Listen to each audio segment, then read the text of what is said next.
Take it away, music. Right.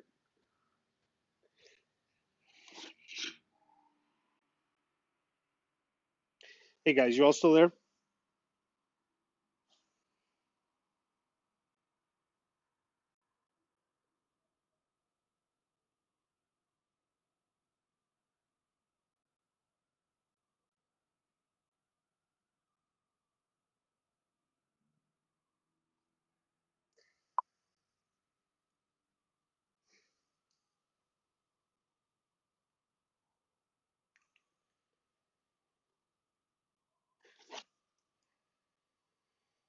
So stand by just for a moment. We will get the volume back and we will get the communication back here in just a moment.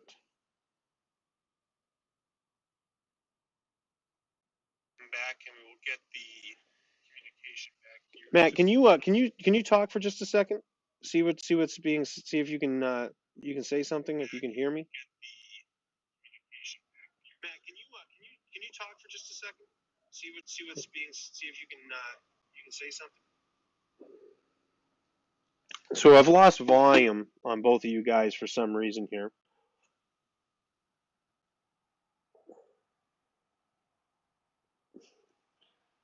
We'll just go on live here. We'll go back live and pick up where we were at. 1 second.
Welcome to the Smokin Tobacco Live 1 year anniversary. I'm John Carney. That is my redemption video from the atrocity that I put together 1 year ago today on the May Day Eve massacre. But we want to welcome everybody to the Smokin Tobacco Live show, and we're going to get right into it today. Let's get the man and the woman, Smokin Nicole and Matthew Tobacco, on here. Hey guys, happy anniversary. It's been a year. Well, it's very special because not only is it the anniversary of the Smokin Tabacco show, for those of you who don't know this, it is also the anniversary of Matt and Nicole. Let me say, I think I got some sound effects for that.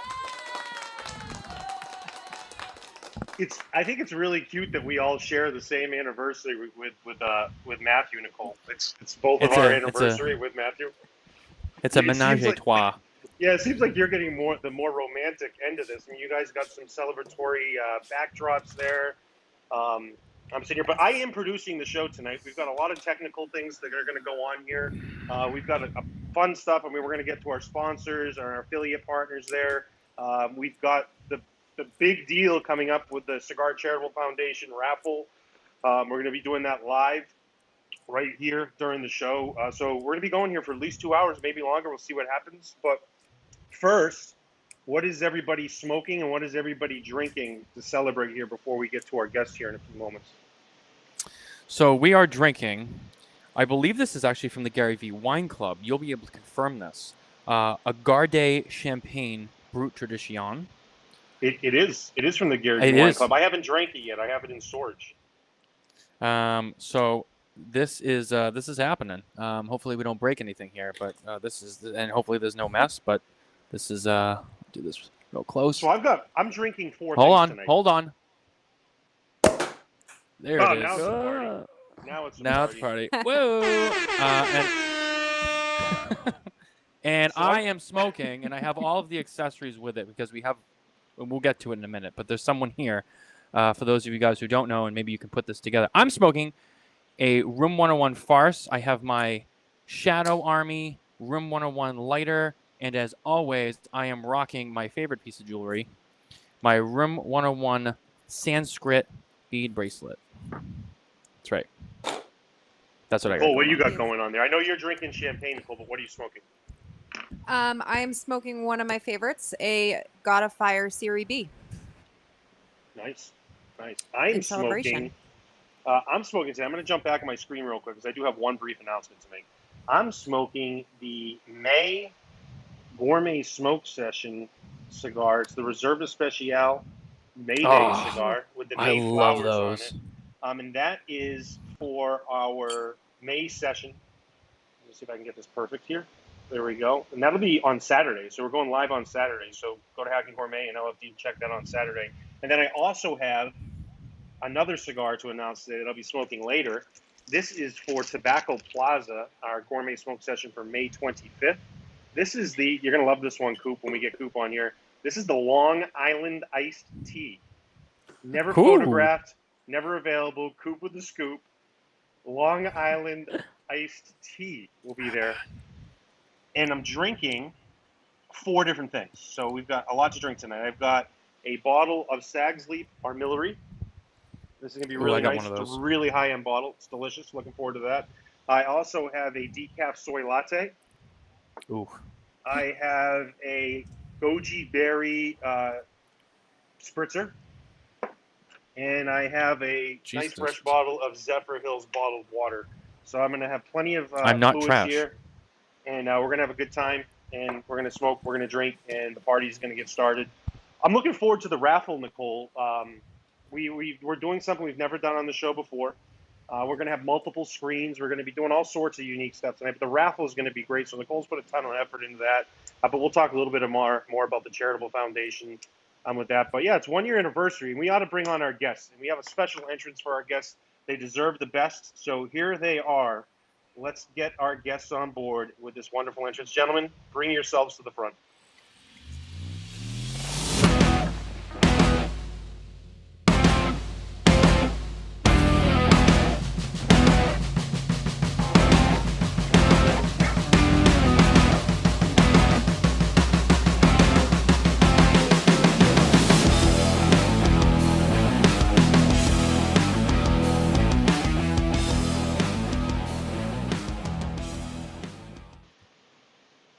What up, Matt Booth boys? and William Cooper. Hey! Hey, everybody. Wow, that was awesome. That was great job. I was not ready for that. That was really Yeah. good. Hey, I He was got a impactful. couple other surprises too. They said Nicole and Matthew haven't actually seen any of the stuff we had prepared for the show today, so they were coming into this totally blind. Hold on.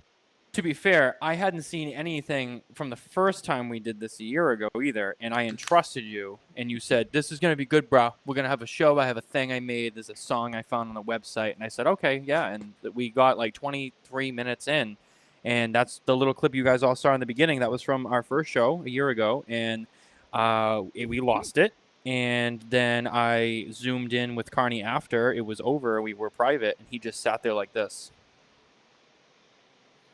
I had so much planned.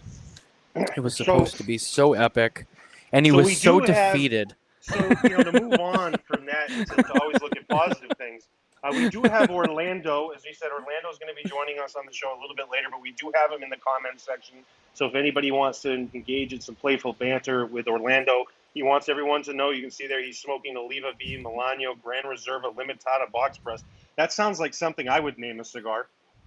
Very Right. long name there, but yeah, we'll have Orlando in there. So if anybody wants to get involved with him, have some discussions with him, it'll be a good. That would time. be like someone giving a random name to a cigar, like what's a crazy name, like Ichiban. What fool did that? It's a Lonsdale. I think Oh. so. It comes in three different varieties. I think I started on cigar. Comments are made. Shots fired. Shots fired.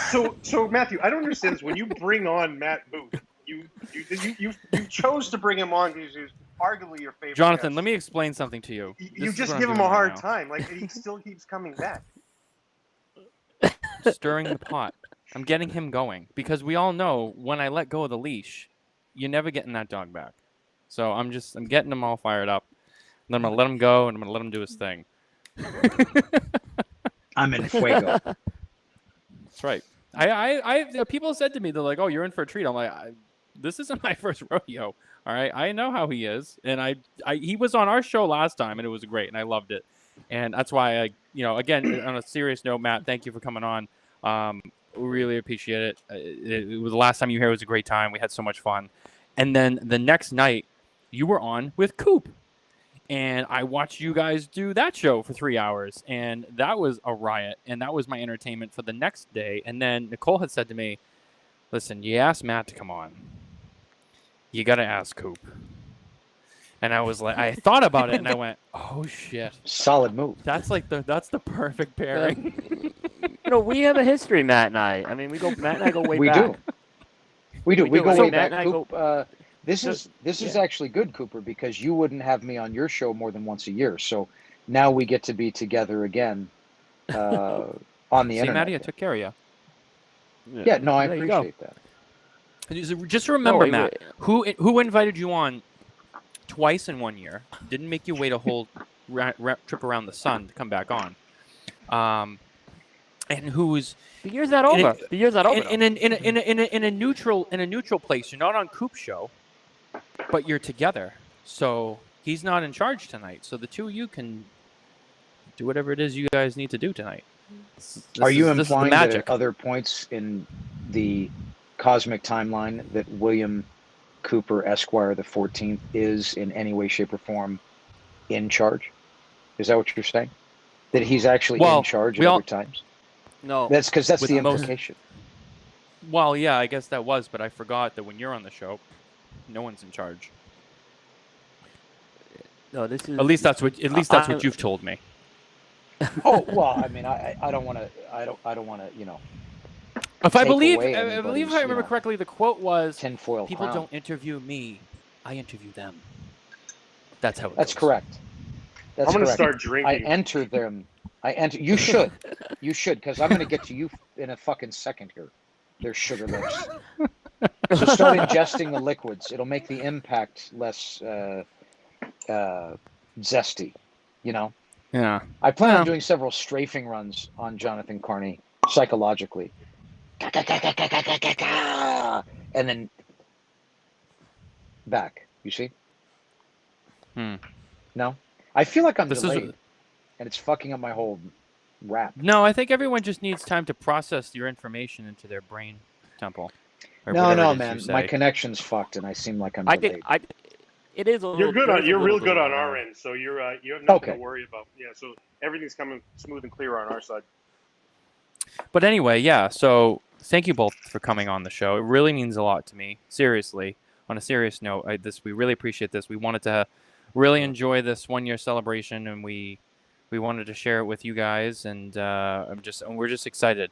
It's kind of like it's bittersweet for us because it's like we've had a fun time with the fundraiser and all that we did for this too. And like I said, it's bittersweet because while we had the fun, it's also like okay, it's over now because there was a lot of work that went into it. And I want to say, while she's over there on the phone, because this is really her time, I have to take a minute and I want everyone to know, and everyone watching, especially the people who are watching for the raffle and all that stuff, just so you guys all know, I got so many messages about like, where are my raffle tickets? How does this work? And this and that. I just want to thank Nicole because I don't think anyone realizes how much work Nicole put into this. She kept track of literally every contribution, every order, Okay. every raffle ticket was emailed out by hand by Nicole. There was times she was up till like 3 a.m. emailing them all out just so that you guys had them. This is serious. I'm not exaggerating. She really took the time to put all this together, and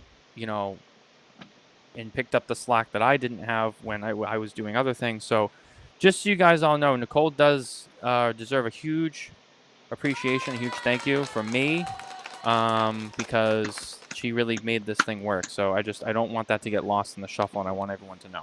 So thank you, honey. Thank you, love. What's getting raffled?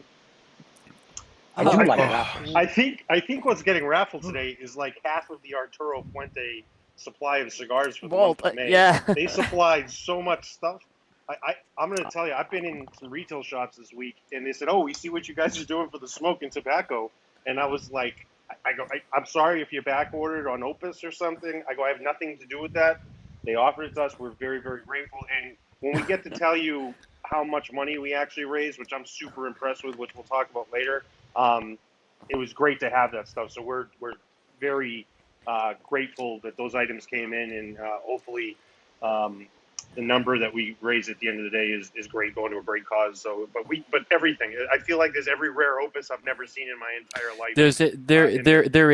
There is, and there's even. Can you give me one of the packs with the certain one that I think everybody wants? Yes. You know what I'm talking about. I do. I'm gonna show this. I'm gonna show this one now because I know everyone's gonna have something to say about it. And I want to show it now, and I want to get a little teaser out because I know everyone's waiting for it, which we're not gonna do yet. But I want to tease because that's what I do. I want to get people excited. Come on, they should be in there. What's taking so long? She's over there. She's looking. She's digging through the box. Oh, what do we got?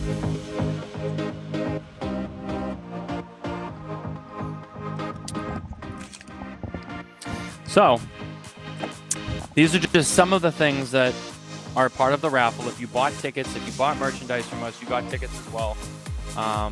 There are 22 of these. We have 20 packs and then 2 boxes of one day. All right, so there's 20 of these packs. They're all different. They're all random. This is one of them. And this has the very elusive, longer version of the Between the Lines cigar. There is an Opus Lancero, a Don Carlos Eye of the Shark, and then the shorter Between the Lines that is made just for Cynthia Fuente. And I have to give a huge shout out to Cynthia, Carlito, and everyone at Arturo Fuente for donating these for the charity. These are going off. And then there's another one here. And I think a lot of people are really excited about this particular cigar. And there's not many of them, but there is a Fuente Lancero, a Fuente Between the Lines, a Love Affair, and of course, and Matt's going to love this one. Anybody recognize that one that's in there? I know a lot of Fuente fans will know what that is. Matt, you know what that is. You know what that is. Is it something that he doesn't want to say the name out loud? Is that? I'm waiting is that for you. cigar? I'm waiting for you to say. I don't have it. my I'm waiting for you to glasses say on. No. I would. Have like you to say ever something. heard of? Have you ever heard of the PJ Opus? Yes. And that is in that You know what pack. Is that correct? Yes, it is. Do you know what PJ stands for? Yes, it's Pete Johnson's signature.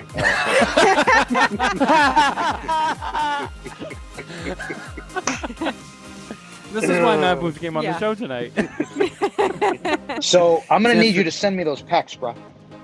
Yeah. I know you got more than 2. I'm just gonna need you to send me 2 of those. All right? But you didn't buy Raffle. I just wanna to check- donate to our charity. Yeah. What the But that's hell? quite fine. I'm just gonna need you to send me postal that, dog, because they look nice. I'll send you some. There's really only one thing I don't No? have from you that I want. I mean, some sort of bodily discharge. I can button that up.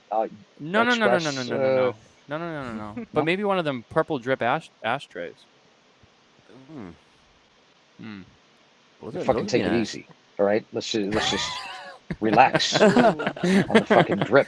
Oh. Was that too much to ask? Sorry. Oh, were you asking? I didn't understand you were asking. Well, I don't just know. thought I mean, you you were want to propose a casually, trade. We're possibly right here on the air. You want to make a trade? Let's bring it. overtly mentioning it. Why don't you send them wanna do a cigs trade? and then we'll talk about something. Yeah, you want figure trade? something out. Trade. So You guys, real want rough quick, trade? we do have Will Cooper here smoking something. So, Coop, what do you got going on tonight? Sorry. Well, no, it's okay. In honor of the Charitable Foundation, and then I decided to smoke my #1 cigar of the year, the American Toro by Nice. J.C. Newman. Nice. Good choice. Yes. Yep. Very appropriate. Very good cigar. And for those of you guys who don't know, sorry, this is just a good segue. I'm all over the place tonight. Oh, Carney yeah. has show notes, and I've made it my mission to try and ruin them. Nicole and I will be flying down to the Sunshine State in less than 48 hours now, Woo! where we will be everywhere. But one of the stops we're making will be in Tampa at JC Newman, and we will be sitting down with Drew Newman in the 3rd floor rolling room, and we will record that. We're gonna have a little sit-down interview conversation. Yes. So keep your eyes peeled for that on the return of our trip. So Very that'll cool. be a fun little interview. We are Very excited. cool. I'm gonna be going there at the end of May, so I'll be there the last week of May. Are you going for the Grand Cathedral opening? I will just miss it. Ah, I Okay. just missed it, unfortunately. Yeah. It's like I'm gonna be there right after that. that'll be awesome. And we have. I will just be want to going. say this really I'm quick. gonna go to Grand. I'll go there. Though. Yeah. Oh yeah, we're going too. We can't wait. And I think we're gonna Yeah, run yeah. into. I wanted to throw this out here. We have Cynthia Fuente watching the show with us, and I think we might run into her there, down at Grand Cathedral. That'll be a great time down in Tampa. Yeah, and I hate to So- say, to give too much information, but we are staying at one of the newer hotels down there in Ybor City. We're staying at the Hotel Haya, which if anyone has a chance, the next time you go to Ybor or Tampa, highly recommend the property. It's right in the heart of Ybor City. They've really designed the hotel to have some modern flair to it, along with bringing in, the history of the cigar culture there, the food. They got these little Cuban sandwich bites that we're probably going to have tons of. 'Cause I love them. But You didn't great tell me about property. that. Yeah, there's a lot of things I haven't told you. We got a fun trip planned, but it's going to be a really good time. So I'm looking forward to you guys coming down, and that obviously that part of Tampa is going to be a great stop and a good evening down there. So, but that property, if you're ever down there, Hotel Haya, it's Haya, incredible property. Sounds epic. Yep. Yeah. We'll make the most of it. So guys, where do we go from here? This isn't like a regular show. Normally there's someone here. We ask them questions. We feel them out. Actually, I think I have a good topic because it was brought up to me by one of our guests that they have for one of our other guests. Now, both of these guys have already been on the show. We've already interviewed them, so I'm not going to interview them again. As I told them, they have free reign to do whatever they want tonight. There are no rules. Yes, Mad B, I know there are no rules here. And I know there's never rules with you, but I'm letting it go tonight. All right. Matt Booth Amazing. brought up to me privately and earlier that he wanted to talk about salad days. with Yeah, Will the Cooper. phrase salad days. Yeah, And- so and you two specifically- can. How William Cooper feels about the use of salad days, the term salad days. Have you ever properly or effectively leveraged that in a conversation? I mean, this is an amazing celebration of the salad days of this show, right? Yeah. 5 years from now, when we look back and think, oh my God, what a tragic waste of even 5 more years of our lives, we're going to say, but we were there. Shots fired. Well, I mean, it's not really at anyone specifically, but it's at everyone, not anyone. But we're now celebrating the salad days of the show. And I think it's a very unique term. I enjoy using it, not overusing it. Should never be overbaked with anything like that. And because I defer to you, you may not know, but I defer to you for so much in my life. I thought we could, it would be a good conversation, good fodder for conversation, my dear friend William Cooper. How are you, by the way? Matt, I'm doing. How are you, my friend? You look like you're taking a very powerful multivitamin. You look magnificent. Thank you very much. Special vitamins, I mean, dare I say delicious? You look delicious to me. Like Not big delicious, delicious. a little delicious. Oh, come sail away with me, William Cooper, to our Isle of Enchantment. You and I Absolutely. will take several, not all because the charity needs them, of course, but several of those fine plastic bags of exclusive and sensationally delicious Fuente cigars, and we will spend quality time with one another, exchanging glances and basking in the delight of each other's conversation. Never once having to look at our watch, never once wondering not only what time is it, maybe I have missed a SMS, text, or iMessage communication, or a direct message of sorts through the myriad of social media channels that we pirate ourselves upon on a daily basis, but yet just to be with one another, you Nicole, we're gonna and need I. more wine. Matt, that's wonderful. It's beautiful. What did I say? Salad days, right? Think about the two of us, right? Our salad days kind of run parallel. Salad days. Salad That was a because- week ago, but yeah, let's talk about it. Yeah. No, I mean when we started, those were our salad days. Right? Those were When our salad when we days. first- they were. I mean, you kind of started the year before I did, but you were still new, and then I kind of came along. But no, those were our salad days. And then you went to heights beyond what I've ever seen. Is he at his filet mignon days? Oh yeah. Oh yeah. Oh yeah. I mean, I'm like at the rest stop yeah. bathroom after all of it's done. This guy became the darling of Psychologically, Cigar Aficionado and everything. Think about it, man. You started seeing Matt Booz of Cigar Aficionado, the big ratings. I mean, he just took. That was and pretty I'm proud cool, of it. right? It was cool. It was cool, and it was kind of cool to see that evolution. I mean that sincerely. And in both phases of Room 101. Well, look, man. I mean, it was very easy, for me to fall very deeply in love with our business and our culture because it was a place that, at least at the time, I found, if you showed up with product that had merit and some respectable content of character. I don't want to overstep. It sounds a bit cocky to say that, but not be a complete cocksucker. And do what you say and say what you do. It was an industry that rewarded that. Unlike now, you thankless fucking ingrates. But yeah, then it was a delightful. And I don't mean you. I'm shouting at. I'm sure some of the people listening. I know. You know who I'm. You know who you are. Don't. Everyone gets what they get. It's just what's right. But you, Cooper, you and me. That. Love you, man. I love you too. 10 years ago, Matt. You see that? Look at that. You were at the. Yeah. He loves me. 10 years. That was a real 10 love years you too. ago. No, it was. This guy 10 years ago, he hands me a cigar. It's unbanded. That cigar would be Namakubi. And when Namakubi hit the market, that was, Matt, that was kind of that crossroad point where I think that just really launched you. And I remember smoking that unbanned. I'm like, this is really freaking good. And a lot of people were focusing on that cigar, Matt. I mean, it was a lot of attention. Like, I think a lot of people really wanted you to deliver with that cigar, and it delivered. And I can't believe it's 10 years already. Crazy, right? And I always tell people, Yeah. Namakubi for me was like going to watch your friend's band play, right? Or having a friend come to watch your band play. Yeah. And after your show, they come up to you almost with this like tone of relief in their voice, and they say, "Oh my God, you guys are actually really good," because they're relieved that they don't have to lie to you, right?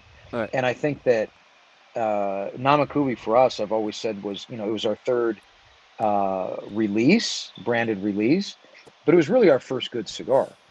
And Oh no. No. No. did I freeze? You froze. Did I fucking A little freeze? bit. You froze. A little bit. Son of a fucking bitch. Okay, what did you miss? Something about the breeze? I don't know.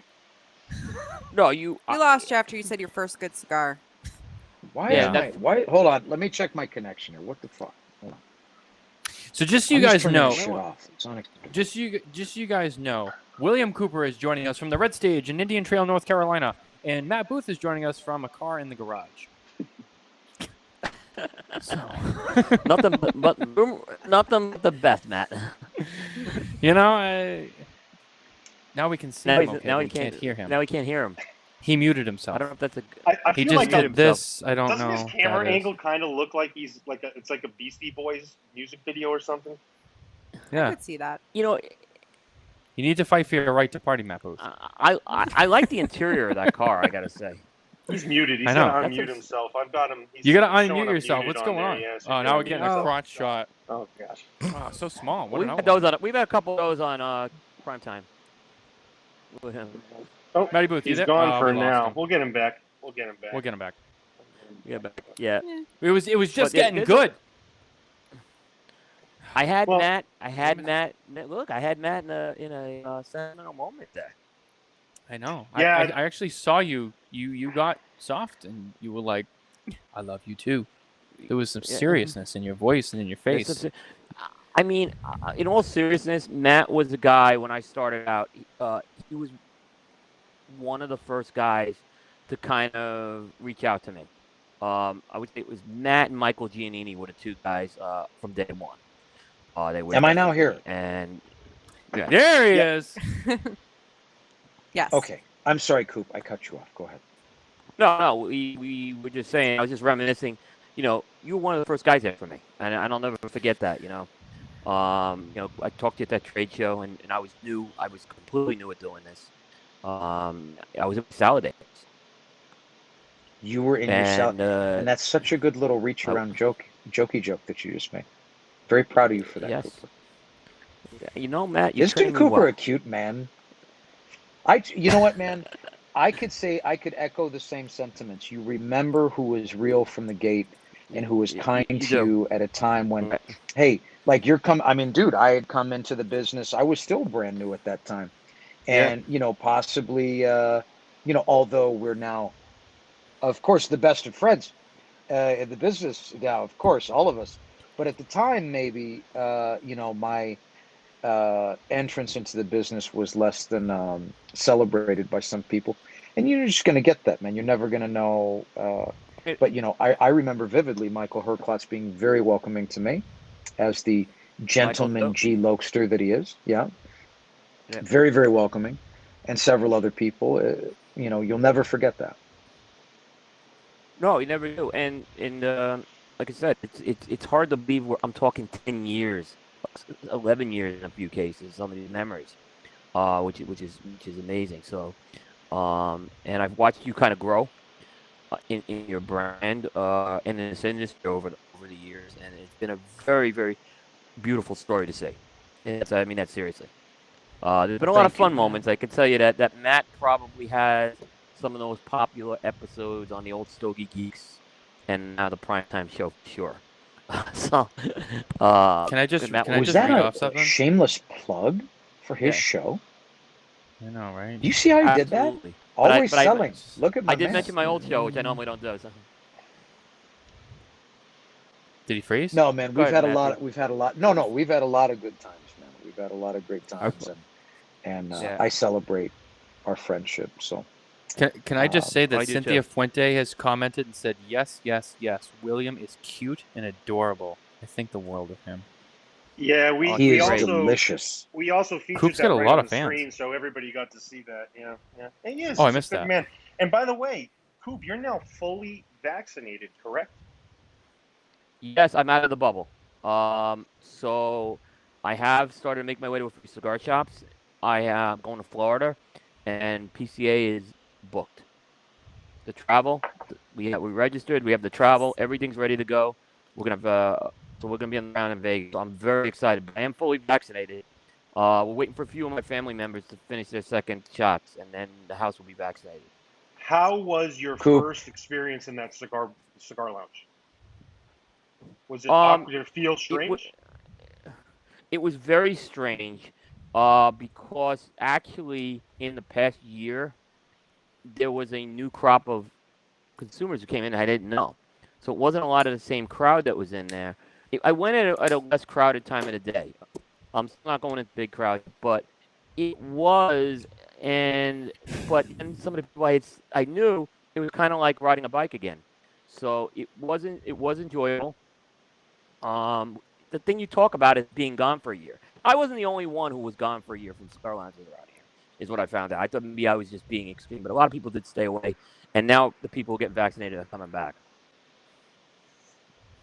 You ever been to a soup plantation? You ever seen one of these places? Hmm. I mean, I was just thinking about this because I was thinking about you know, removing yourself from the cigar lounge atmosphere for safety, and I completely understand that. But I mean, Yeah. a soup plantation is like a fucking free for all. You know what I'm saying? Like it's like full blown like Velociraptor fest. I mean, what do you think happened in soup plantation? Do you think that stopped? Have you been to a soup plantation, Coop? Do you know I what have I'm talking not been about? to one. It's a terrible place. I would not recommend going. No. But has anyone? No? I have not. No. Send me You one of those have? bags, bro. I went one time. It was not by choice. Yeah. Send me one of those Did you bags. not have a good time? I mean, look, I tend to have a good time wherever I go because I practice self-entertainment and self-soothing. Yeah. By any means Wow. necessary, John Carney. What is a soup plantation? You haven't been to a fucking soup So- plantation. Does No. no one know on this show what a soup plantation is? I mean, I didn't want to be the first one to ask, so I mean, I just kind of said I it know, and I I'm mean, out none of us. I don't even know if they're I- still. I don't know if they're Orlando's still in not now. business even. Yeah, I don't know if they're still in business. They're It's like a large it's a chain. booth. Yeah. It is a chain. So you've It's a been. buffet. It I is have not been, but I am aware of it. I am aware of it. Okay.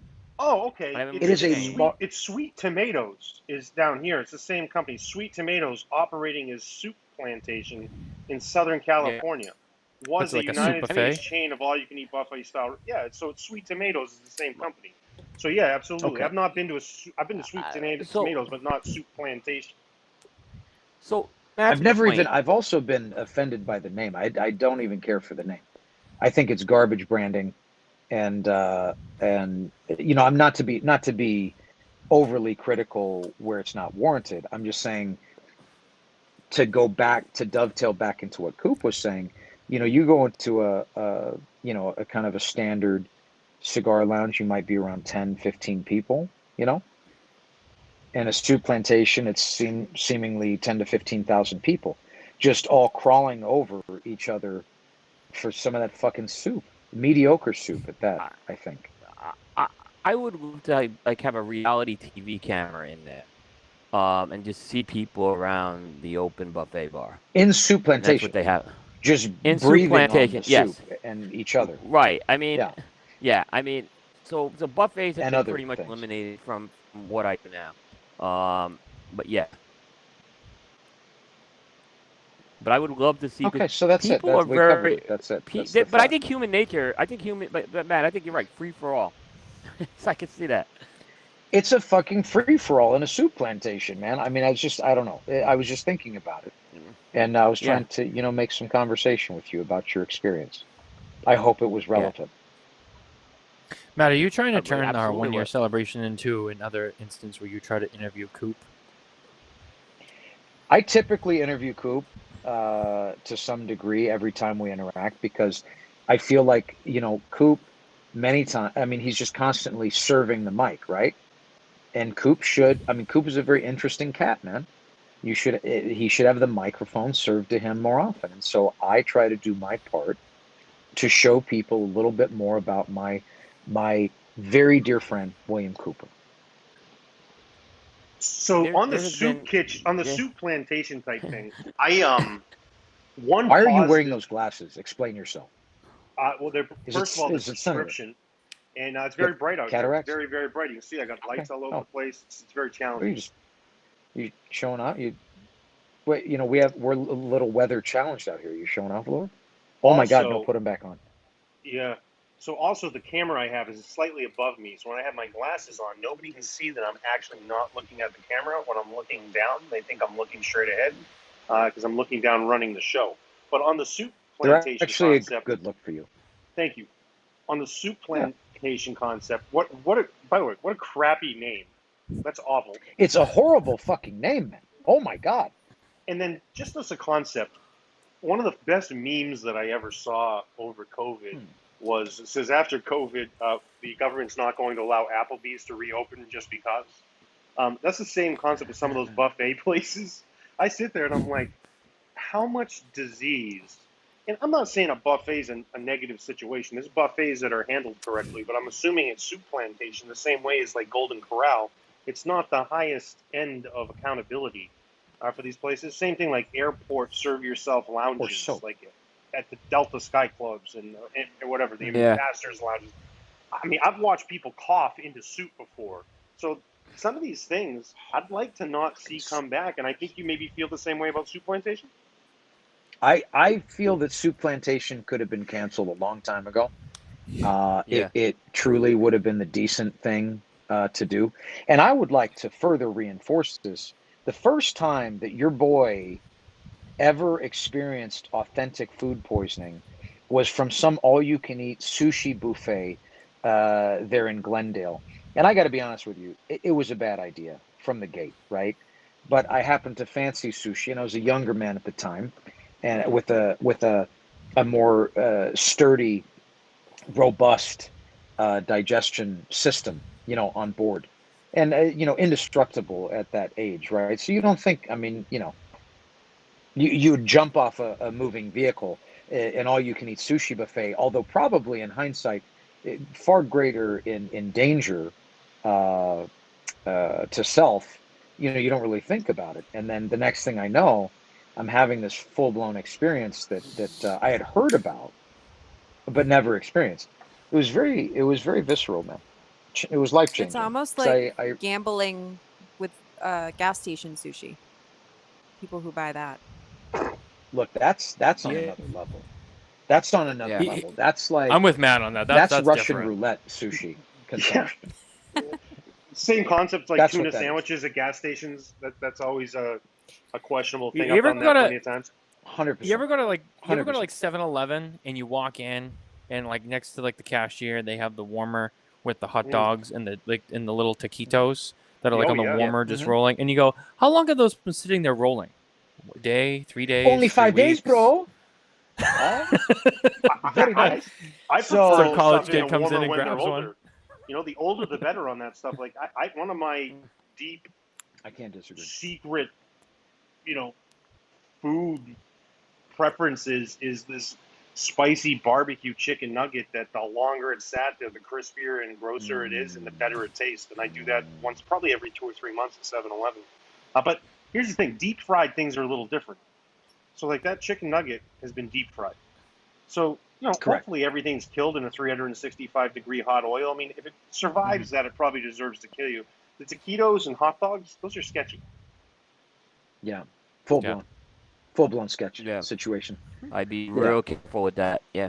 And I think the days of like self-serve is over. I'm also starting a collection of images of suspicious things in gas station bathrooms. I've just started. But I've come across a lot of signage, in certain areas, like, limit 5 minutes of use, do not consume drugs in the bathroom, like needle dispense, things of this nature. And I think that the danger and the allure to, let's call No it intimacy. C-store. What's that? And also no intimacy.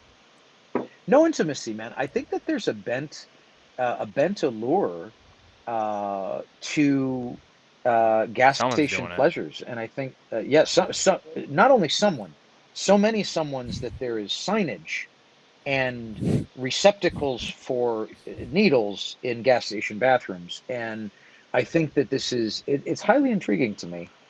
That's all I'm going to say. Matt. Well, I want to. As far I carry hand sanitizer with me. Huh? For a minute, Nicole because John wants has to segue. Yeah, I want to segue because talking about all of that makes me want to wash my hands. Oh, And I wow, think John look at has this. something going Indeed. on. Wow, look tonight. at this. Look at this. Yeah. So I do have a special. Oh, to save. I do have a special soap review tonight. We're not going to be able to do the soap review right now, because I have to get my phone connected in a different way here. I think I might have to connect it through Skype, and I'm not sure if it's going to work, because I can't move my computer at this time, because it's connected to everything. So we're going to do the soap review. It'll be a little bit later, probably after, maybe before the raffle or after the raffle's over. But we do have a soap review. Can I just say something? I wanted to point out, so for those of you guys, obviously, you know about the fundraising, the raffle, and all that. The items on our store are also kind of part of this, too. So I just want to point out, this is one of the shirts we made, and we will continue to have it on sale for a little bit for anyone who wanted. This one says, I smoke cigars and I help people, which was a shirt we made for the fundraiser. One of two we made, Nicole? Was it two? It was there's one. I know there's another one, but okay. So there was those two shirts we made for that. I'm wearing one of them here, and love this shirt. And Coop is also wearing one of our shirts. And I wanted to point this out because we have some really cool stuff on there that I think a lot of people discovered because of this fundraiser. And Coop was one of those people. He grabbed one of our Vitola t-shirts with all the different sizes on. Look at that. Yeah, love this shirt. What do you got? Oh, look at you, Coop. Look at you. That's Is it tied up in a bun? I do have an update. Show us a little more. I do have an Might have to update. stand up. What's your update? We are able to do a soap review at any time. Okay. Oh. Oh, double Corona. Oh, Yeah. there it is. Down on the belly. Yeah. Yeah. So I wanted to point that out. Coop also contributed. Coop got a T-shirt from us. He played into the raffle as well. He donated to the charity, to the cause. Thank you very much. He was number 2. Fun fact for you. I'm not going to get too specific because I don't want to give away any Matt's trade secrets or ours. But I recently found out, because I own some Room 101 apparel as well. I recently found out that Matt and I use the same company to make our apparel. Maybe not all of it. Maybe not all of it, but some of it that I bought. The mail order stuff, right? Yeah. Yeah. Oh no, Very no, cool. not the mail order stuff. No, it's The drop ship, yeah. Yeah. Yep. Hey, those sorts of programs are excellent. And I remember looking at it and going, "This is the same fucking shirt that we use." And I knew exactly. I could tell by the shading on the coloring and the thing on the back. I'm like, this is the same shit we use. This is awesome. Props to Matty B, using the same we're people. Fancy. Thanks, bro. Except for if you go to Room 101, they obviously charge 4 times the amount we do. But and that revelation was brought to you by our friends at Micalef Real fucking Cigars. good, Matt Tobacco. apparel news of the week brought to you by Micalef Cigars. Thank you to our friends at Micalef. That's the news. actually, I can read off a headline. I don't know how far we'll get into it with this crowd. Who knows? But there is a headline that I did read today that is kind of relevant, and that was that the Biden administration will be looking towards banning. I believe this is on the. I didn't read the whole thing, but I believe this means on a federal level, banning all menthol cigarettes and flavored cigars.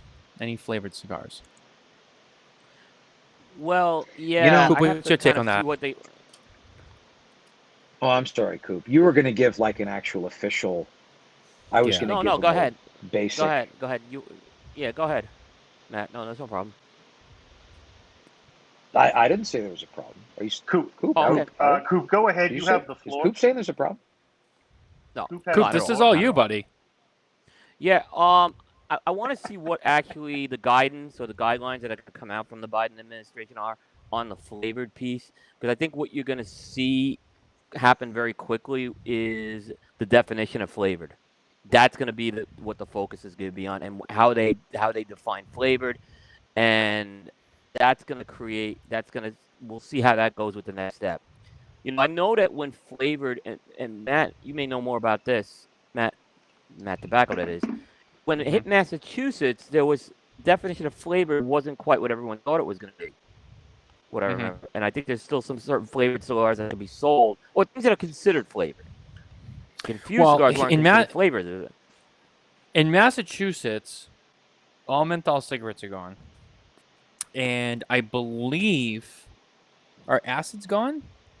Yeah, flavored flavored cigars aren't available you cannot sell them now. I believe, I believe all the acids are gone from the state too. I was told the acids weren't, but again, that's why I'm double checking. I was told they weren't. No, I think they're gone. That it didn't.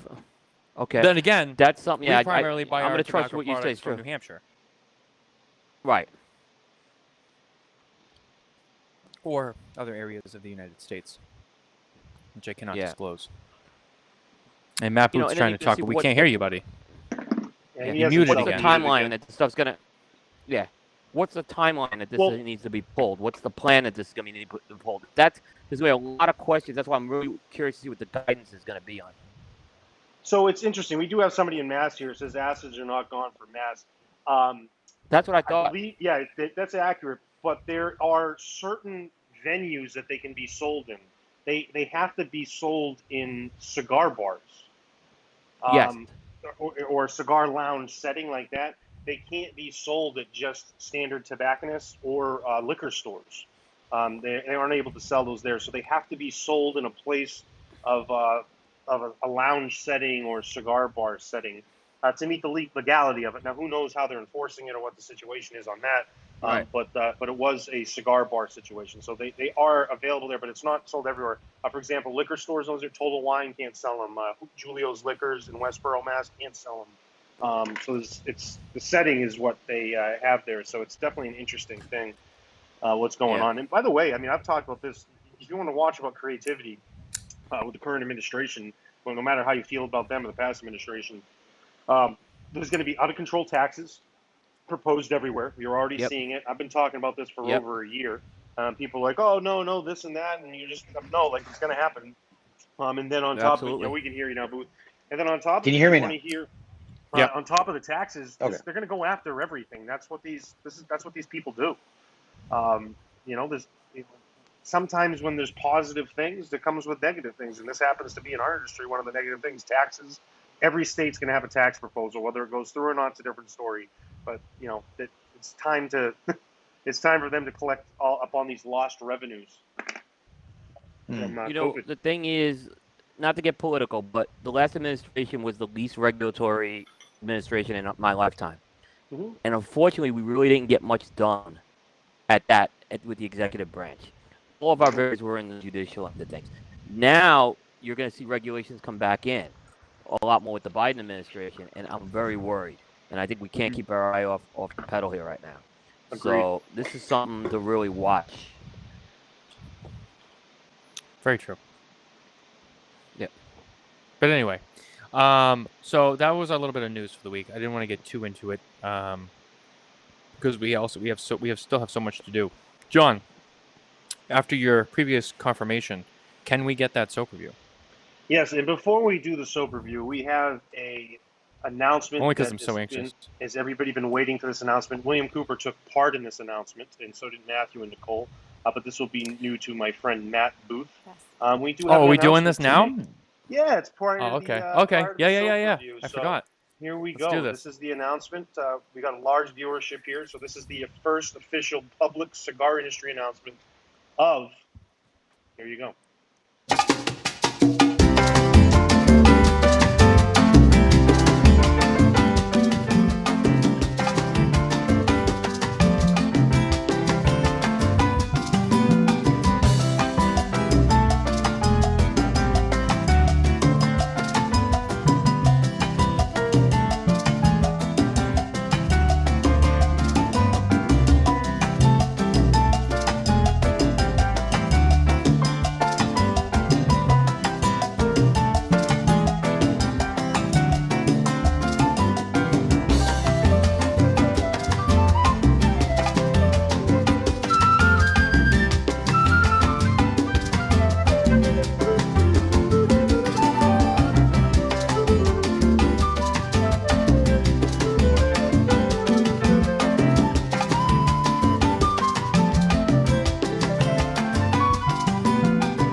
So yeah, it's a girl, ladies and gentlemen. There's a girl, a little baby Yeah. Carney girl due in October, and that is John's Nice. gonna be a announcement. dad.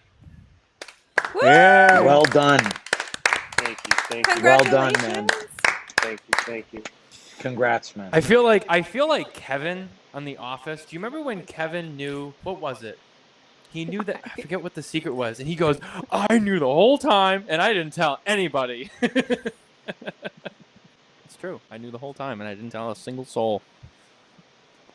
So down in the bottom corner here, we've got the mobile cam. I'm gonna take my actual cam off here for a short second. And that didn't really change much, but here we go. We got the soap review in the bottom right-hand corner. You can see we've got a little green screen set up. We're going mobile here. I can't remember. So Hmm. I don't think Coop was on. You were not on when Coop came on, so he never got the soap review. Booth, you were, and you grabbed your own. I soap. like the soap reviews. Yeah. So I watched soap reviews. we've got here the highest rated line of soaps. We started with the Outlaw soap initially. We were doing some other soap reviews that started right at the beginning of COVID when I was joking around on Instagram and Facebook with those. But then they became a real deal here with the Smokin Tabacco show. But by far the highest rated soaps we've had so far have come from our friends at Dr. Squatch. And today, I think we did like goat cheese or something when Booth was on the show. But this is It's the true, Dr. man. Squatch The goat. Bay Rum. So we're going to get a little water going here, nice and warm. Get it heated up a little bit. This is Bay Rum. I don't know. It smells just like regular soap to me. I don't know what Bay Rum is, but I guess it's a Caribbean thing. So here we go. Nice. probably Carney, smells tropical. do you only apply this to your hands when you conduct these reviews? For the reviews, it's only hands. After usage of the hands in the review, it does move over to the shower, which is over here. So we locate the soaps to the shower, and they get used for body scrubs, yes. So here we go. We got the water going. Not too hot. Going to put a little bit of water on the soap to get a nice lather going. The Dr. Squatch is great. So far, the highest rated has been the pine tar version, but really nice. This is a soap that doesn't have a lot of oilness to it, not a lot of astringency, so not a lot of unnatural glycerins and other chemicals. Good production on it. I'm not a huge fan of this. It just really smells like standard soap to me already. The same performance as all Dr. Squatches. Doesn't leave a lot of residue. Comes off very easily. I'm going to make this one quick. Out of the Dr. Squatches I've done so far, this is by far my least favorite. It's just a real standard soap. This is one you'd put out for your guests to use in the bathroom during a party, so they wouldn't be offended. You have a nice bar of soap, but you don't want something that's too strong. Not a strong scent on the hand, which is a nice quality. However, it's just a very standard soap. I'm going to go for 6.3 on the Dr. Squatch Bay Rum. But good soap. I mean, it's better than 5. It's better than what it some of the unnatural ones that I prefer it over Dove. But this is no way pine tar by any means. But yeah, Bay Rum, not a big fan. Now, Matt, you have a soap. Fuck For the those Bay who Rum. maybe didn't see your previous appearance on the show, you have a soap in your guest bathroom. Do you remember? Well, did I show you the Vladimir Putin air mist, or did I show you the soap for haters? The soap for haters. But what's the other one now? You didn't get me intrigued. No, it's a spritzer of sorts, and it says makes odors disappear. People don't understand. I have a couple obsessions. One is William Cooper. Another one is Vladimir Putin. I think the dude's a total G. I want a T-shirt. Well, wait a minute. Hold on. Wait a minute. Stop. Sorry, Matt. I don't mean to change the subject here, but you have another obsession that you made very abundantly clear on the show the last time you were here. I don't know if you remember. I have several, I think. So this is for, I don't think he's watching right now, but I'm sure he'll see this later. Our good friend, who we all know and love, Abe DeBobna, Honest Abe. Oh, my God. The proprietor of Smoke Inn. You had let it be known that you had an obsession with his hot dog rolls, and that you wanted to gnaw on them. Okay, and I don't like when people call them hot dog rolls. I don't find that to be respectful. Oh, I'm sorry. He used the term. I know he does, but they're his own, so he can do what he wants. Right. So I think that I really outed myself fully. I had never really come clean openly about that. I mean, I'd mentioned in passing to some people, but I didn't go into the depth that I did as I did on your show. Yeah. I really just went for it, man. And I was talking actually about this today. I have always really had an affinity for juicy people, and there are a couple people. Yeah, there are a couple people in our bit, and it has to be a specific thing. There's a very soothing element, and I believe, I mentioned that my beautiful wife, the psychotherapist, when I kept telling her, why am I so comforted by the idea of gently gnawing on the back of Abe's neck? Like it makes me feel like ravenous, like I want to leap onto his back like a small hyena and just gnaw, but not to break the flesh, to just feel the tension in between my teeth, right? And she says that he's obviously someone you care for deeply, and his presence soothes you. And the idea of being around him like that soothes you. And then I started thinking, there's several other people in the business, particularly that are, they're a little larger, right? But their skin is very taut, and some of them even kind of like glowing with color, almost as if, it's being pushed out, right? So they're very juicy, but very voluptuous and very firm at the same time. Does this make sense? It does. It really does. This is very appealing to me. My next question would be, now we all know about your obsession with you just William want to Cooper. stop talking about that now. You're just like, no. We're Not. No. Hold on. Just. You saw what he did. You're laughing now. You saw. Okay, go ahead. Just wait a minute. Hold on. Stick with me here, because you got more to do. So we all know about your obsession with William Cooper, and that's half the reason why he's here tonight. The other half is because I love Will. He's a fucking legend. He's a legend, and he's a friend, and he wanted to be here more than anybody. But would you say you have the same kind of affinity for Will Cooper in a different way? Is he one of these juicy people that you talk about or you fantasize about? I don't find my attraction to Cooper based on his juiciness. Although I see it's there. I see it. Cooper. Don't think I don't see it. Can somebody tag Abe in this? No, you are juicy. He's got to get in here. Who? Who's going to get in? I'm trying to. It won't let me tag him. I'll tag him. Can someone text Abe and tell him to get on here right now? He's missing out. No, I got talk to him. I can't. I got to get a smog check. Oh yeah. Okay. Don't tap out now just because you. Oh no! Now he's all uncomfortable. I'm fine. No, I'm not uncomfortable. I'm imagining the reason, one of the many reasons, the visual reason that I'm obsessed with Cooper.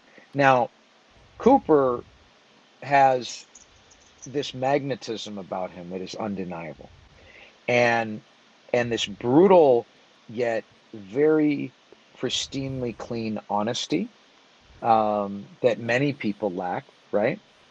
And I believe that not only is he a higher caliber of human being, I suspect that William Cooper throws the dick like Hercules. I have no doubt in my mind. I have this vision of him with one hand on his back, like older gentleman style. You understand what I'm saying? And just going full. I know. You get what I'm saying? See, even the mention of that just skewed the entire show, like some sort of spreadsheet came up. Remember I told you I don't even know what that was about. Nicole's spreadsheet came up with the no, show that was notes. no, that was Carney show notes. Oh, that was Carney. Oh. That were not. Wow. I told you got off easy. I mean, does anyone want to argue that? I mean, can you not see that in your mind? Can you not envision that picture of the dockers with the cuff at the bottom around his ankles and his hand on his back? Let me ask you a question. Just savagely Did you ever working see that Fertile Crescent? Did you ever see Showtime's Billions? Nah. So that show is about the shady day trading company.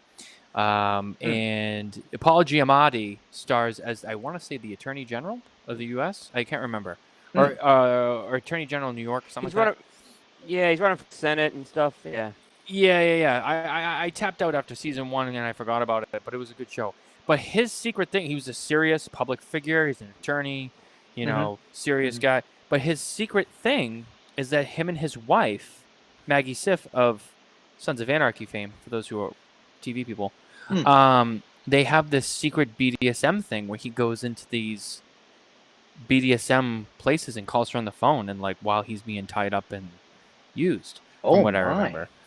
And I almost wondering if you're referring to maybe like, is Coop this nice, bubbly kind of guy on the camera, but when he's not on camera, do you feel that maybe he has this other life of wild sexualness?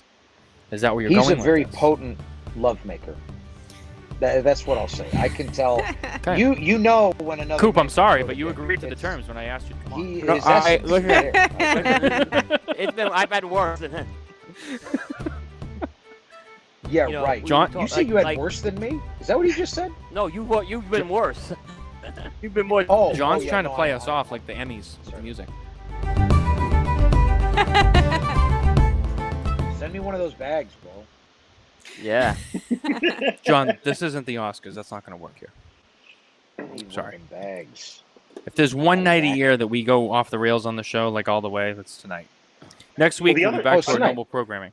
Another night we had a good time was your birthday night. I mean, we went hours in one of those Did we? Zoom things. Yeah, we went for like Yeah, 3 we or 4 did. hours. Yeah, my lady friend and I were sitting there. We had several bottles of wine she could consume at that time, so that was enjoyable. But that was a night that went off the rails too. I mean, that was a long night. It was. John, not for nothing. Is Allie there? She is. She's actually taking a nap right now. Oh, okay. I don't want to disturb her then, because I know she works harder than you, so she needs to rest. But anyway, so yeah, just keep I sipping the like wine. what You're you gonna need just it. did. I like what Yeah. you did. Yeah, Just see, sassy. I knew what company I'd be in tonight. I had to step up my game from last time. I watched the footage like Tom Brady. I prepared for this game. Yeah, see, So I think it's safe to say, after the announcement, we don't have to call her your lady friend anymore. But I have a question. Maybe you're not ready to answer it, or maybe, since she's sleeping, she's not going to hear any of this. And I know she's not watching. No, But she's definitely watching. Can she hear me though right now? With a 20-second delay. Never mind. Maybe I won't ask this question. So then. what you say has a 20-second Oh delay. my! No, now go you ahead have and to ask ask me. it. Well, This I is was gonna this is say, Phrase throws intriguing. Nick like will Hercules she has been on the show. will- I'm sure that you're going to be fine with asking anything. will she be Alexandra Carney someday? Yeah, absolutely, 100%. Yeah, she knows the answer to that. Yes, 100%. This is what I like to hear. Yes, You know, the well, goal is to on the have air, that you know? completed. Do it Yeah, on- the goal is to have that completed prior to the arrival of baby Carney.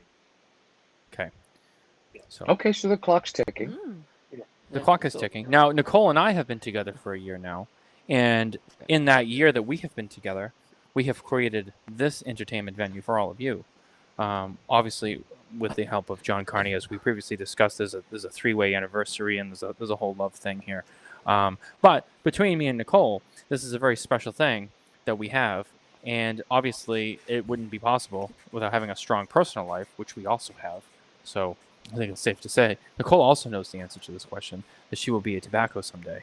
And she knows that the responsibilities that come with that are huge. People are going to be like, oh my God, your last name's Tobacco. I know, you want to see my life.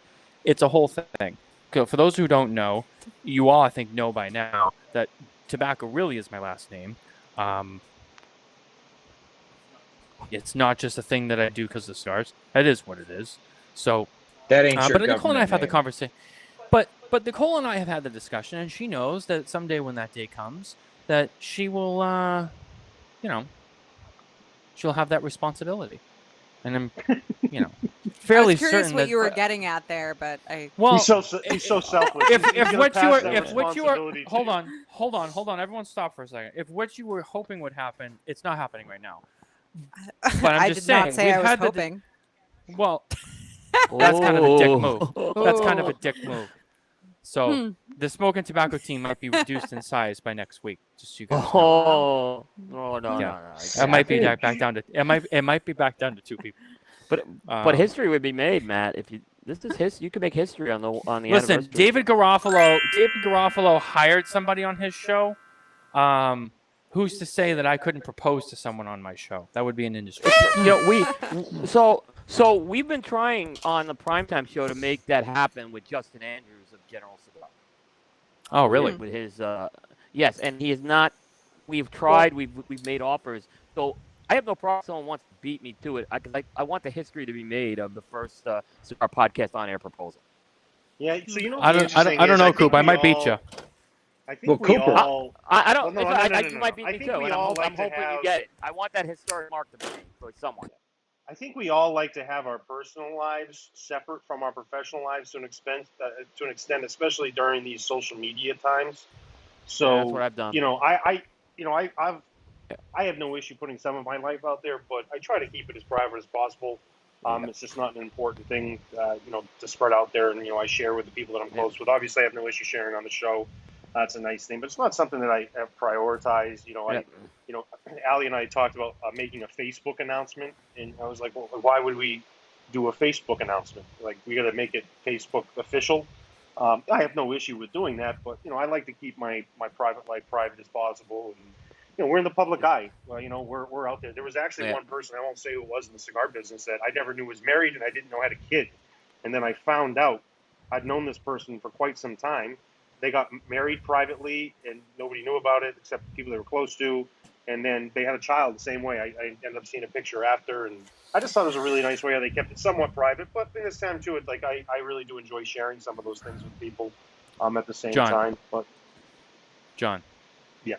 I'm sorry. Did I put you on the spot there? Was that too uncomfortable? No. Oh, okay. No. I didn't know if that was like your way of being like. I already got everything planned, and I got this stuff planned. I have a plan too, and I think you're the only person that knows when, where, and how it's going down. I think we already talked about this. Well, I got a funny story. So this is from, we did the gender reveal last weekend, and I did invite Coop to it, and thank you for coming. We've had a great friendship over the years, and professionally as well. I appreciate that. So it was great to have him on there. We probably had 60 or 70 close friends. The funniest thing is we had talked about names for babies, if it was a boy or a girl, and different names we liked. But I wasn't aware that we'd finalized the name. So shortly after the gender reveal, I walked over to her grandmother, and she was like, we really like it. She goes, the name's so beautiful. She said the name to me, first and middle name. And I went, I hadn't realized we picked a name. So I went over, and I'd run into her father, and I said, I didn't realize we picked the name, whatever. And her dad goes, you know what? He goes, I'm going to teach you something right now. He goes, just go with it. So there we go. Yeah, trust me. Trust me for the John, take that. You learn that lesson. lesson Advice with your daughter. Take that advice with your daughter, and then when she gets married someday, just go with it. Yep. Trust me, I've gone through that. Just go with it. I can speak for myself too. When it comes to Nicole, she's a very strong-willed woman. You just have to whatever you want. Sometimes that's just the easiest and safest way out. But no, I'm just kidding. So, I just looked at the time, guys. We should probably hit this raffle. I know. Yeah, that's we what should. But everyone's before we waiting do that, I think we're going to say that was our Nova Sports segment. You made sport of these relationships here. So make Nova big. That's our sports for this week. You can go to novacigars.com, I believe, and you can type in SMKTAB, short for Smokin Tabacco, 15, and get 15% off your purchase for Nova Cigars. Make Nova big. So we'll leave that up there for a minute. We appreciate the friendship with Nova. Nova's been with us since day one, practically. That's right. It was just about a month after the show started and we started figuring everything out that Nova jumped on board.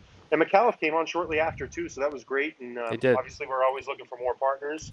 And, so thank you to Nova for being part of this year for us. And same thing to Micalef. And let's hashtag make Nova big. Big. Let's do it. Yep. Did we lose Matty Booth? We did. So if you guys want to get into this raffle, the raffle's going to take some time. So if you guys want to get into this raffle, Coop, we'd love to have you stick around too. So stay on here. I'm gonna stick around. I'd love I to. can add you. I'd love to. Yeah, I can add you to the raffle screen. But I want you guys first, Nicole. I'd like you, if you would, to talk a little bit about why you and Matthew decided. You guys pitched this to me, and I said absolute no-brainer. I thought it was great. But you guys really spearheaded this. So talk a little bit about that, how you came about that decision, and then a little bit about the Charitable Foundation. And I am going to put the Charitable Foundation website up here on the screen as well while you talk about it. Perfect. So I know, when Matthew had started this journey, he had shared with me that he wanted to use his platform when he had grown it to really help people, use it for a fundraiser. It's something that we both wanted to do for a while. I don't know if you want to add more to that. Basically, the mentality for me was, I had always said from day one, not to really get away from this right now, but I'll make this very quick. Smokin Tabacco, just so you guys know, Smokin Tabacco as a brand is not celebrating its 1-year anniversary this week. Smokin Tabacco celebrates its birth brand anniversary September 1st of every year. September 1st, 2019 is when that name was born. That is when the beginning days of this name came to be. And I have to give a lot of the credit to one of my best friends who helped me come up with the concept. And then one of my other closest and bestest friends, who I love dearly, Mr. Jonathan Carney.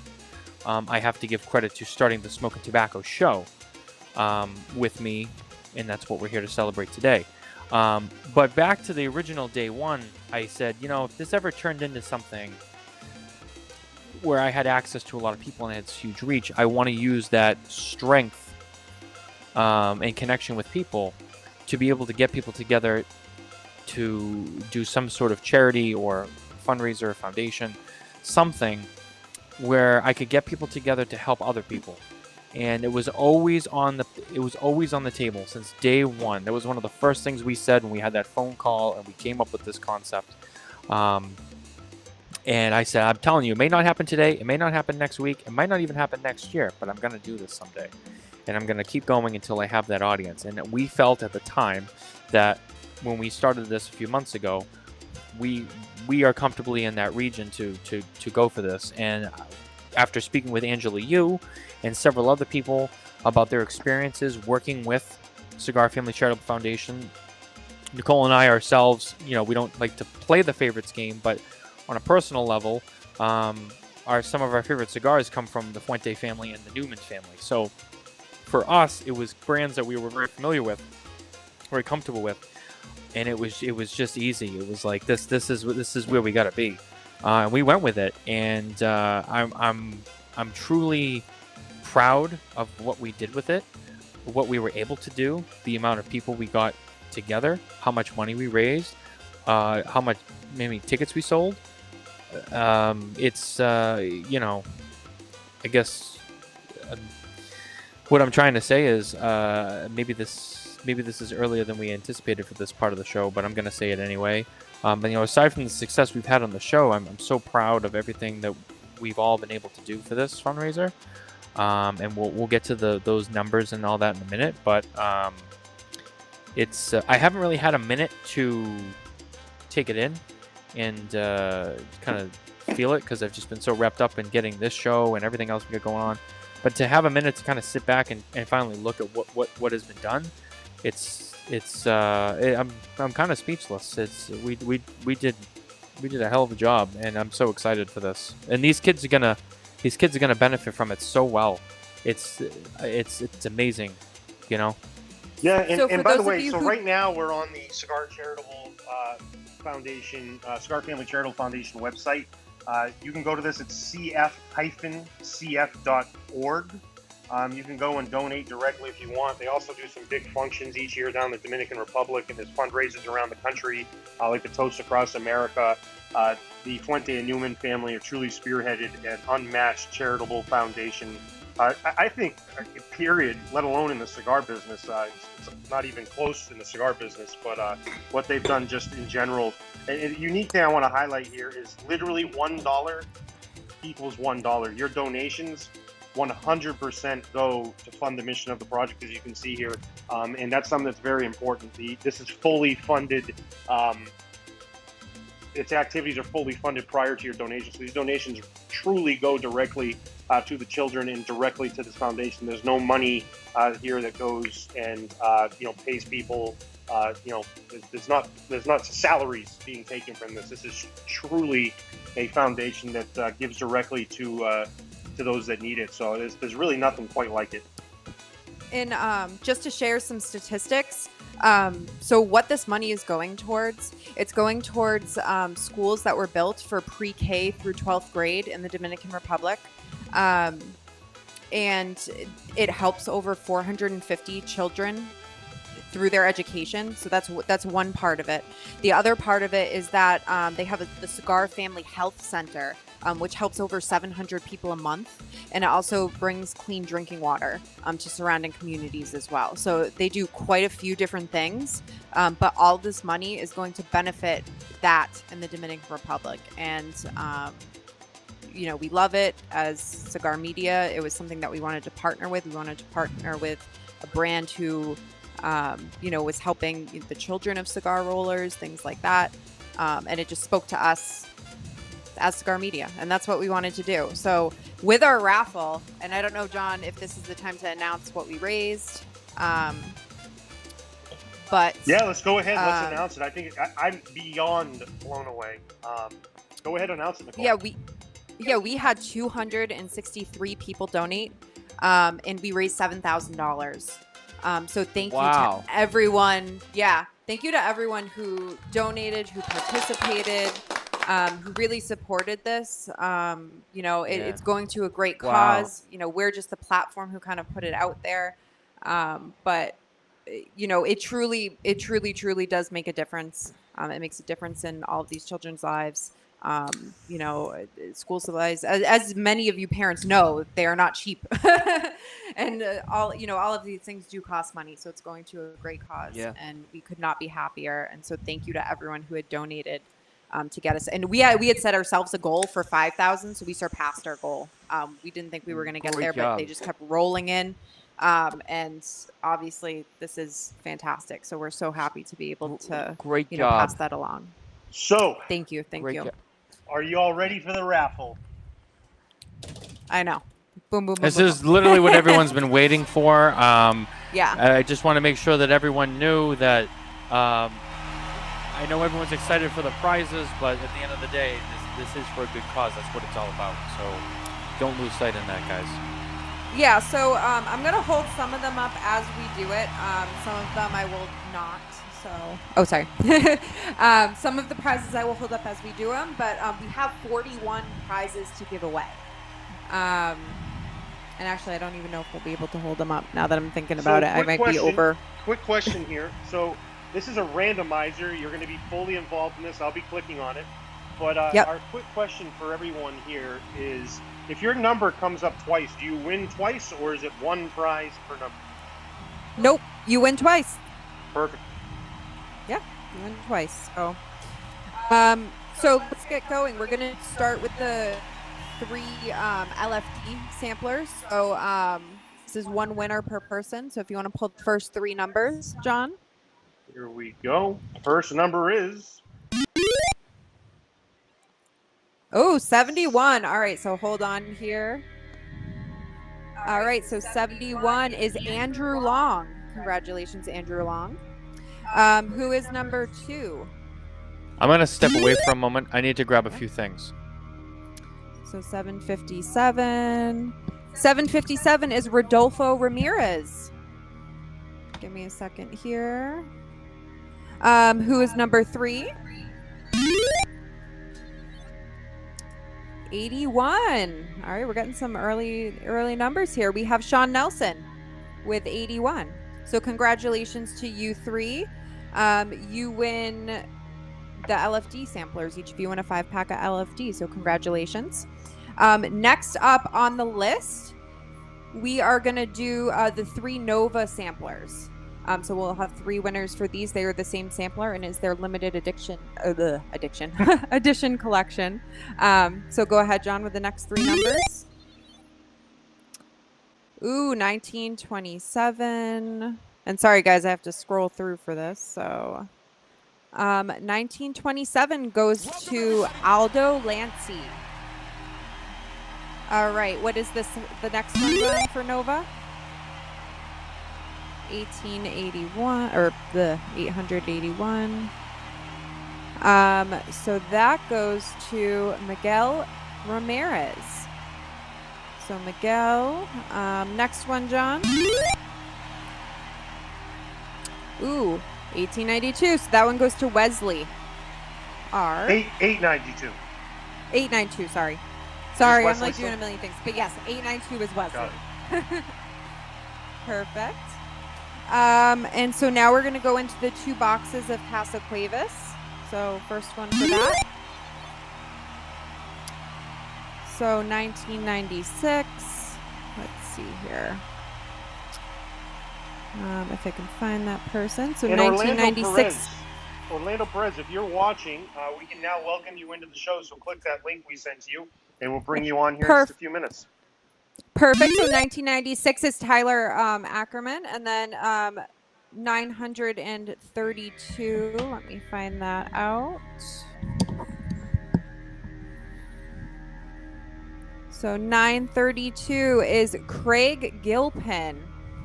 All right, wonderful. So that's for the Casa Cuevas. So we're now going to give away the Micalef samplers. So the first sampler is a special edition Leyenda in the ashtray, and then the second is 5 Matafinas, 5 Migdalias in an ashtray. So the first one is 1992, and that, let's see here. Okay, so 1992 is James Vredenberg. So congratulations. I know he's a big Micalef guy. So next one. Who won that one? James V. Oh, James V. So 1913. Let's see here. So 1913. So next. Hold on, John. Whoops. 1913. Sarah. Sorry, guys. I have this huge spreadsheet with everyone in it, so it takes me a minute to find them. So 1913 is Randy Cookenham. Oh, Randy. Randy, yeah. I know Randy. Right, so Randy's a fellow brother of the trade. So this is a big one that we're giving away next. This is for the Brick House Humidor and Backpack. So you want to pull that one? 370. So 370. 370 is Dominic Mancini, if I'm saying that right. So 370 is Dominic. So congratulations. The next is a box of Timeless Sterling Robusto. Oh, great sweater. So 1396. Let's see here.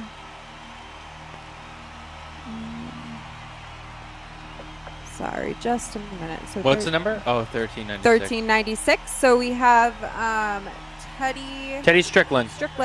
Perfect. All right. So next up, we have a box donated from Ash Quarterly. So Jason and Rebecca. And so that it's 5 cigars plus some accessories as well as their magazine. Nice. So if you want to go for the next one. So 316. Let's see here. So 316 is Rudy Rayberg for that. Oh, this next one is a big one. Actually, do you want to go grab it? Well, we don't have to show it. The canvas. Oh, yes. I will grab that. So then, yes, I will show this. Matt's just going to grab this one because we do really have to showcase this. This is coming from Subculture Studios of Drew Estate. So this is a hand-painted canvas. Orlando Perez, welcome to the show. We need you to unmute yourself. Welcome, Orlando. Oh, sorry, I'm going to do it on my camera. What do you think of this stuff so far? This raffle's out of control. This is one of the great. This is unbelievable. Really it's is. ridiculous. There's more. This is amazing. Yeah. There's so much more. I'm only on the first sheet. You guys buckle up. There's a lot of prizes. This industry is really. Thank you. I'm stepped up here, on but this. I can't hear. They always do. Yeah, and these Well, we these can hear prizes you, were all Orlando. donated, so thank you to all of these companies for really stepping in. I'm getting an echo from somewhere, by the way. I don't know who's got that. Maybe it's Orlando. Here we go. You ready for it? Okay, so for the Drew Estate canvas, ooh, 1100. Let's see, who is 1100? So 1100 is Richard Charles. Oh wait, no. So I'm so sorry. I just said the wrong person. So that's my bad. 1100 Nice job, Steve is Harvey. Jack. I know, right? I don't want to Steve Harvey it. That is Jack. So Jack F. So 1100. Okay. So there's that. The next one, we are giving away two. So each of these prizes, so there's 2 prizes in the next one. Each is a bottle of Eagle Rare and a Carlito bobblehead. So these one are bourbon prizes. So John, we have two winners for this next one. So 1124. That is Daniel Delgado. And then I think that next Nicole's one, sound's getting lost in the music. I know. No, Sorry, there's an it's echo so- from one of the screens. So anyway, so Daniel Delgado, he won the bottle of Eagle Rare and the Carlito bobblehead. Who is the next one? All right, so we have 349. 349. Antoli P, 349. So Antoli Popachak. I can't say people's names, so I'm just going with the last initial for some of them. Okay, so the next one is a green Fuente ashtray and a green Carlito bobblehead together. So 1035. 1035, perfect. And that is going to Michael Toss. So 1035. Right here. So, the next one is a box of short story from Fuente. So next one, John, is one winner. So 1429 for that. Who is that? So 1429 is our buddy Nelson DeMello. Who was that? Nelson. Oh, Nelson. So 1429. Next one is a box of Father and Son. That's a great box. So 1950 from Fuente. So that one is Thomas Hall. Congratulations, Thomas Hall. And that's for the father and son box? That's for the Father and Son box. Yep. There you go. Okay, so now we have 2 more special prizes. And Matthew, can you do me a favor and grab it for me? Which It's one? my sampler and your sampler. So Matthew and I both put together our own samplers from our own humidor. So I am giving away a bottle of Buffalo Trace with Carly bobblehead and 5 of my favorite cigars. So this is Nicole's sampler that we're giving away. So in my sampler, I have an Angel Share, Open X. I have a Leo X Nova. I have a Lennox. I have a Leyenda number 1 and a Herrera Esteli. And mine with the bottle of Buffalo Trace there. So John, if you want to pick someone for my sampler. So 864. Let's see here. 864. So Miguel Ramirez, congratulations. So that one's for me. And Matthew, do you want to say what's in your sampler? Yeah, sure. So this isn't the bottle that we shipped because this one's open. This is mine that I drink out of right now. But so don't panic when you guys see this. But there is a sample that I put together, my own personal stuff. Sorry, I'm putting it together nicely so I can hold it up. In this sampler, you will see that I have included. John, you're gonna like this. Sorry, I'm trying to do this very neat. And well, the winner's little bit of already OC. here, so we already got Yep. the winner. So what Well, is announce this the winner winner. Okay, so I'll the tell winner them. is Victor Montesano. What do you All right, so Victor, you're gonna grab one of these Arturo Fuente Rosado Oros, an Atabe Delirios, Wow. and LFD Football. John, I don't remember the year on this one. Do you? Oh, you should know. I mean, this is That's the. what you do. Is that box press, Matt? Yes. That's I think it's from, 2019. That's from Atlanta. Yes. A Liga Privada number 9 Bellicoso. And a Opus X Triple X Bellicoso Power Ranger Oro Escuro. Very difficult to find. Wow. Those are some so those are some awesome cigars that I will be giving away from my collection, as well as a bottle of Rowan's Creek from the Willett Distillery. All right. Nice. So that's a great prize. We love whiskey and cigars. So okay, so now we're getting into the good stuff. So we have 20. Sorry guys, no stag. We're getting into the good stuff now. So Wow. well, no. We have so we've done all the other prizes, and now we have 20 of these Fuente samplers. And in each of these samplers, there's 4 to 5 cigars, including something ultra rare. So we have some handmade cigars from Cynthia Fuente's personal locker. We have things that you cannot buy. There's Opus. There's other sorts of things. We're not going to go through each individual, There's but also, just know there's some things from Carlito's locker as well. Yep. That they have personally given us, and we're very grateful for that. Also, just so you guys know, because I know these items everyone's probably hot for. The way we're doing this is we're not going to go through every little pack. They're all random. They're all assorted. Everyone who wins is going to get something really cool. But we're going to draw all the names and that's it. We're not going to. No one gets to pick and choose and all that. Ask you when you do get your prize, just hashtag and tag Smokin Tabacco in it. We'd love to have you tag and show what your prize was for this. So if you're watching on social media, please tag this, let everybody see what you got. And like you said, we're going to do this again. This is going to be an annual thing, and we hope to keep making it bigger and better. So tag us in it so people know what's going on. Package number 1. Here we go. 1 of 20, right? Yep. Boom. Just go slow because I'm gonna. 820. It's gonna take me a minute to call the name, but 820 we have Alec Voitila. So next one. 974. So we have David Moorhead.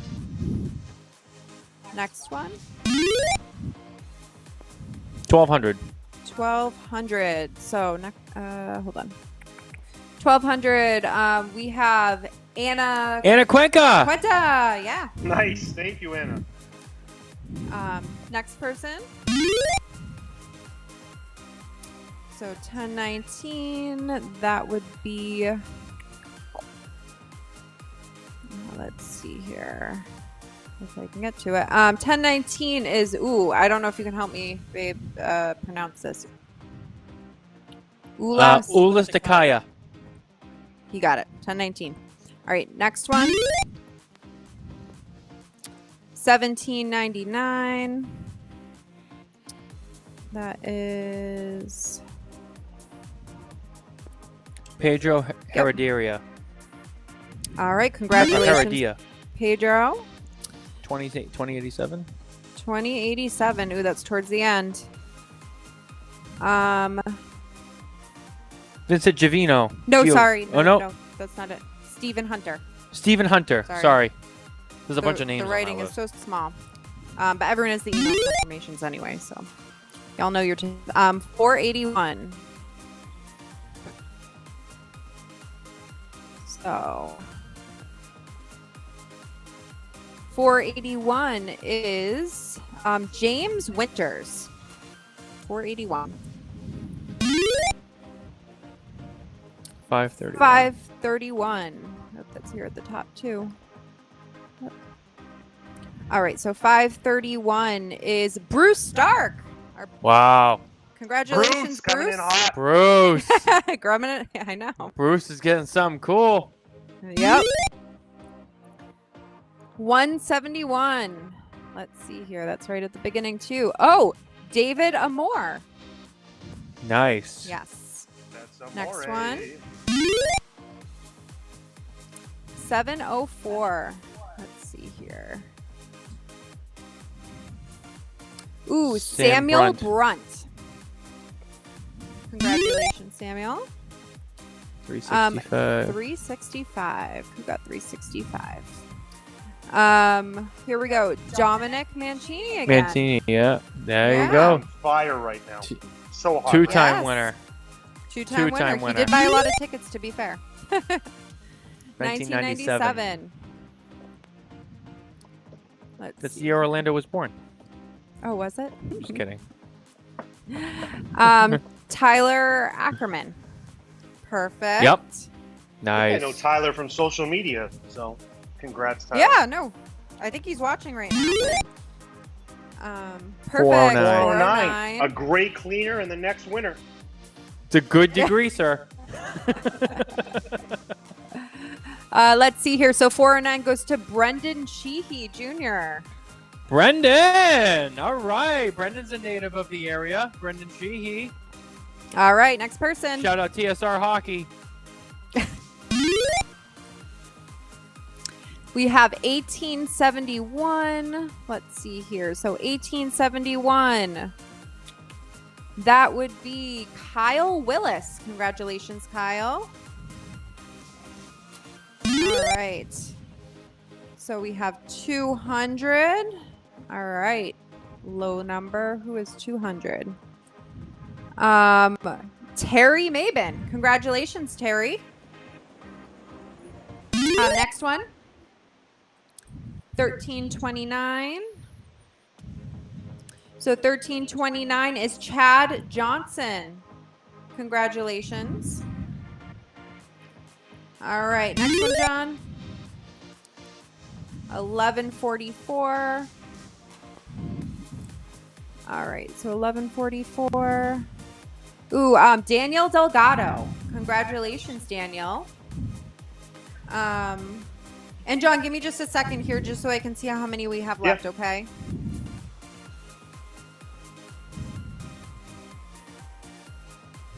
All right, we are down to our last 3 winners of the night. So, give me the next one, John. So, 1857. Let's see here.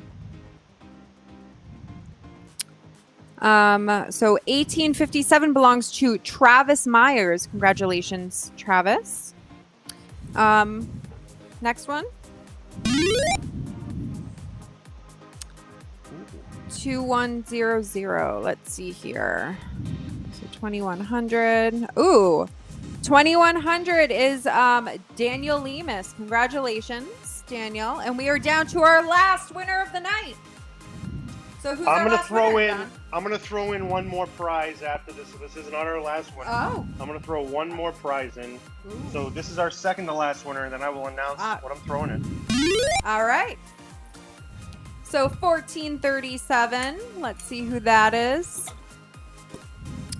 1437 is Melvin K.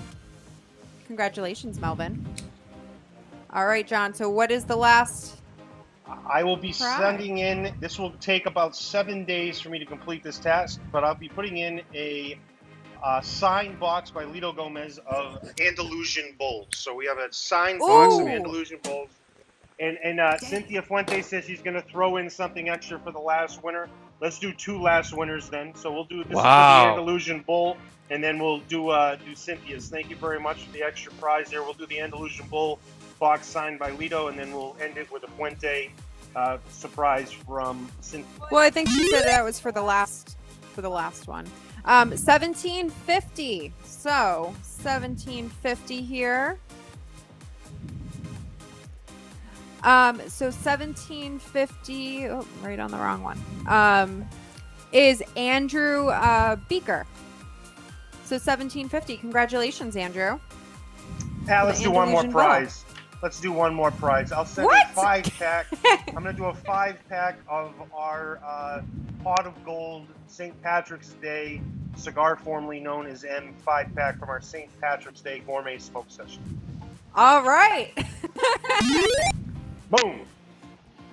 Wow, 2,094. All right, because that's towards the end. We sold like 2,100 something tickets. So 2,094 belongs to Angelica Torres. So congratulations, Angelica.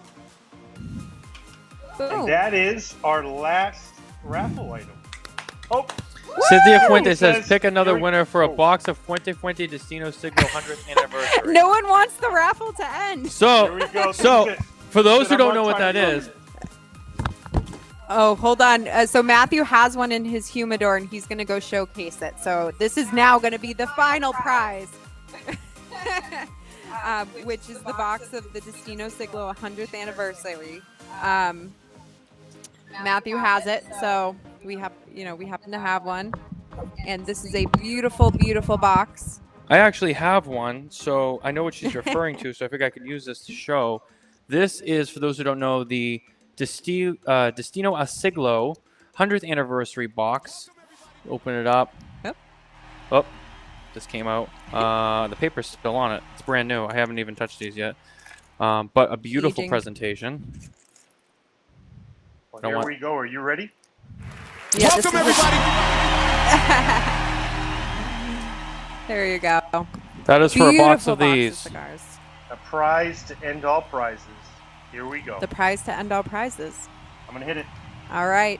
By the way, what number? Here, let's all guess. What number do you think's gonna pop up? Orlando, what number do you think's about to pop up? Prize to end all prizes. Here we go. The prize to end all prizes. Orlando, what number's popping All up? right. By the way, what number? Let's all guess. What number do you think's gonna pop up? Orlando, what number do you think's about to pop up? I think I left the cabinet door open.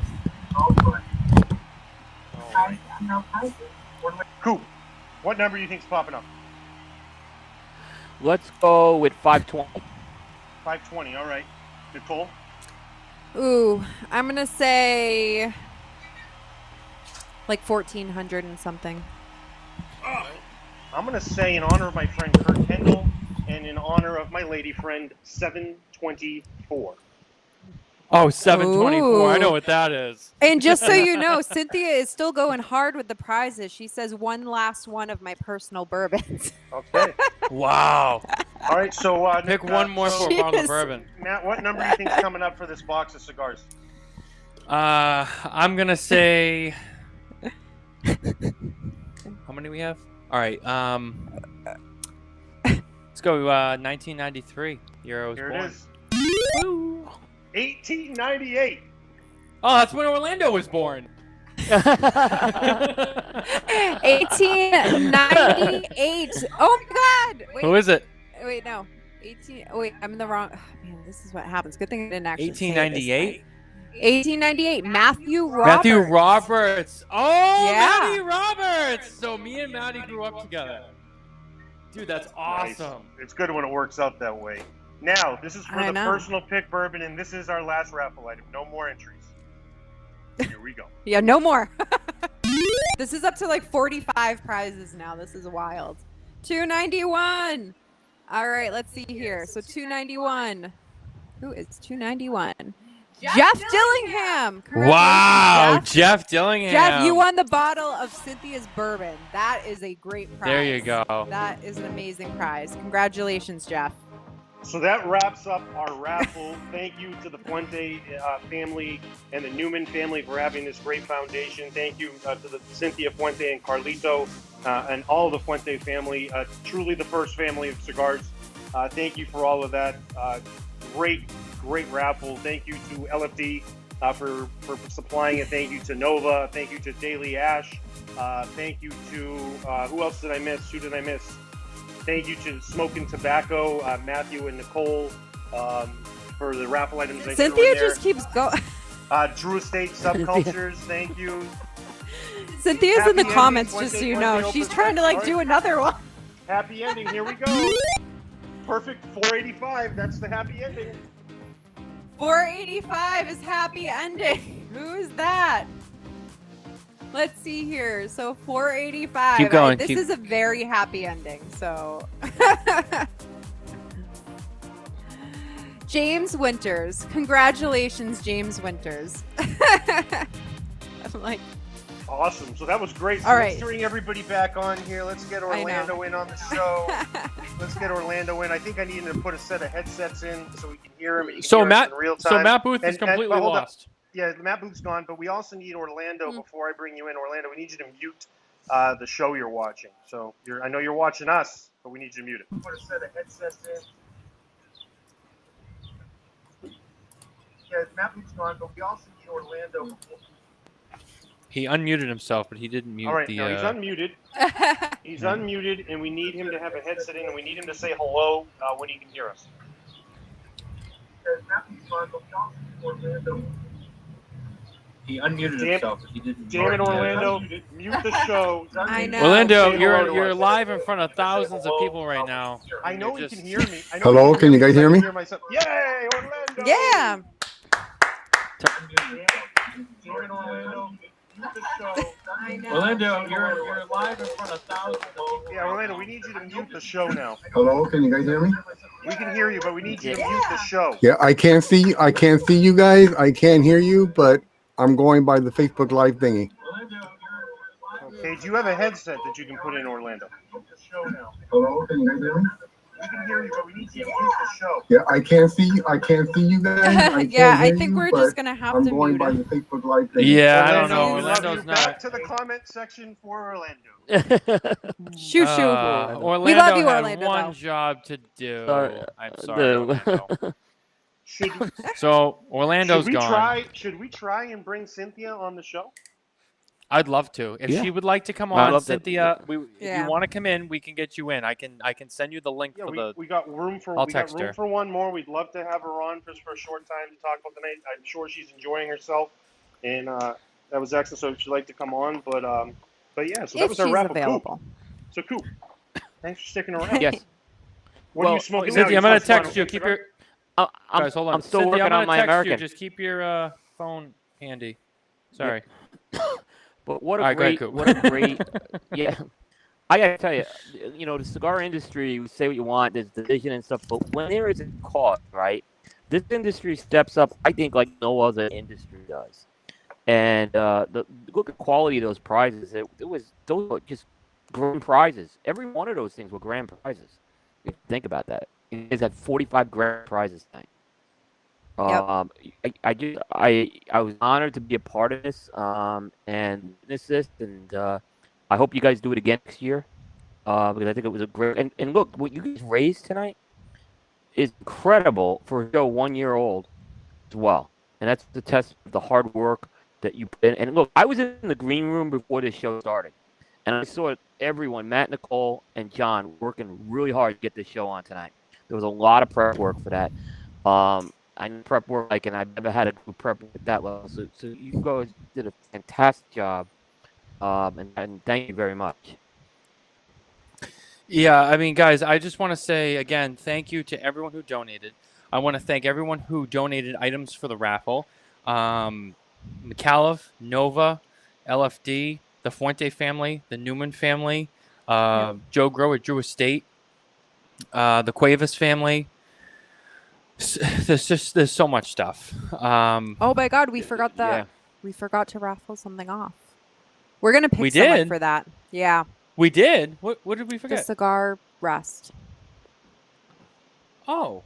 Oh yes, we do have one more Oh, winner. did we grab those three right there? Yeah, we did. Yeah, that's all done. Okay, I wasn't sure. So there's something, but we're gonna pick the winner for that. So we'll do it separately. So there could be an email in your inbox tomorrow with another winner.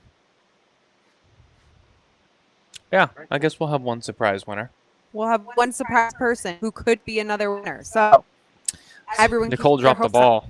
I did. You know what? It's been a lot for me. I'm tired. I hand everyone who got raffle ticket emails. I wrote every single email, so I emailed So- 200 and something people. So just so you guys know, so we're exhausted. We have been doing this for so long. This whole last 2 weeks has been exhausting. It's been honestly. I wasn't gonna air this out on the air, but I will because I can do whatever I want.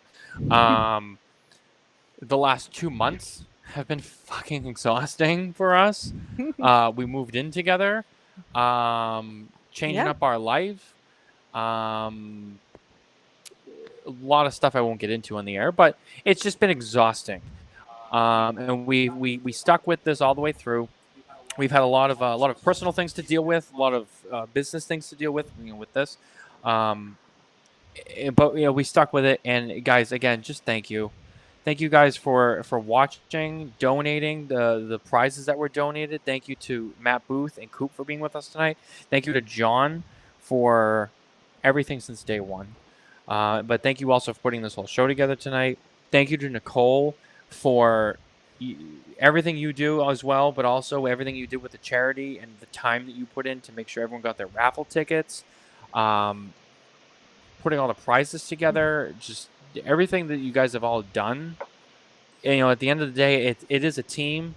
It's not about me, but I mean, out of everyone here, it's something I started on day one, and then everyone joined along the way. And I've made friends with all of you people, especially people like John Carney and William Cooper and Matt Booth and the Fuente family and everyone involved who we've met along the way. Our partners at Micalef and Nova.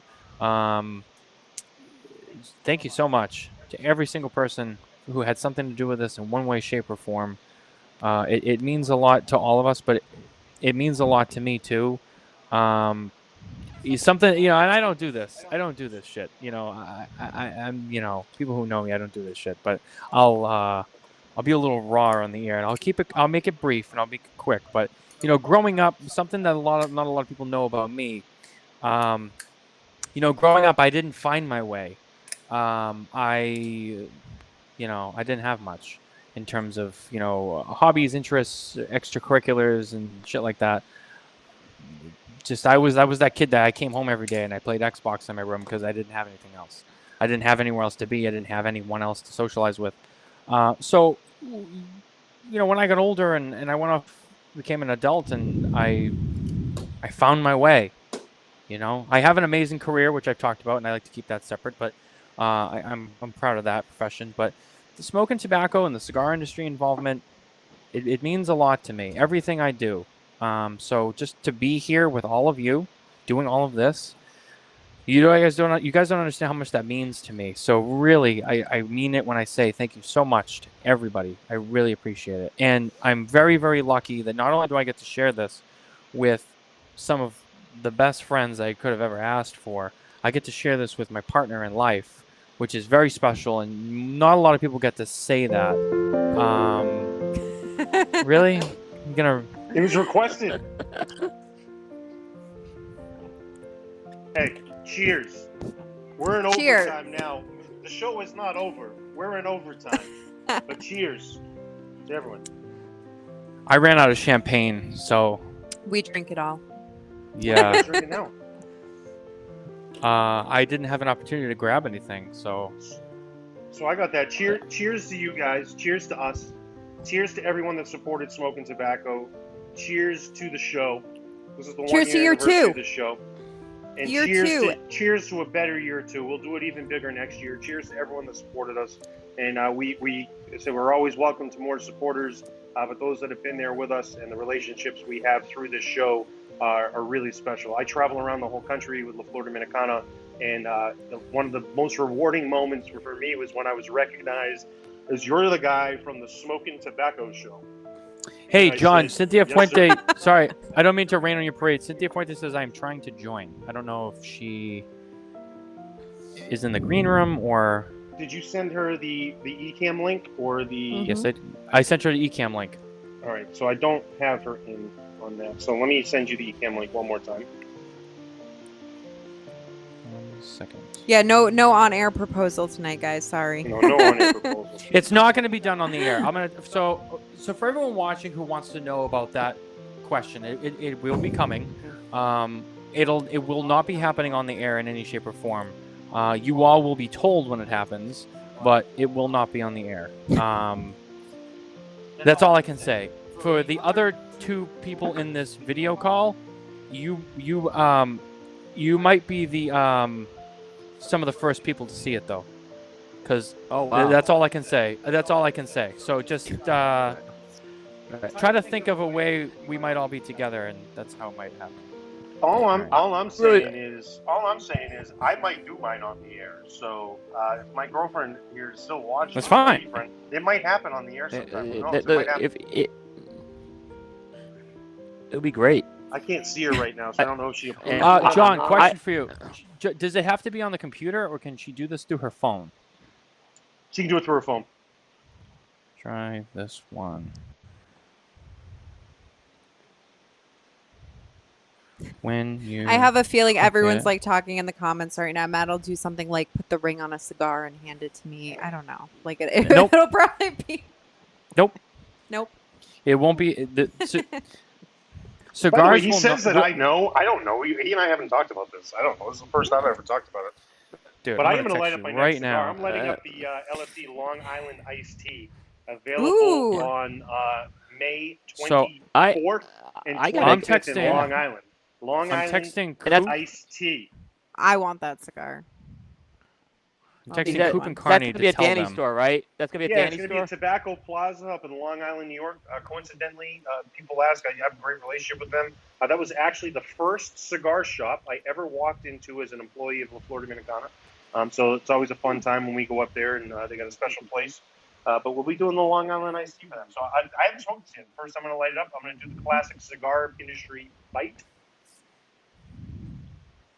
And light this sucker Sorry. up in celebration for overtime. I'm trying to Yep. get Cynthia on here. I'm trying to Yeah, walk she her pulls through up this. her phone and just clicks on the link. It'll automatically take care of it. I look forward to meeting both of you at PCA. We I are really so do. excited. We're gonna have to go to dinner. I mean, We're gonna have to spend yeah, a little we more will, time together. we're gonna have it at the media house as well. We'll have the media house. So we have 3 people going this year from the Coop team, which is a first. So it will be Ooh. myself, Bear, Mhm. and Bear. a gentleman by the name of Aaron Nielsen, who's the son of a person named Rick Nielsen, who happens to be the co-founder and in the Rock and Roll Hall of Fame. And that's Cheap Tricks, Rick Nielsen. Aaron is Awesome. he is a hardcore cigar guy. This guy. I say he is on top of the industry. He is totally on top of the industry. Ahead of me sometimes.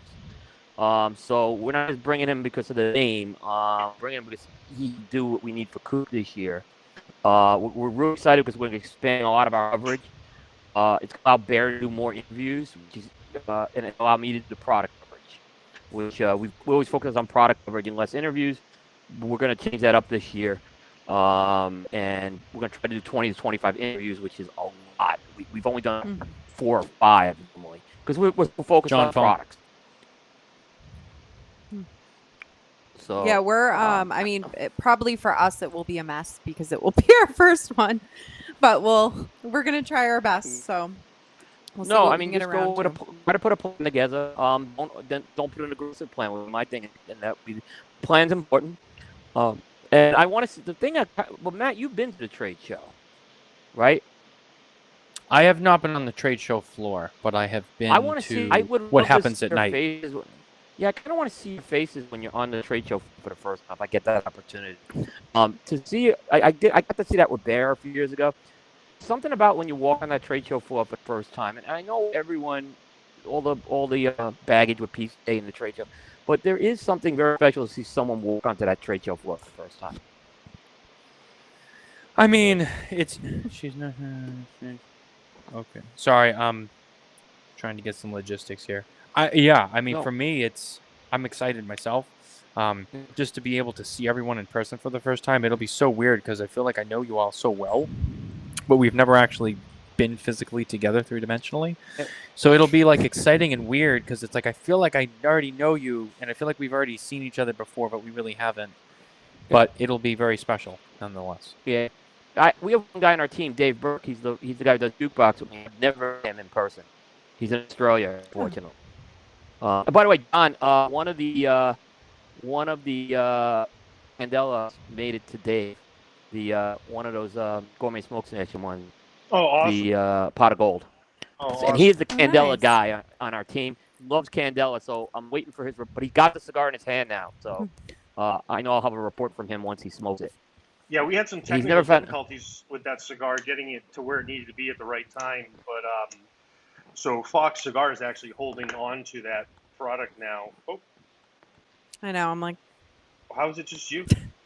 I don't know, but hi everyone, just me.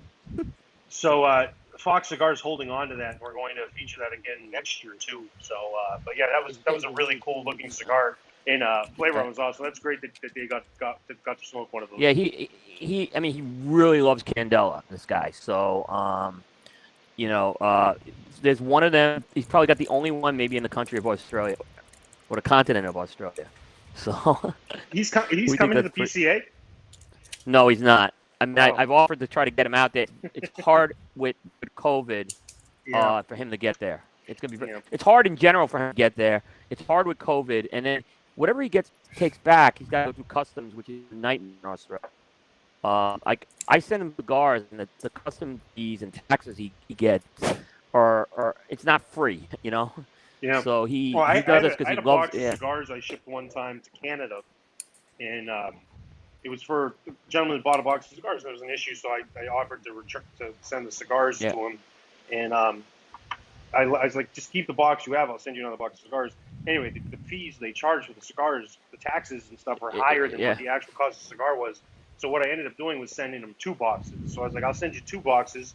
You can pay the taxes, as he has to pay the taxes for it. But it was still, worth it for him to get 2 boxes of cigars. He paid essentially for 1, but got 2.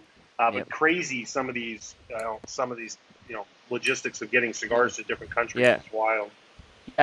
Yeah, Aaron Loomis, who also is one of the people on the primetime team, he has developing palates. He has a guy up in Canada, and I think he's gonna he has the same problem all the time with these cigars, and he's gonna have the same problem with PCA. Unfortunately, getting out of Canada is not easy right now. So, but Aaron will be there, and he's got a team. He'll have part of his team out there at least. So we'll have a. I'm glad to see a lot of us are gonna make it back to Vegas this year. You missed it. It was something was lost last year. Yep. Not having a show. And I'm so excited. I'm really excited to get down there. I know Nicole is. As much as we're excited for the business end of it, I think part of us is just excited to even just be social. Just to see everyone we know, like you just like the interviews and all that aside, it's like just to be able to be like, hey, what's up?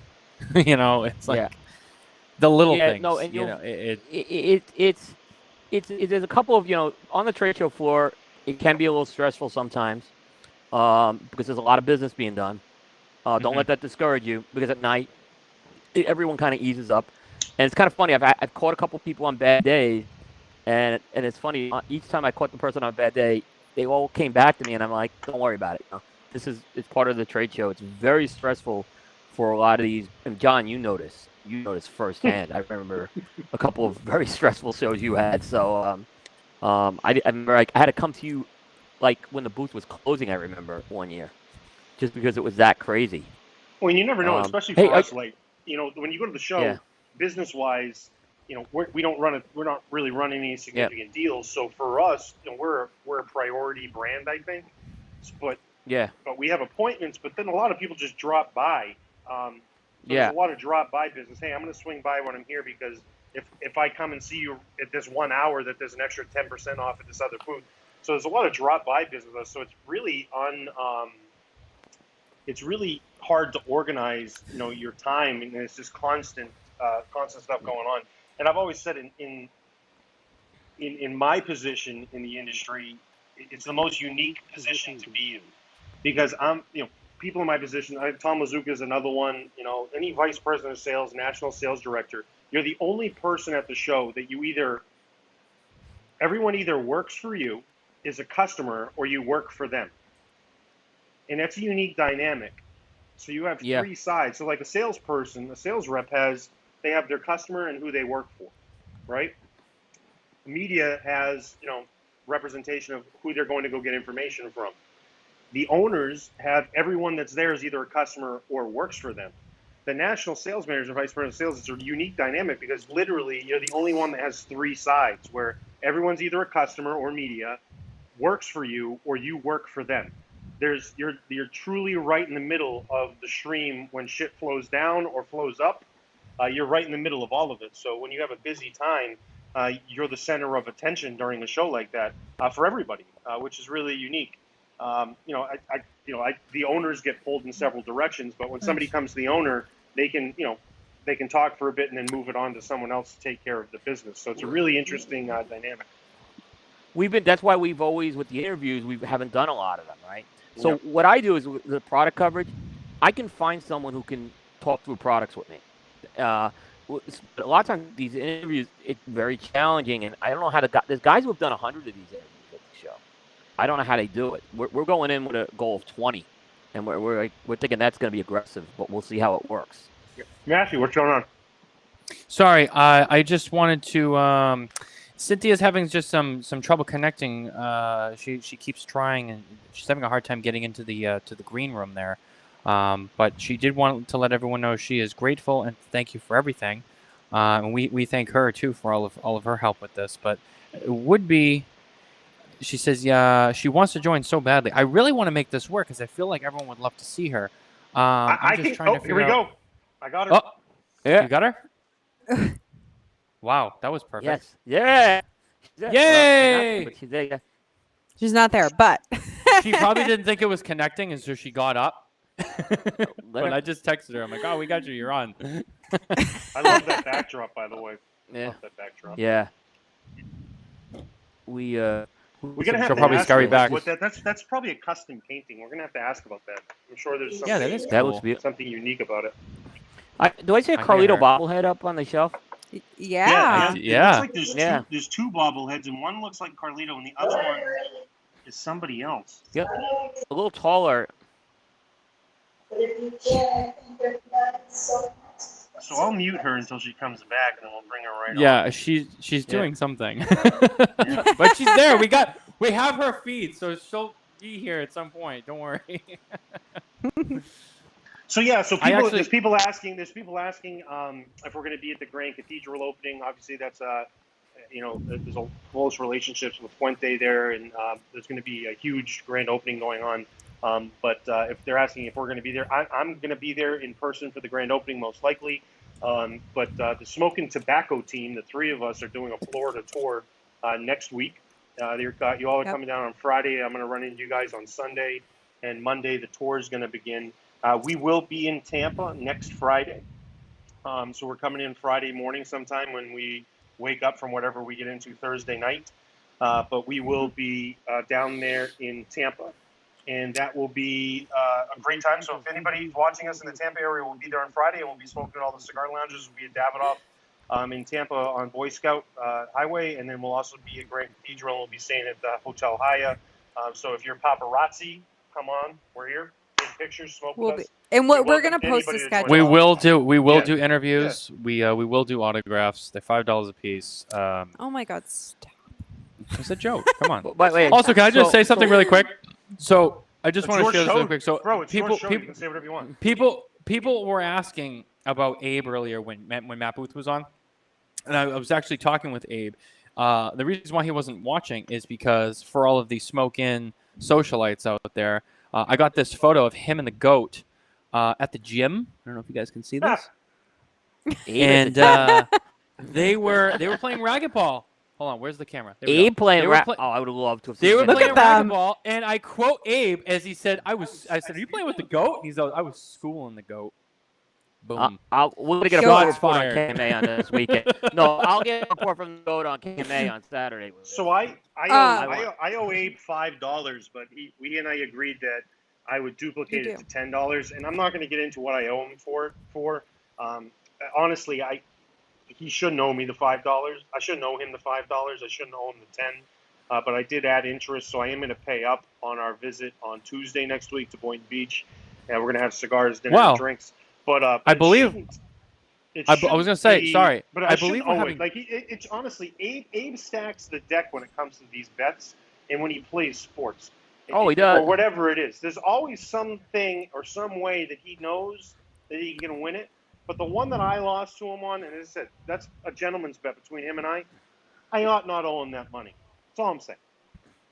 So I was gonna say, when Jose Blanco was on the show, he said that you owed him a steak, and I believe we might be having dinner with Abe. Maybe you could repay the bet in a steak form. I don't know. That's just me stirring the pot. I'm gonna sign 10,000 pennies. Yeah. Oh. I'm gonna give him pennies. I'm gonna have him put them up on his friggin' wall, and it's gonna be like 10,000 pennies up there, or whatever. Is 10,000 pennies $10? Yeah. 1,000 Go to the Should folk. be, yeah. 1,000 pennies. Go to the Go to the Pesos? folk place with Abe. Yeah, Abe's got a great folk place he took me to. All right. I was I'll gonna tell him. say super quickly. Bruce chimed in and said he thinks There that we're she gonna have a. is! Oh, hold on. that oh shit, Mom said, oh shit, I'm on. I can't hear you. Did We she hear you. have- Hear you on the line. We hear you. Not yet. Hold on, I'll text you. Hold on. Let me know if you guys are getting an echo. But Bruce had brought up that we're gonna do a lot of shipping when we get home. We're actually gonna ship all the prizes You out can before hear me? Friday. We can hear you, You Cynthia. can't hear me? Yeah. Welcome I aboard. can't hear you. Yeah. Okay. Oh, okay. You can hear me. We can hear you. Welcome aboard. Yes. Okay, I'm going. What were you smoking I don't tonight, know by why the way? I Is can't that the same cigar you were smoking earlier? Okay. I'm going to talk. All right. Yeah, let her talk. Thank you to each and every one of you. This has been the most incredible show ever. Happy anniversary to Smoking Cigars, Smoking Tobacco, to Matt, to Nicole, to Jonathan, William. It's so wonderful to see you. This You has too. been amazing. $7,000 really touches each and every child there. That goes so far. And the Newman and the Fuente family are so grateful to all of you for putting your forth effort, for having so much passion. Matt, for having the vision that you did. I just cannot wait for you all to be able to go to the foundation, to be able to see it, to be able to see the children's smiles. It is going to be wonderful. So you're both, going to be blown away. And William, we've been telling you for some time that you need to go as well. And Jonathan. I'm gonna. So Oh, the prizes, and we want to thank everybody in our industry, all the different manufacturers that gave gifts, everybody that donated, everybody that bought.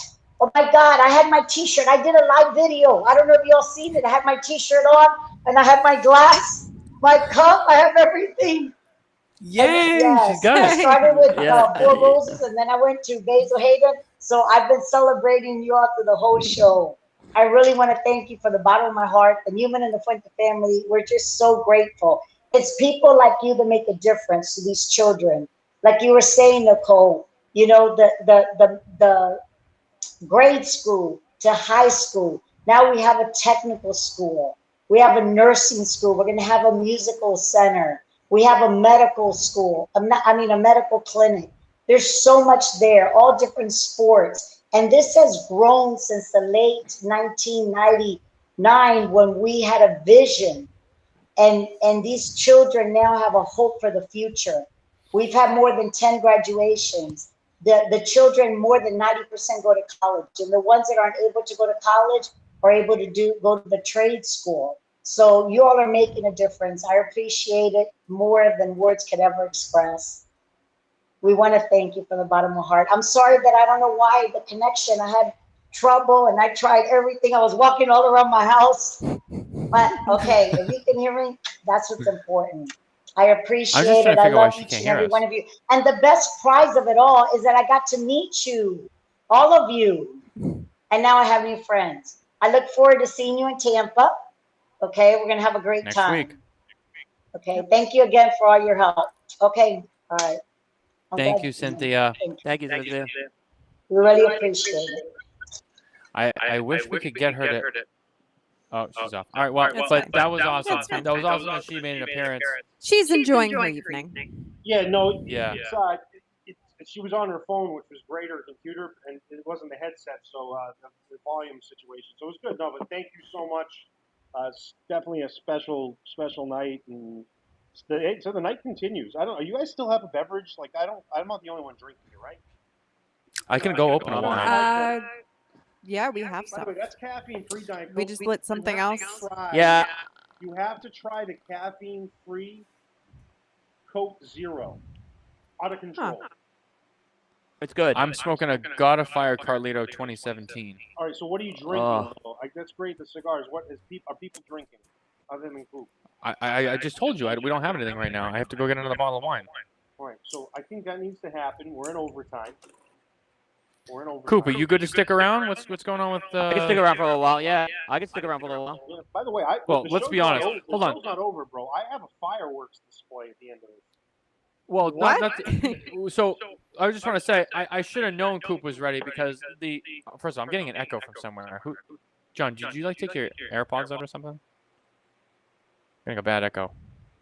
Yeah, it was coming from John, I think. Because Coop's got we all got headsets on. It's gonna be John. Yeah. All right. So I was gonna say, Will Cooper has a reputation. A lot of times people say, "So how long is the show?"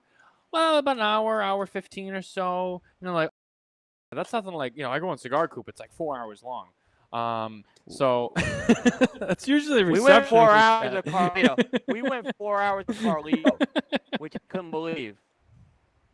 Yeah, we went 4 hours but with with that, I'm I'm gonna go grab some wine. I'll be right back. So you guys just keep the party going. Yes. Yep. So John, I'm gonna be in Florida the last week in May. I'm gonna miss the Grand Cathedral.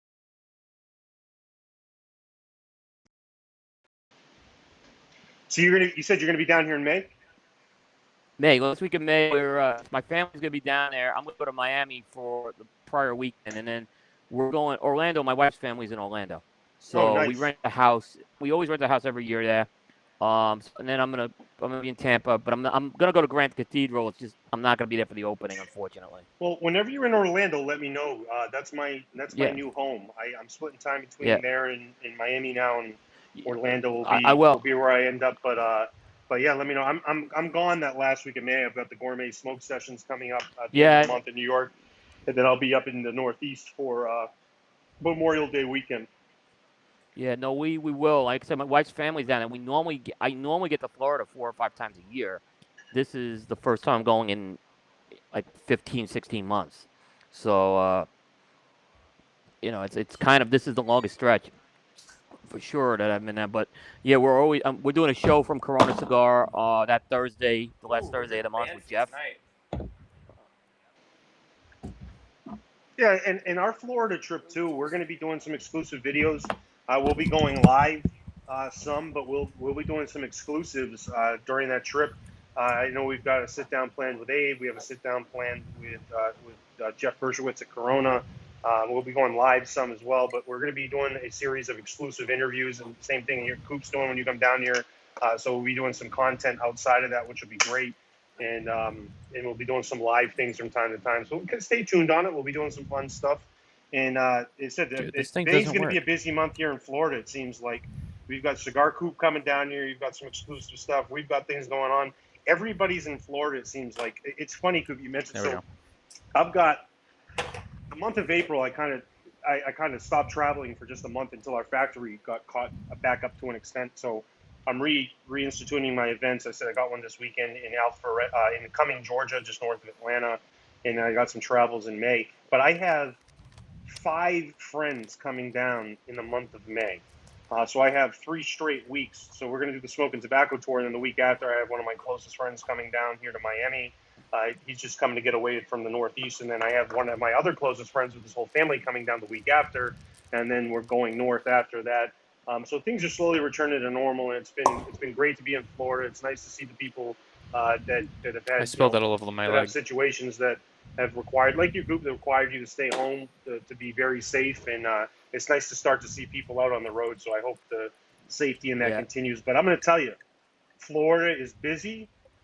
Everybody's coming down. So if somebody doesn't have free time when you're down here, be understanding, because I could fill every day in May with somebody that's down here.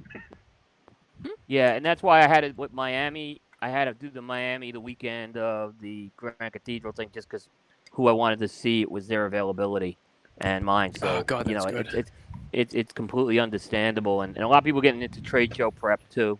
That's another very busy time. So, it's understanding that happens. And Cynthia has a message for you. You said reach out to her, let her know when you're in Tampa. She'd love to meet you. Oh, I will, Cynthia, for sure. We're trying to. The date has been a little fluid with the Tampa, but I am going to be in Tampa, and I will be reaching out for sure. You know, we got a big supporter of the Cigar Family Charitable Foundation in here in his retail shop. We got Jay Davis. He's got Blue Smoke in Dallas. Jay's on here. He just said Coopster. Jay's a good man. Does a lot for the charitable side of the cigar business. He does.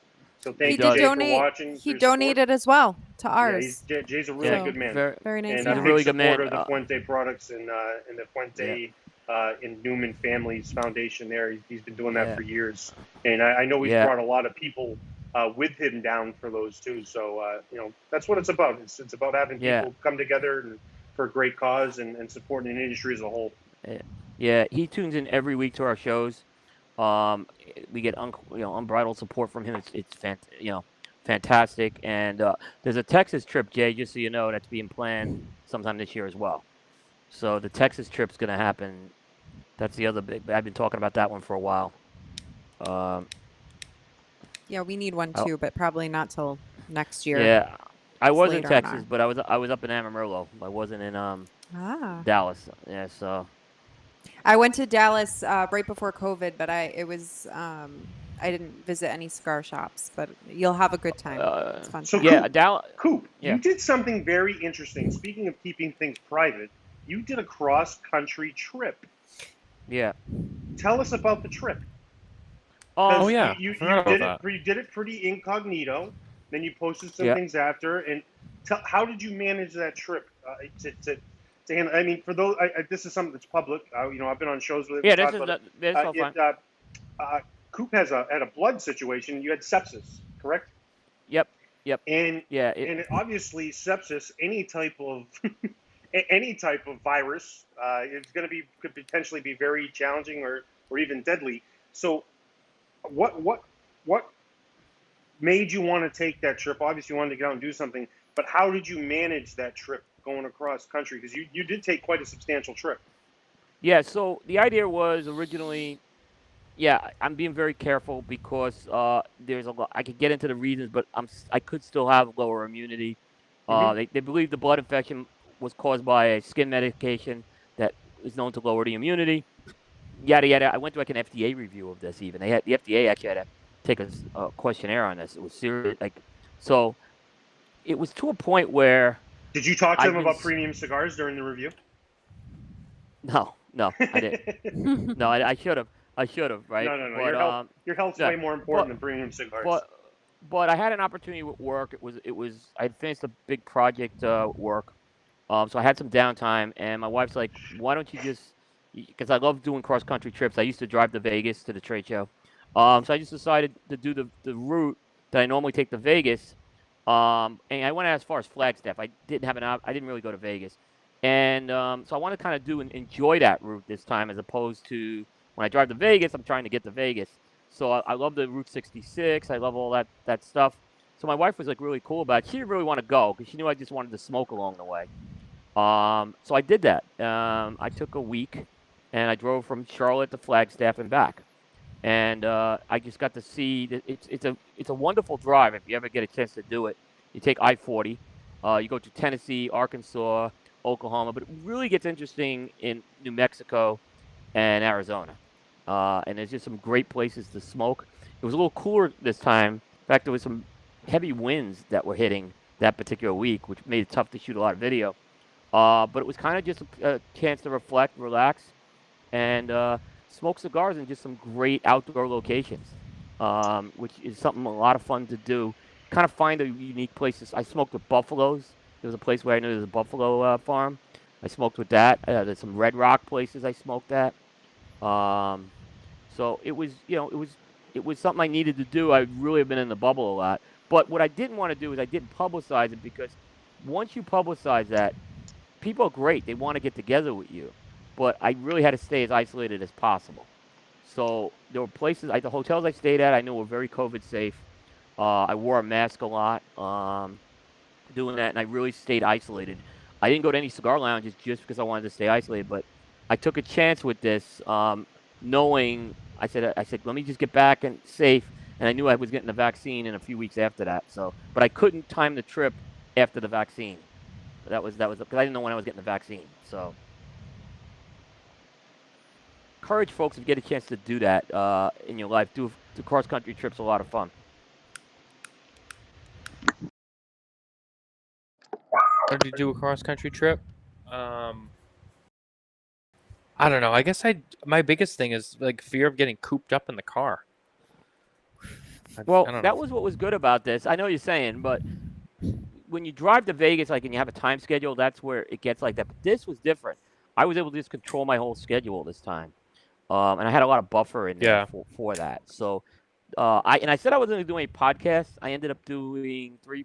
I ended up doing 4 podcasts. I did my 3 podcasts and then Dojo show. So I did a couple from New Mexico, one from Arizona, and one from Amarillo, Texas.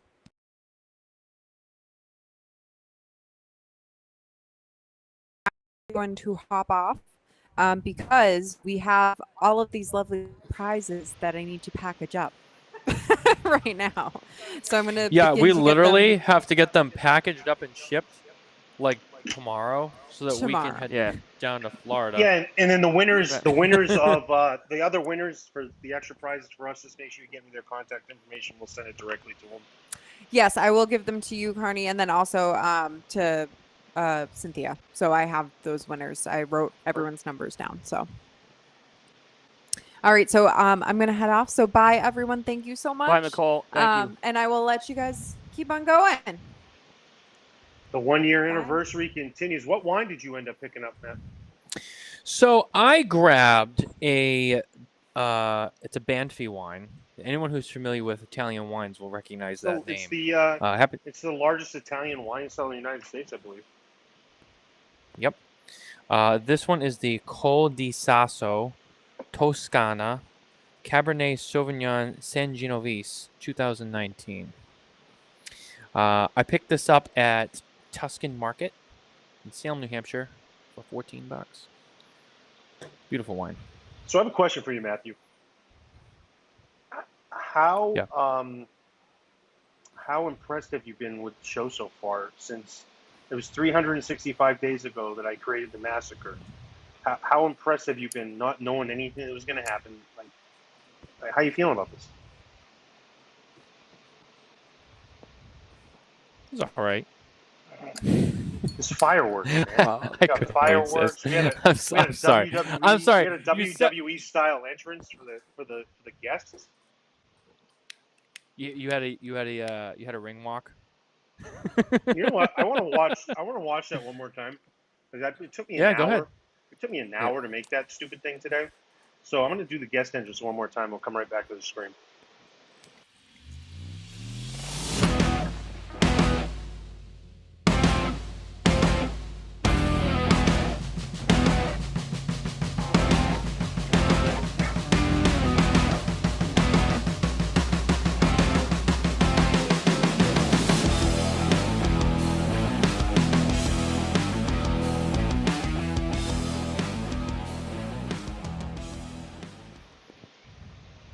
That was epic. I'll give you that. It was great. It was great. Yeah. Wait till you see the fireworks show at the end. That was better than my idea. I was just gonna like copy the entrance from another show, which goes something like.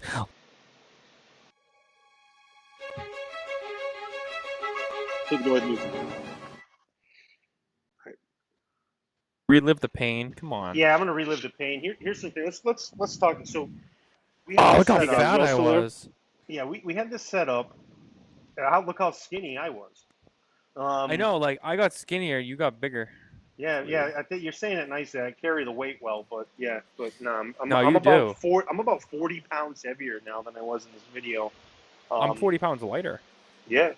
So we had Brian McGee on with us, Coop, and we had this great show set up, and this was the entrance to the show. It was a complete disaster. My favorite parts of this video are the echo. So stand by just for a moment. We will get the volume back. The frustration in my voice. Communication. And rocking that really 724 hoodie. Yeah, that was a nice gift, Kurt. The reverse camera, yeah. Yeah.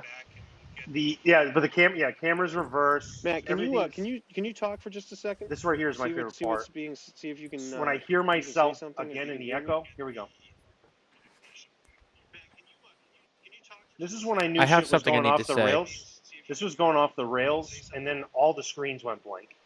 What are you gonna say? So I've lost volume on both of you guys for some reason here. So it's interesting. When we came up with this concept, I knew about this part. I didn't know about anything else. And John obviously did an awesome job. He's gotten, I will say, one of the things he has gotten really good at was his skill. I mean, even this, he created all of this. The intro video you guys see every week. John created this on his laptop all by himself. We didn't pay anyone to do this. This wasn't done by some like big firm. John Carney did this on his laptop.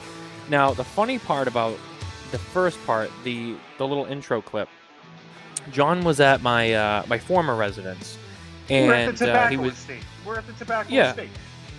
and he was staying there, and it was funny. I think we did a show that night, and we came in. It was probably like 1 a.m, and I said, "Dude, what if we open our anniversary show with like a flashback to like the first show?"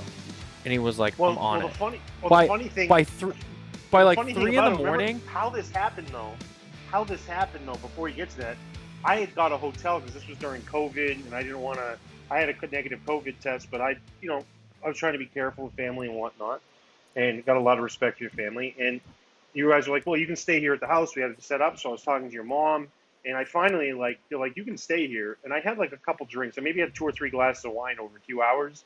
And I looked at your mother and I was like, I want to drink more, so I'm going to stay here. And you're like, yes. So I went into your room, picked some wine out. Your mom was down for it. I went back in the room. Remember, I had the window open, so it was like 35 degrees in there. It was awesome.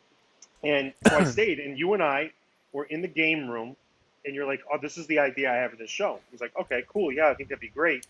And then that's where you can pick up where we were at. It's like 3 a.m. So I think I like took a shower. I got out of the shower. I was sitting there on the edge of the couch on my laptop in a towel because I couldn't wait. I got right out of the shower, I got my laptop, and I'm like doing something, and he's on his laptop. He's sitting on the couch. It's pitch black. We're in the dark, and I just say to him, "What if we open the show with a flashback?" And that's like the first thing people see, and then it cuts to our intro video, which I don't think we had premiered yet, the new intro. And I just remember you looked up from your laptop and you were like, give me like a few hours. And I had to go to work the next day, so I went to bed, and when I woke up at 4:30, it was already done. I had it on my phone, and I'm like, what the hell is this?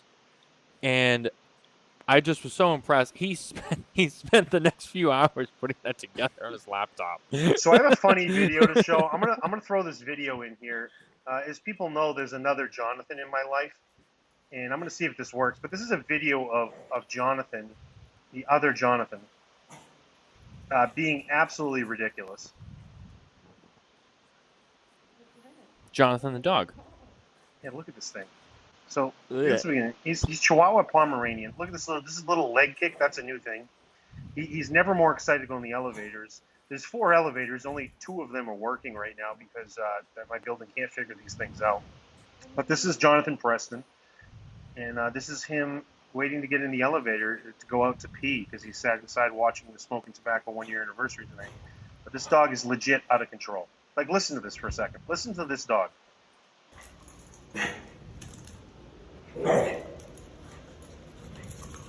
And he got a sticker caught on his foot allegedly somehow, and he's stressed. What's that? What do you have on your paw? He looks aggravated. He's like, I just want to relax. He's just mad he doesn't have a pair of Crocs like I have. The lady has. Do they make dog Crocs? They got it right. Wait, so when was this video filmed? Just like a minute ago. Oh wow! So that's. No, we have breaking news here. I mean, this is a scoop with the coop. Coop with the scoop. This is Coop with the scoop. Coop, by the way, do you I have dogs? Do you have animals? want to appreciate the you being a friend of cigar media as a whole. I know what we're doing over here at Smokin Tabacco is a little bit different than what you're doing, and the media side that we pull is very much different.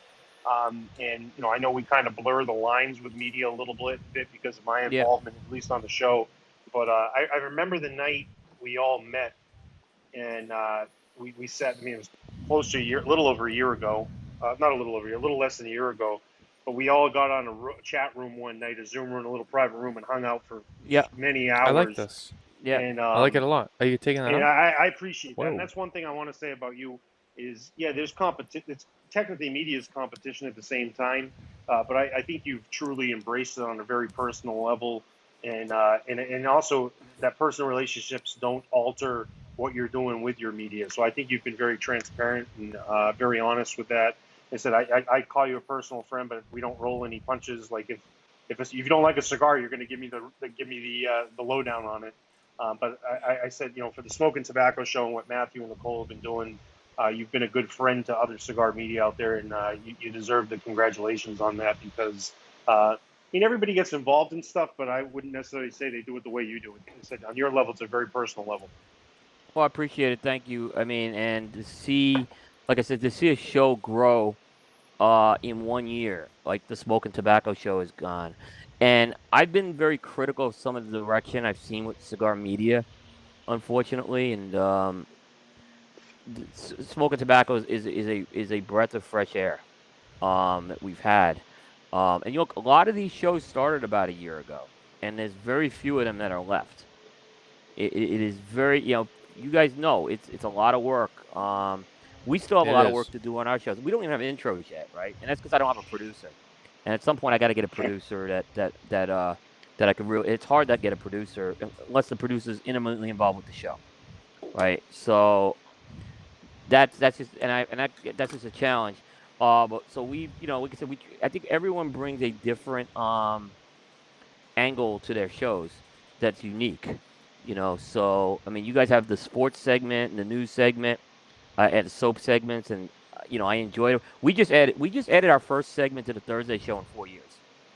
We added a Sopranos segment, and that was Aaron and I just constantly talking about the Sopranos. I said, why don't we just do it on the air? A short 5-minute segment. We just debuted that last year, so we've kind of stuck to the formula for the most part on all these shows from day one, and this is the first time we're deviating a little with it. So. But it's exciting. It's exciting to interact with other media. I learn from other media, for sure. I've made a lot of mistakes. I ain't gonna lie. So it's very rewarding. I mean, I'm hoping at some point I could do this full time. That may happen in a couple of years, but we'll see. And if I'm in that position, I'll be very happy. Well, I think it's funny. I think you said, Coop, you said, "Oh, I hope to do this full time." I think there's a lot of people that think you do this full time. Well, I do. That's true. I mean, I got. Yeah, I mean, it is a full-time job. A lot of people know my wife runs the business end of that. Thank goodness. If she didn't run the business end of this would be a disaster. So she runs that whole business piece of it. Anything from, invoicing to edit. She's one of the editors, the proofreaders. She also manages our calendars for the trade show, which is a huge task to do. And it's like I said, I'm really lucky to have that piece because I don't know what I would do without it. So it's I have great co-hosts with Aaron, Bear, and Dave, and we've kept our co-hosts from day one. Tell us a little more about that. How'd you all run into each other? Okay, so I'll tell you the three stories. Aaron and I met when he was with Blind Man's Puff. We were actually on a podcast together as a guest, and we met that way. Then we met at the trade show, and then we just kind of became friends. And then when I left Stogie Geeks, I was looking for a host who kind of could do the vision I was looking to do with Primetime. And Aaron was like the perfect fit. And Aaron came on board. And originally he was going to be a part-time host, and then he loved doing it so much he stayed and became the full-time host. So that was the original. When I left Stogie Geeks, I started Primetime on Thursday nights. And then what happened is Bear was interesting. Bear and I were Facebook friends. And one night he does those videos at the Michael's Humidor. And one night he just started talking about Cigar Hall of Famers. And it was really good. I reached out to him and started the conversation, just like, hey, this is really good stuff you have. And he goes, and I said, I'd love it sometime to kind of work with you, right? And maybe look at him to be one of those fill-in hosts when Aaron was doing it part-time. Then Aaron came on full-time, and Bear said, hey, would you like to still do a show? I said, well, I have this idea for like a Tuesday show twice a month. Let's try it out, right?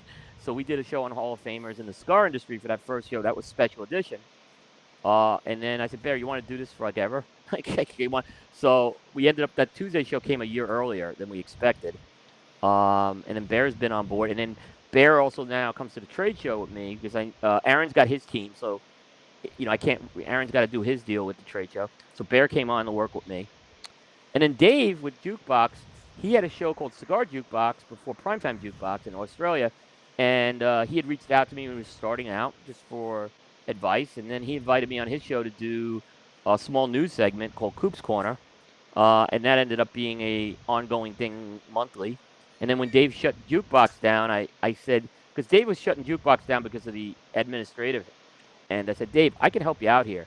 If we move the show over to my thing, I got the platform and everything. I can make things a lot easier for you. And you could just focus on music and content like you're doing. And he went for it, and the rest is history. Now I'm looking at like Aaron Nielsen I talked about.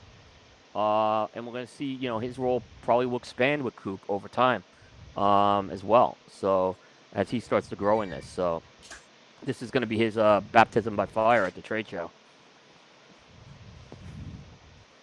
I've been very selective with the team, though, John, because the problem I had with Stogie Geeks is the hosts weren't committed enough. They just would show. I didn't know if they were going to show up some weeks, right? And a lot of times they didn't show up, and then I had to bring guest hosts in, and then then I took the content in a different direction, and it clashed, and we ended it peacefully. Is I think the best way to do it. And at that point I said it has to be a Coop-driven show at that point. And I'll take a lot of input from the team. They have an equal stake in it. If they don't like something, they could veto it. And I don't ask questions. So I feel like if they're uncomfortable, they don't want a particular guest or they don't like a topic, I say we don't do it. Because I want people to enjoy doing the show. So we've worked out. I think that's what's worked out really well over 4 years. So I do have a special guest that's going to be joining us here in just a few minutes. This person's getting lined up to come on. So we have someone that's going to come on and say hi. So just stand by. Hold on. Is this someone in the industry or not in the industry? Yeah, this is industry. Okay. Yeah, my lady friends had enough screen time tonight. She had a movie. She had a baby announcement. Well, I know she's watching. So, Allie, I just want to say we love you. We can't wait to see you. Congratulations again, by the way. Beautiful. Thanks for sharing. Yeah, I'm so happy for both of you. It was a really unique moment for me. I always wanted kids. I'm in my late 30s, and I'd always wanted kids, but the time was never right. And I got very fortunate with someone that I'd known for quite some time, and had a lot of respect for that it worked out the way it did. And it's truly a special situation. So yeah, it was great to share it with both of you. And she's amazing, and it's been a really great thing. And I didn't really know how I was going to react to it. Like I was fired up about it from the beginning, but it became very real during the gender situation when you find out what it is and you have all the family around. It was truly one of the most special moments of my life, and I know there's more coming up. But yeah, it's truly something special, and it definitely. When people say, "Oh, it's going to change you," you're not ready. Like I've watched people on Jerry Springer have children that don't necessarily know what they're doing. Yeah. So I know I'm going to be a good provider and a good father. And I'm ready for the challenge, but what a cool experience! I mean, it was just a really, really unique experience to have that become very real. And there's a baby in there, so it's a really cool thing. But no, Matthew, it's not. It's we do have an industry person coming on. It's just going to be a few minutes, but I will comment one more time, Coop. Like I think the unique thing, especially with Bear, has done such a good job. There's not a person I've met in the business that's as genuine as him. He's genuinely that's who he is. A great freaking person. Who, Bear? Yeah, like Bear. Almost like it's Bear's almost unbelievable. Really cool, yeah, it's almost like unbelievable. Like he's just a great, caring person. And then with Aaron, same way, great guy. But I think the best thing is like with Aaron for you is you guys come from a different mindset, and there's disagreements from time to time. Not I wouldn't say disagreements, but there's different angles of the way of looking at the same thing. We do. It's great. Yeah, and Bear and I, it's funny thing, Bear and I will have our disagreements too. It's a little different, but it's kind of funny when Bear and I have disagreements. And then nothing bad. It's on the show. We have different points of view, and it's interesting. One time he got me to come around. The other time I got him to come around on something. I remember Tobacco 21 was the one I got him to come around on, saying, "Look, this is bad." So, but Bear, yeah. No, sorry, I didn't mean to cut you off. Go ahead. No, Bear is he brings that people love, and then Aaron's the opposite. He's all business. Aaron's all business with it, but he loves a good laugh too. And I was just quality. Honored to work with these people. Yeah. I was gonna say Bear. I've been getting to know Bear a little bit, and he's on the list. He's on the list of people to join us on the Smokin Tabacco show. Yeah, you're on our list too. We've just been slammed with guests, and it's not. We got to get on a media panel at some point. Yeah. So Bear and I talked about that. We'd be honored. Yeah, we got to get him on there, and Aaron, if he would join us, we'd love to have Aaron too. Yeah. They would definitely very good about doing stuff like that. Yeah. So they really, like I said, they have a lot to offer. They make me better. I can say that. These shows are better with them than without them. I guess because, like I said, they're the ones that kind of will go in my ear. No, don't do that. Or Aaron will sometimes tease me, and he'll fool me sometimes. And no, I'm just kidding. Do it. he'll definitely get me sometimes. So. Well, it's certainly been fun to watch to have that. It's been certainly fun to watch the way that cigar media and the cigar industry came together during the last year, because there was a time where you couldn't go on a show if there was another cigar vendor on there. People just wouldn't do it. And the media, I think, was kind of bridging the gap. But now it's acceptable. It's acceptable to post a cigar of some other brand you're smoking. I just haven't seen any industry that's ever come together like this over a period of time, and it's become a really special thing, because when we're together outside of work, which is still inside of work at the same time, this has allowed people to see such a different side of the cigar business that they didn't really even know existed. The camaraderie between competitors, the camaraderie between competing media outlets. That's just a real thing. We're all in this together, and what's good for one's good for all. And it's been really special to watch that. And again, there hasn't been another industry that I've seen that's been like this. That's really come together. Think about 2 years ago, Coop. If I'd said to you, take me being with LFD aside, hey Coop, I didn't bring it. Matthew said, hey Matthew, it's our anniversary show. We do a cigar show, and we want you on it. The last thing you probably would have thought was, yeah, absolutely, I'll do it and I'll be a part of it. What a big change, and what a great change that it's been to see everybody supporting each other and everybody growing at the same time. Yeah, there's people that, in the last few years have really embraced what we do. I don't think it was that I think the only reason why they didn't embrace it as much is they didn't understand it. 100%. And I'll throw three companies out there that I think really have come a long way, and that's obviously Fuente is one. Fuente/Newman's one. Perdomo and Alec Bradley. Mm-hmm. When we were doing podcasts like 5 or 6 years ago, these were very difficult guests to get, because again, they just didn't. It wasn't that they didn't care. They were always great to us, but I think they needed to understand it a little more. COVID kind of Nick and Alec Bradley kind of came along before COVID. They were starting to really see it, and it was like we got opportunity. I never thought those opportunities would have existed. Maybe me was a little intimidated on the other end too. So I think that part, the guard came down on my end too. Well, it's funny, because we had the goal with me on the show was I was going to leave in June or July, and I said to Matthew, I was like, you know what, I don't want it to be an interference with your business, because I have no for anyone watching this, I have no financial gain from being part of the Smoking Tobacco show. I get to promote the brand. Yes, we're a silver sponsor, so that's great. But if you're a supporter of this show and you're an advertiser of this show, I have no financial side in that. There's nothing financial that I gain with this. So I said to Matthew and Nicole, I was like, I don't want to interfere with you growing your business.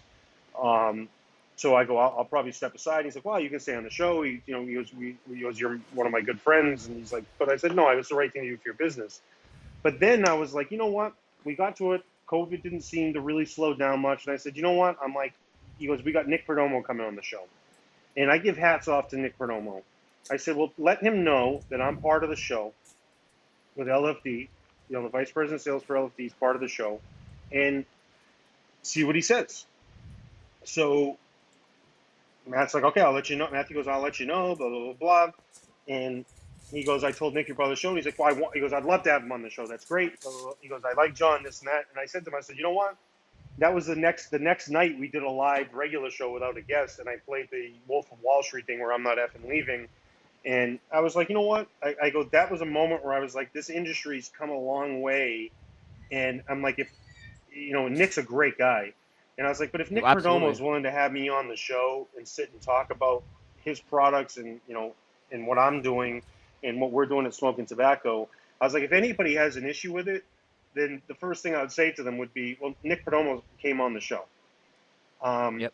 And that's a man who takes a lot of pride in his brand, and rightfully so. Yep. And that was just a really special thing. And I was when we did that and we talked internally, we were fired up about it. I was excited. I was like, this is great. I mean, like what a long way this industry's come and worked together. It's very, very unique. Yeah. And there were there's a couple retailers who, there's a lot of retailers like the Jay Davises, Craig Cass's. Craig's always been great to me. Abe and Dave Garofalo. All those people have opened doors for me.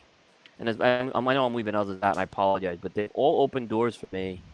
I go Tailored Smoke in Charlotte, Cigar Shop. I mean, all these, they found ways to open and help me out a lot. Making recommendations and stuff, just get me contact. And I'm grateful for them as well. Yeah, there's certainly a lot of good people in the industry, and Coop, I can kind of echo that too. I mean, I've been so fortunate enough to, to be lucky enough to get into this industry and on the media side, and to be as successful as we have. We've worked really hard at that too. We definitely put a lot of work and effort into it. But yeah, you meet these great people along the way who just become great peers and great friends. And David Garofalo is one that is special for me too. David was one of the first people that I met in this industry that taught me the way. Taught me the way of podcasting. When I had the start on the Ashholes podcast, way back before this show. Certainly he's been a good friend. Cigar Coop. I remember if I can share this with the audience. Share it. You can. You know where I'm going. Because I remember when you told me the story, I think we finally have to address this on the air. We have to address this on the air. So everyone knows now that me and Coop are great, but there was a time when and it was all me. By the way, I'm gonna think this was all me. And I don't care. I love you to death. But there was one time, it was like first month or so, I had sent you, I think, a link to the show, and you had responded with, "Why am I getting this? You're competing with my show, blah blah blah." And I'm like, "I'm sorry, I didn't know. I was just trying to share my new show and blah, blah, blah." And I got all intimidated. I'm like, the guy at Cigar Coop, he doesn't like me now. And then I took a stab. A few months later. I was like, "Hey, hi Coop. I don't know if you still hate me. Well, we'd love to have you on the show." And you sent me this long, and you're like, "I'm so sorry." And I was like, "Oh, thank God." So what happened was that particular night, we were getting pegged by, I'm just going to say, other show. And a couple of other shows, and it was like they were much more. It was kind of two other shows that kind of did that night, and I was just kind of frustrated. And you the third, and I snapped, and I was having a bad night, and I felt horrible, and I said I gotta apologize at some point, and I didn't. And then when you reached out, I said, look, I gotta apologize. That's not me. I was a complete. This is all on me. Give me another shot, and I love what you're doing. I started following the show, so this was on me. That's kind of one of those bad trade show nights. There's no excuse for it. But Right. it is what I'm glad we could put that behind it. And You know what, take Coop? 100% of the blame. I take 100% Shit of the blame on it. happens. Shit happens. Yeah. That's all there is to Yeah. it. Shit happens. I forgive Yeah, I was you. having, Here we are. You did, and I really appreciate that. It was like I said, it was bad because on top of it, I was having technical issues getting my show going on top of it. So it was a bad night. And I was like, this is the third one. The other two shows are gone, by the way. It's interesting. So I'm like, what the heck? So we stuck it out. Thank you for forgiving me. Yeah, we did, and I'm glad. I call you a friend now. And absolutely. Yeah. Yeah. Can we talk about something real quick? I'm gonna take my glasses off. I'm gonna look right in the screen. Matt Booth said tonight that Will Cooper throws the dick like Hercules. He did. Where is he? He should be back for this. That was He disappeared. I know. Where'd he go? Can someone get him on the horn? I mean, thank God I hadn't taken a drink because I would have spit it up. That was trending. I've dealt with Matt a lot, right? Matt is, there's certain things I know if I respond, it's gonna create a much worse situation. Do you know? There's a video of him Caldwell putting me into a sandwich on an interview once. It's actually on the Coop YouTube page somewhere. That was kind of weird. They just kind of totally ganged up on me that night. It was I was at the Chattanooga tweet. Remember the Chattanooga tweet up? Yeah, that was where that happened. Yeah.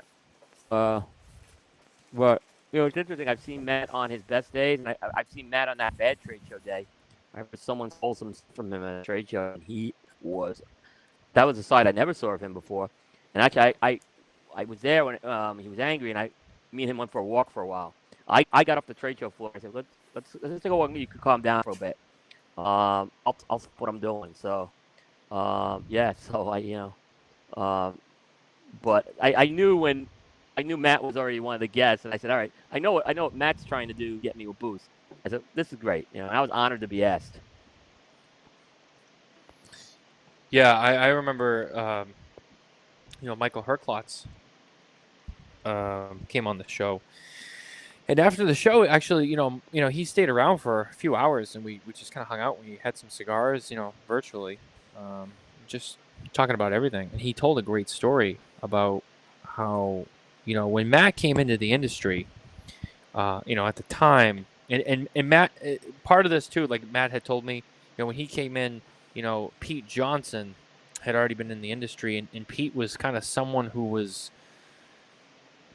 a little bit of a trailblazer for someone like Matt in the industry. And so that was someone that he kind of looked to, who opened a lot of opportunities and opened a lot of doors for him to come in with Room 101 that Pete had already done with Tatuaje. But then Michael told us a story about how, when Matt first came to the trade show for the first time, and he was an LA guy, he had already had the jewelry business going and all that, and he was filming his stuff, and he had these cameras, whatever, and he went over to him and he was like, hey, he's like, you should cut the cameras. You're being real flashy. It's your first time here. Like, these people don't know who you are, and a lot of people are like, who the fuck is this guy with the cameras, and like who is he? He's like, and these people, right now are not your friends, but they should be. And the long story short was, and we brought this up with Pete when Pete was on the show recently, and it was. I heard that. Yeah, I remember. It was one of those things where Pete was like, "Who is this guy?" And then it was within like a day, Matt. Matt up to the hi, I'm Matt Booth, Room 101, and introduced himself to Pete Johnson, and by the weekend they were hanging out, and they were buds, and they were having drinks or whatever. And it's amazing, just to hear those stories of like these people who have already, had their salad days and moved on up, just, where they've come from. And I love hearing those stories because it kind of reminds you, Matt touched on this earlier, or I think maybe John, one of you guys brought it up, Matt's been on the cover of Cigar Aficionado. You open any magazine, Pete Johnson's 4 pages in the Tatuaje ad, with him, in the black and white ad. Everyone knows the ad I'm talking about. You see these guys and you see that and you're like, oh wow, this guy's in the magazine. They're regular guys. They all started the same way. They all started small. They all came in as the new guy. When Pete Johnson told me he came in, he goes, yeah, they called me Tattoo Pete. I was the guy who came in and, I had all these tattoos and they were like, what's with the guy with all the tattoos? He's like, and I had to earn my way in. And it's just, I guess the same could be said about media. I remember John and I started the show a year ago, just on our laptops. He was in his backyard in Maine. I was in my parents' garage on the 2nd floor. I didn't know what the hell I was doing. I left all the faith in John. And, I just, after that night, I could have been like, this was always the time and this was dumb and it was embarrassing. But no, I said to John, I go, can we do this again next week? And he said, you know what? We're going to do it again next week. We're going to do it and we're going to get it right. And we did, John. We came back. We did it again next week and we got it to work. And I said, all right, we got it to work. We can do this. And every week we haven't missed an episode, which is something I learned from David Garofalo. And one of the biggest pieces of advice that David ever gave me was don't miss a show. Don't ever miss one show. It doesn't matter what it is. Don't ever take a week off.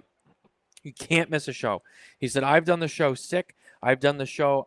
We found a way to do it. He's like, even if I'm not there, the show goes on. The other guys, they do it. They do the show. There's never a week where the show doesn't happen. And, every week we have done the show. We've done some extra episodes too. Those are crazy weeks. But we just showed up every week. And every week we showed up, we got a little bit better. And we tried even harder. We invested more into the show and to the production and our equipment and just everything we do. Just a little bit more every week, and it's paid off. And now we're here. Guys, we have a special guest that's joining us right now. You may or may not be able to hear him because I'm bringing him through an alternative measure. But I'm going to put the logo up on the screen here. Here we go. We got our friends from Micalef Cigars in the house. Is it Dan? Yes. Andy? And it may or may not be. Yeah, we got Dan Thompson. Yeah! Congratulations on the event tonight. Thank you so much. Thanks, I hope Dan. you guys are good lip readers. I don't know if you can hear them, but if you're good lip readers, it's going to be all good. I'm just going to accept it as being fantastic. It's great to see Coop still hanging in there with you guys. Matthew, Nicole, that was the best raffle I've ever seen. Absolutely wonderful. Absolutely historic. Oh, so raffle. you can hear him? No, I can't. hear him. Can you hear him, Matthew? He can't. I hear him. I hear him. And he can't hear you? I don't think he can hear us. Oh, perfect. That's fine. That's good. As long as you can It's hear the him. best conversation I've ever had with Matt. Yeah. That means I can facilitate it. That's perfect. Well, Dan, thank you for coming on, and thank you for Micalef for being a supporter of what we're doing over here in the industry as a whole. We were talking about the unique nature of the cigar industry coming together, and there's been nothing more unique, I think, than the Micalef ambassadors and what you've spearheaded over there and your team. It's a really great thing, and we appreciate the support here at the Smokin Tabacco Show. Well, we love being part of the Smokin Tabacco Show, and I thought the raffle was just incredible, looking at all the other manufacturers who came together to support the Fuentes family charities. They're the best in the industry at the charity, and it just makes sense for us to help support them. Absolutely. So at Micalef, your ambassador program continues to grow every week. I know we're all ambassador members here, but it seems to grow every week. I see a new list every single week. And how is that translated to the support on the road in person, too? Because the virtual side of it's been huge. What have you seen in terms of receptiveness of in person as we've slowly been able to do more of that?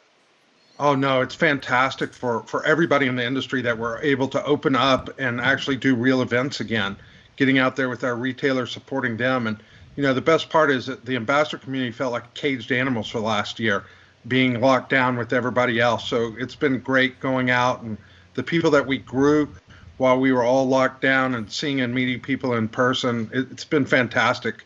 I'm sure you're experiencing the same when you're out on the road now. It's great to see your own fans. Yeah, certainly, 100%. Well, I don't know. What a so I don't know special if Dan, night for Matthew and Nicole. I don't Yeah, know if awesome. Dan's gonna be able to hear me. Will Well, he be you able can to hear ask me? him, and I can translate it.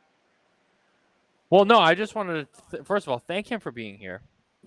Thank him for being a great friend of the show. Micalef Cigars has been a great partner of ours. And we look forward to the future, growing our friendship with them and doing great things with them. The whole Micalef team, Dan, not just Dan, Andy, Sam, Amanda, Al Micalef for just having It the makes me company. work hard as a translator. Oh, yeah. But he's saying nice things. Just the whole team. We'll just net it down to Steven, nice things. Steven, who you're very familiar with, who is now our area rep. We've had Jared on the show before. Just the whole team. They got a great group of people over there, and just couldn't thank them enough. They're a great group of people. They make a great product, and they have a great atmosphere. Yeah, no, I agree. You got a great team over there, and it's been great to have this relationship. And I said thank you for being part of the show and not only as one of our affiliates with it, but if you're also a watcher of the show. I pay attention to it. You're paying attention to it every week, He and does.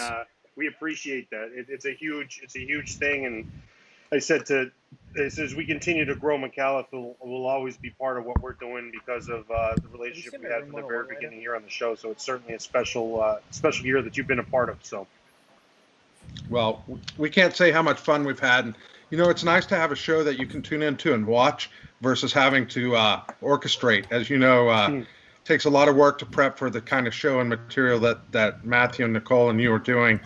But it's a lot of fun to watch. So they've had great interviews this year. Incredibly exceeded our expectations. Thank you. And the unique thing with technology is people watching this show get to see us bring people on. I mean, right now there's like 18 billion things going on my screen. I'm actually going to take a screenshot of the screen so people can see it. I'm going to bring this actually on the screen here as soon as the screenshot happens. This is what my screen looks like right now. And there we go. This is what's going on my screen. So we've got comment sections. We've got everything happening at the same time. So a lot does go into this. And I generally don't produce this show. I produce the Hacking Gourmet and all the La Flor Dominicana events. But this is what Nicole and everyone sees when they're putting on the show. And tonight is extra special because we've got guests coming from different areas. But yeah, a lot goes into this. I said, this is what my screen looks like. This is where all the stuff's going down. So there's a lot happening here. Yeah, it's pretty incredible how you're able to produce and entertain at the same time. Not everybody can multitask quite that way. It is very hard to do. Yeah. Well, one thing, what I say is a bottle of wine really helps because then if the more wine you drink, the less you realize what's actually happening. But I will recommend to people as you get older. I think I'm known as a very reasonable drinker, but also a very prolific one. I love fine wines. I'm a big fan of red wines. But I'll tell you, as you get older, please, public service announcement. Make sure, Matthew, this is a good advice to you as you get in your 30s. Make sure you hydrate. Because there's this thing called dehydration, and it's like a near-death experience that you feel. And that's one thing, exactly. That's one thing that water. Yeah, make sure you heavily hydrate as you advance. Because you don't want to wake up 3 or 4 hours into your sleep with 140 beats a minute heart rate from drinking too much wine the night before. So or whatever you drink. So make sure you hydrate, especially if you're smoking cigars with it. So as you advance a little bit further on, hydrate. I cannot stress enough, Matthew, make sure you drink water when you hit your 30s, man. Florida. Yeah, and in Florida. Because I had my first I was telling my team I did Florida. I'm sorry. Go ahead, Dan. Yeah. I was telling my team I missed my 25-year-old body, which didn't need a lot of sleep, especially after doing Bear Show on Sunday night. You get back to the house at 3 a.m. Hey, by the way, I know I'm still young, but it's like a snap of the freaking fingers. Like you just wake up one day and you're like, man, I used to drink I used to drink 3 bottles of wine and not have any water. And in the morning, I'd like I'd kill like a Coke and I'd feel fine. 4 or 5 hours later, like it's just a snap of the fingers. I literally woke up one day and was like, man, if I drink 2 bottles of wine, I had to have drank a gallon of water. Yeah, and Carney, the next thing is you're used to staying out till 2, and it's like, hey, no problem, I'll meet you in the office at 7, and that doesn't go quite as well either. Yeah. So water's key. Water's your friend. Water and sleep. Yep. The older so, you get, Coop, you need more sleep. Yeah, Coop. What do you got, Coop? No, I was gonna say, Bear's show. If you ever watched the first like 10 episodes, it was a 15 to 20 minute show. It was envisioned as, and it slowly grew into this like now it's 3 hour. Like everything was about the marathon. Bear's had some major marathon shows. He had one that went 5 hours, I believe. Yeah. No. I remember I went to sleep and woke up and they were going. Yeah, that's one thing I'll say about Coop and Bear. I mean, you definitely rubbed off on him, Coop. I mean, your shows are epic marathons, and the thing that's impressive about it is I said you all have freaking full-time jobs. So like, my job is cigars. So even Smokin Tabacco show is something I do, and it's fun for me, but it also I promote my brand and promote what I'm doing. But like, you guys legitimately have other freaking jobs. So like, if I'm up for 5 hours talking about cigars, I was doing my job for 5 hours a night. When you guys are done doing your shows, like you have to go back and do your other job. To me, that's amazing. I don't know if I can. Dan's the same way. Dan's got multiple jobs too, and so doesn't Matthew. I'm the only one that when I do these things, I'm literally just doing my sole job. No, you're doing great, Carney. You're blazing new ground for us. You're trying to keep us young. Yeah, well, I got another bottle here. This is the another Stag's Leap. We got the Butello Vineyard, so I'm gonna drink a ton of water with this one. But another nice Stag's Leap bottle from their Connoisseurs Club. It's called the Cast 23 Club. So another nice bottle. Some of my favorite wines. Coincidentally, Stag's Leap is owned by Altria, which was in the premium cigar business until just recently. So that was kind of a cool, fun thing. But they make some great wines. But really love this. So I'm gonna open up another one here. I got dinner on the way as well. But no, Dan, no, I can't stress enough, and I know Matthew can't either. We appreciate the we appreciate the support. I think Matthew might need to go. Do you need to go help Matthew? You can always go step away and help and come back. I can man the ship here. Well, I was gonna say I was thinking about getting ready to tap out. I know Nicole's over here and she probably could use a hand. So John, I kept watching the raffle while I was online, and I thought that was the most well executed raffle I've ever seen. Was it 45 gifts? That was crazy. It ended up being like 50. But Matthew, you have to go. We're going to keep the show going if you don't mind. I'll keep the show going here, and we'll. You can keep the show going as long as you'd like. Do you plan on maybe possibly stepping back in and saying hello? Possibly. I just don't know what kind of time we have over here. I don't want to commit to anything. I hate committing to things. Before we go to official overtime, I did create a full show for you, and Coop and I can hang out here if you'd like to hang out, and we'll go from there. And we can keep Dan on for a bit if you don't mind hanging out for a bit, Dan. But I want you to see the closing. So this is the official closing of the show, but we'll keep it going here for a little bit, and I'll leave you on, Matthew, if you want to come back in and say hi before you leave, and you're done 100% for the night. Just come back and say bye. We're good with that. But this is your closing of your 1 anniversary show of the Smokin Tabacco. So here you go.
So that's your grand finale. That was really cool.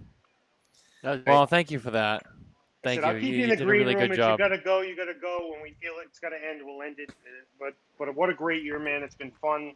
I know you guys got a lot to handle here in the next couple days. You're leaving Friday, so to the raffle winners, congratulations! You got some great stuff on the way, and keep an eye out next week. Matthew and Nicole will be down here in Florida. Yeah, absolutely. And by the way, Matthew, you always end it. Final words for you since you're leaving. Well, I just want to thank everybody again, just for the support, because it doesn't happen without the support. It doesn't happen without people watching, liking, subscribing, following along, showing up every week to watch the shows. In terms of the fundraiser, thank you for everyone who donated. Thank you for everyone who donated prizes. Thank you to the Fuente and Newman families, specifically, Cynthia and Carlito, for donating all that stuff. And again to, Drew Newman, Joe Groh from Drew Estate, Louis Cuevas, Leo, our friends at Nova, for donating some things, to Dan and the Micalef team for the stuff that they put in, to, LFD, Smokin Cat. It's just everyone who donated stuff for this. We were just blown away by how much we raised. We were just so proud of that. Really happy to help. It's like I said, it's always been part of the goal. It's always part of the dream. So, just really happy to be here at this point. Thank you to Coop and Matt Booth for showing up tonight. Thank you to Dan for coming on, to Cynthia for coming on. Orlando tried to come in, but he had some technical difficulties. By the way, if Orlando wants to try to come on again, I'm going to send you a Skype link, so I can get Orlando on the show if he wants to come back in. If you're fine with that, I'm fine with it. You can do whatever you want once I leave. I want to make a huge thank you to Nicole. She's over here packaging up all the prizes and stuff, and I got to go help. But she did a lot of work on this. I don't think a lot of people realize. A lot of people going crazy looking for their raffle tickets. Nicole sent those out all like one by one. So it was a lot of work. So just a huge thank you to her. And just a huge thank you to her for showing up every week, being here every week, and producing the show. That's a huge task in itself. To all the guests who came on in our first year, gave us the time. Thank you. Coop, you were one of those. Dan was one of those. But after all that, the last person to thank, is John. Thanks for being here. Thanks for being a great friend. One of the best friends a guy could ask for. You helped start this show. You were a huge part of it. And even though you weren't here every week, you were always here in spirit. And every time you have been here, it's always been great, and I appreciate that. And you've done so much work for us too. And you've been a big help. So just thank you, and thank you for the whole production you did tonight. That was wow. It was crazy. You spent a lot of time on that, so thank you. And thank you for everyone for watching again. So that's it. That's all I got. Just so much appreciation. I love it so much. And this is only year one, so stay with us because we have many more years to go, and it's only going to get bigger and better. That's all I got. Just thank you guys, and we'll see you. We'll see you. We'll see you. On our website, we actually just put up a thing that has all the events you can find us at, and we'll update it as we add more events. For those who do want to meet Nicole and myself, now that we are traveling, we will be at the Smoked event in Rehoboth, Massachusetts. We will be at the Connecticut Barn Smoker. We will be at Premium Cigar Association, Las Vegas. We'll be in Florida next week, all over the state. We will be at TPE next year. Going forward, we're not going this year. Well, we'll go next year. We'll be at, or maybe not both of us, but at least me. I will definitely be at the Big Smoke in November in Las Vegas. Nicole and I plan on going to the Great Smoke next year. So all these events, we're hitting the road. and we'll be out there. So we'll find you guys. That's it. Perfect. Well, thank you, Yep, Matthew. great It's job. been good. We're going to keep this going a Great little job. bit. Coop, I just sent you a new link if you wanted to stick on a little bit. Yeah. So you can hear Dan, but Matthew, it's awesome. We're gonna keep this going a little bit. I got some more wine here, and Dan, I'm gonna get Coop logged on in a different way so we can all hear each other. But Matthew, Perfect. do your thing. I'm gonna keep you in the green room. If you want to come back, I'll see you. If not, it's been a great time, a great show, and man, congratulations to you and what you put together, man. You should be very proud of it, brother. Absolutely. Thank you, guys. I appreciate the kind words. I really do. I might just log out, and then if I do decide to come back in, I'll let you know, leave and I'll the come back in. I'll leave the green room open, and it'll be fine. Okay. All right, guys. I'll see you later. Thank you, everyone, so much. I appreciate it. Really, it's been awesome. Thank you, guys. All right. So, I'm switching. One second here. We're switching over. So, Dan, what's going on in Micalef right now? Let's talk PCA. Let's talk TPE. Is Micalef involved in the TPE? Is that something you're focusing on, or where are you all at in regards to the industry trade shows that are coming up? No, those are great questions, Jonathan. Thank you for asking them. We decided this year that we were going to continue growing our sales force and working with retailers throughout the country. So being a family-owned business like the family-owned business you work for, you've got to make choices. And we decided that we would pass on the trade shows this year. TPE is more of a commercial trade show, and PCA, we continue to be active in the organization. We think there's a lot of important work that PCA does for the whole industry, but we're going to not be present at those two trade shows this year. Next year, it's a different set of conditions. We may make different choices. Yeah, I think this year is a very influential year for the PCA. I'll take TP out of it just for a second. Not saying they're not relevant, but it's a for-profit organization that runs it, Sure. and they do a really nice show. I think there's a lot of things that could be picked up from that, and I'm going to throw Coop's logo up here on the screen here real quick, because we're going to make this the Cigar Coop after show, and Cases overlay. Oh, there we go. But no, I think it's a really influential year for the PCA, and we'll see where it goes for them. And I think it'd be, reality is it's probably going to be lighter attendance in years past. And those that are participating are going to be, it's going to be sized down a little bit. But I said it's a big deal. I think it's still going to be a good show for them. And I don't wrong you. And if anybody wrongs you for doing that, which I don't think they would, we just came off a really challenging year, right? Yeah, I don't think that people wrong us for anything, but it is important for us to have the conversation with people so they understand where we are as a company, and when you bring it back to the basics that we're all family-owned businesses, and you just got to make choices. And this year we're running this play. Next year maybe a different play. But the one thing some people have been confused on, they thought we didn't support PCA. So you asking the question is really helpful for us to say, yes, we support PCA, and we want them to be successful with all the efforts they're driving in our industry. Dan, question. What are you smoking now? And if you want, what were you smoking during the show? I was smoking the Micalef Herencia Habano, the Toro, which is one of my very favorites that we have in our line. It's a San Andreas Habano, and it's a fantastic cigar. Coop, I just sent you an invitation in the Skype there. I hope that works for you. Oh, perfect. So maybe he's coming in. No, it's been fun for me, Dan. I've joked around with people. I said, you've got 3 people that used to work for me, and 3 people that work really hard. And I've said to other territories, I go, we were in a challenging situation when our factory closed to decide of how long this was going to last.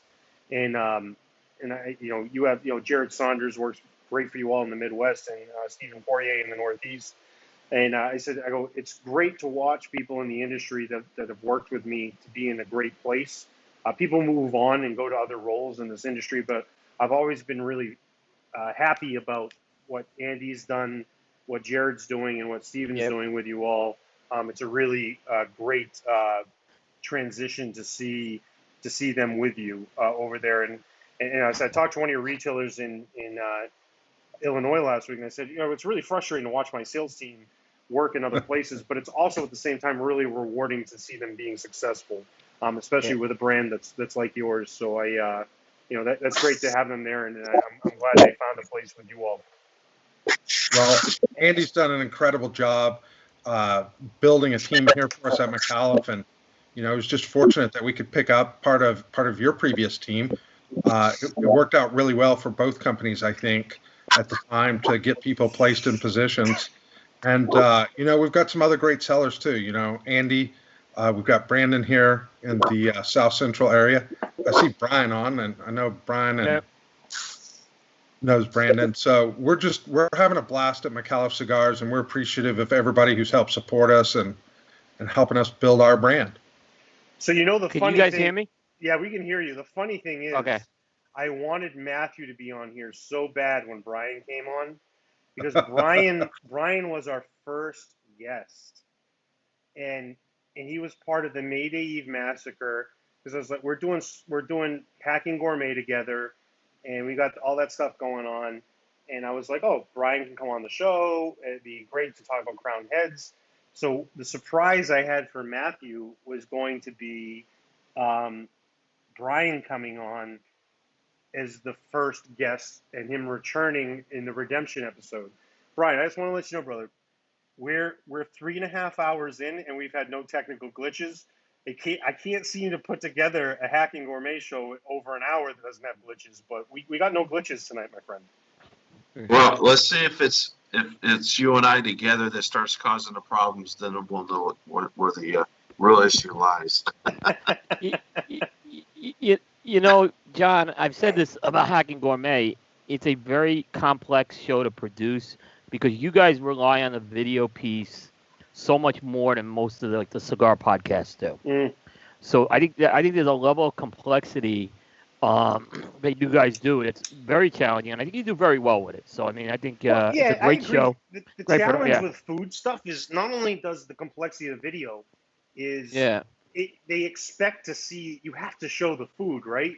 So if you don't have this crazy lighting setup and all this stuff, it's really hard. And I know that was one of the biggest challenges for Brian. Like Brian and I was cooking out front. Brian was on his back porch. And when he moved to the kitchen was like a big change. And we did one show with our biggest troll, good friend and big viewer of the show, but Christopher Rosenthal.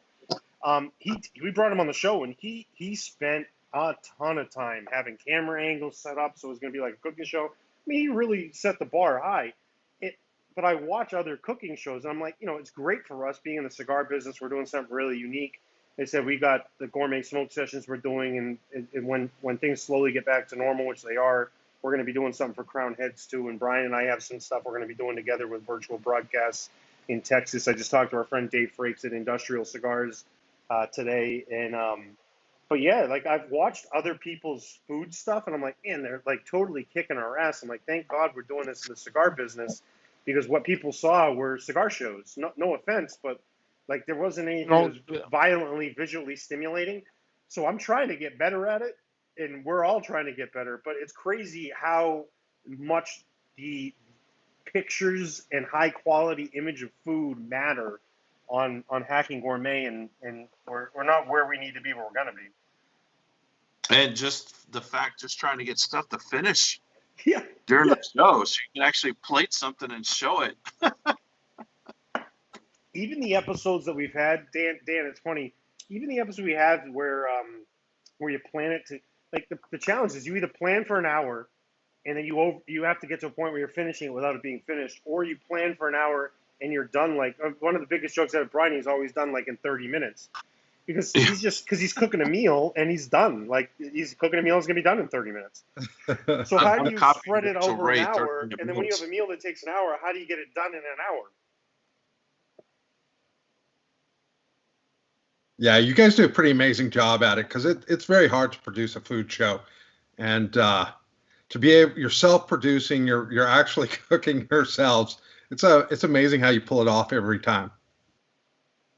Yeah, I'm surprised every week that I get, or when we do it every other week, that I have stuff actually plated and it looks halfway decent, and I can actually sit down and eat it when we get off the air. So it's and that's the hardest thing when Carney starts texting Fred and I. It's like, all right, what are we cooking? Well, then I guess what can I cook in an hour, or what can I have ready? Like I would love to do a brisket, but I can't time a 16-hour brisket to be done by the time the show is wrapping up. So there's always that issue, that hurdle you got to get over as well. Yeah.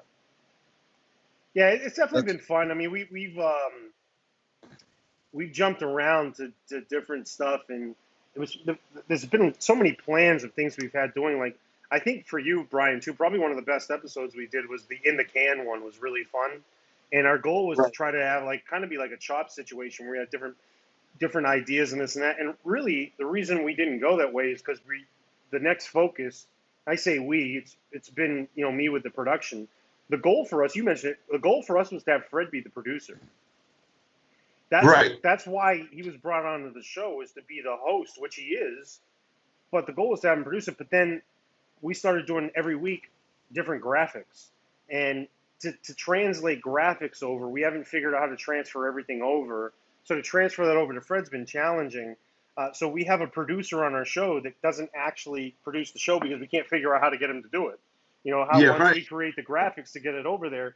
So it would be perfect to have him producing it. It'd be much smoother. So there's just been unique challenges in different spots, and we get better each week with it. Same thing with Smokin Tabacco. There's the challenge to get when you have different parties doing different things. Like I'm doing a lot of the graphic works on both of our shows, so to transfer that over to Nicole is almost impossible. To transfer it over to Fred's almost impossible. So it's been fun, and I said, fortunately, we're in the cigar business, and there's nobody doing anything like what we're doing. And it's fun to translate into that. And I said, I'm looking forward to doing something with Crown Heads. It's a totally out there project. The concept I've been telling Brian about, and we just got to sit down with Miguel and John and everybody over there. Eventually, we got to get in one place at the same time. I want to do a concert series where we pair food with cigars and music. Like I want the music to be paired with the food and the cigars to be paired. I want to have a live show. And something, obviously it take a little bit more challenge, but to try to put these things together is really challenging in the way we're doing it, because the way we're doing it's cost effective, right?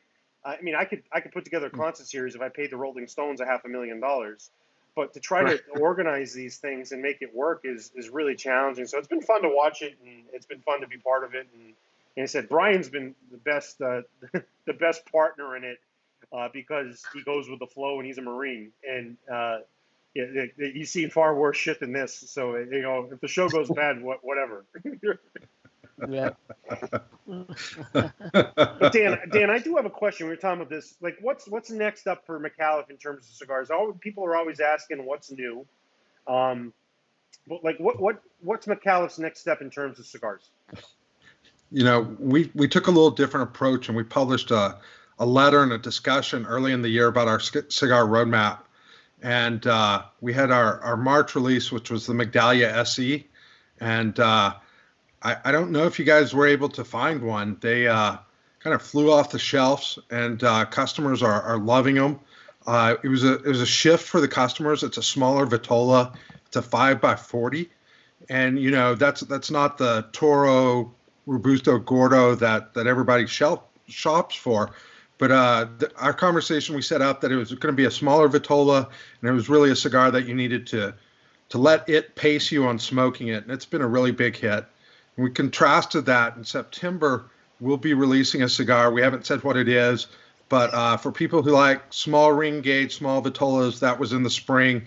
In the fall, we have something that we think Mr. Cooper is going to really love. So when we get to September, we'll release it. Excellent. Brian, I'm going to ask you the same question. Crown Heads, you all just released something new recently, I believe, but also at the same time, you all have a really unique relationship with Ace Prime. You're the distributor of the sales of that. That's a new thing over the last year. How have you been seeing that growing, and how has the reception been? I know it's not an overnight thing, but there hasn't been, in terms of the premium cigar industry, specifically the PCA, I will say, Luciano's been spending a lot of time. That you all just got off your fishing trip too, but Luciano's been very high profile with the PCA. How are you seeing the reception to Ace Prime cigars in your market and across the board? Well, it's been a nice jump. It's at the beginning, it was kind of who are these guys and where they come from, and we don't know who they are. So yeah, no worries. We'll pass. But Luciano has been traveling with all the reps, and Luciano's one of those guys, man. He loves tobacco. He can talk tobacco. He can, he's kind of like Steve Saka. He knows everything about all tobacco, and he can tell you, how they rolled it in 1968 versus how they rolled it in 1985 versus, everything. So, but when you get him in front of customers, his passion really comes through. People really listen to him. And the product has really just slowly, steadily been growing and growing and growing. I think Cigar Aficionado rated the Sumatra 93, rated the Dreamer Lancero a 93. Coop, I believe the Habano made your top 30 list for 2020. It was actually in the top 25, but yeah, it's a fantastic cigar, that Habano. So it's one of those, once we get it in people's hands, we got the confidence that they're going to love it once they smoke it. Yep. I just opened, I'll give you a prime example. 2 weeks ago, Grapevine Cigars in Grapevine, Texas, brought it in, and he's given me 2 reorders since. So it's been a nice gradual climb, but it's definitely headed the right way. Yeah. I last night, Miguel was on our show last night. I smoked that Pichardo Classico Sumatra, and that thing's an absolute flavor bomb. It's delicious. And I'll tell you something. Luciano, when it comes to working with that Sumatra wrapper, he's as good as anybody. He really just gets some good blends out of that wrapper. Yeah, he's. We got some stuff coming up for the show. So this year, even with some of the COVID stuff still going on, I'm really excited. It's been a good year so far, and I just think by the time PCA rolls around, and even TAA again later in October, it's just going to be another outstanding year for us. My other question is, how the hell do I get that Garz at? I literally just got it in the mail last week. I got one. I think we'll be doing, these will be our new event hats. That's great. That's great. Yeah, the Gulf oil knockoff. That's amazing. And, there's one thing. Obviously, there's great cigar relationships with Crown Heads, but there's one thing that's amazing that they do is the merchandise is next level. I got the McGee Smoke and Meat hat, obviously, that I wear around. But every time I walk into a cigar store. It doesn't happen all the time, but I'll walk in and there's somebody wearing a hat, and it's a recognizable logo. And you know me with Hacking Gourmet. I'm a huge fan of knocking stuff off. Parodying things is great. You guys have knocked off and parodied the merchandise game to another level, and it's all high quality stuff. That McGee Smoked Meat hat is a freaking great ass hat. Oh, look, we're a hat company that just happens to sell cigars. But they're always good. I walk in. I mean, the Krispy Kreme donut one is over the top. Over the top. Yeah, the Juarez hat we just did looks like the Red Bull, wings, but with the 2 bulls facing each other. So, yeah, no letters yet. So far so good. Yeah, if I get, I should be able to get some more of these when I send you my sponsorship cigars for the Hacking Gourmet show. I'll throw one in for you. By the way, I'm going to make this public online. Every time I see Fred in person, I take care of him. I give him really high-end cigars. Does he thank me? No. All he talks about, by the way, La Coalition, the cigars you sent us over the summer, loved them, fantastic. Still have them at my humidor up in Maine. Great cigars. But Fred will say, oh, Brian sent me this, and what did I get? Yeah. I got to use this. I'm like, Fred, like I said, I'll buy you a Diet Coke. But, I gave him some great cigars, and I'm not looking to have my bat padded. No, it's fine. But, Fred, of all people, Fred Rui does not have it tough. No. Fred's been very smart. He's just working it. He's just taking working care it. of himself. He's totally working it, and I'm not going to give into it now. I think I might be done giving into it. I offered the next time we hang out, I'm going to probably see him next week. I'll buy him a Diet Coke. That's what he's getting. I don't think Fred's used to hearing the word no, so maybe we should start. Oh man. So Brian, what have you been smoking tonight? It sounds like you're nursing a cold. No, actually, I just got into my hotel room, so I actually just finished a Mil Diaz before I came in the hotel, so I'm good to go. Have you started your meet and greets back up, or are you being cautious? No, I actually did one at Fuego in McKinney, Texas, about 2 weeks ago, and we had 25 people participate. So it was a great event, big turnout.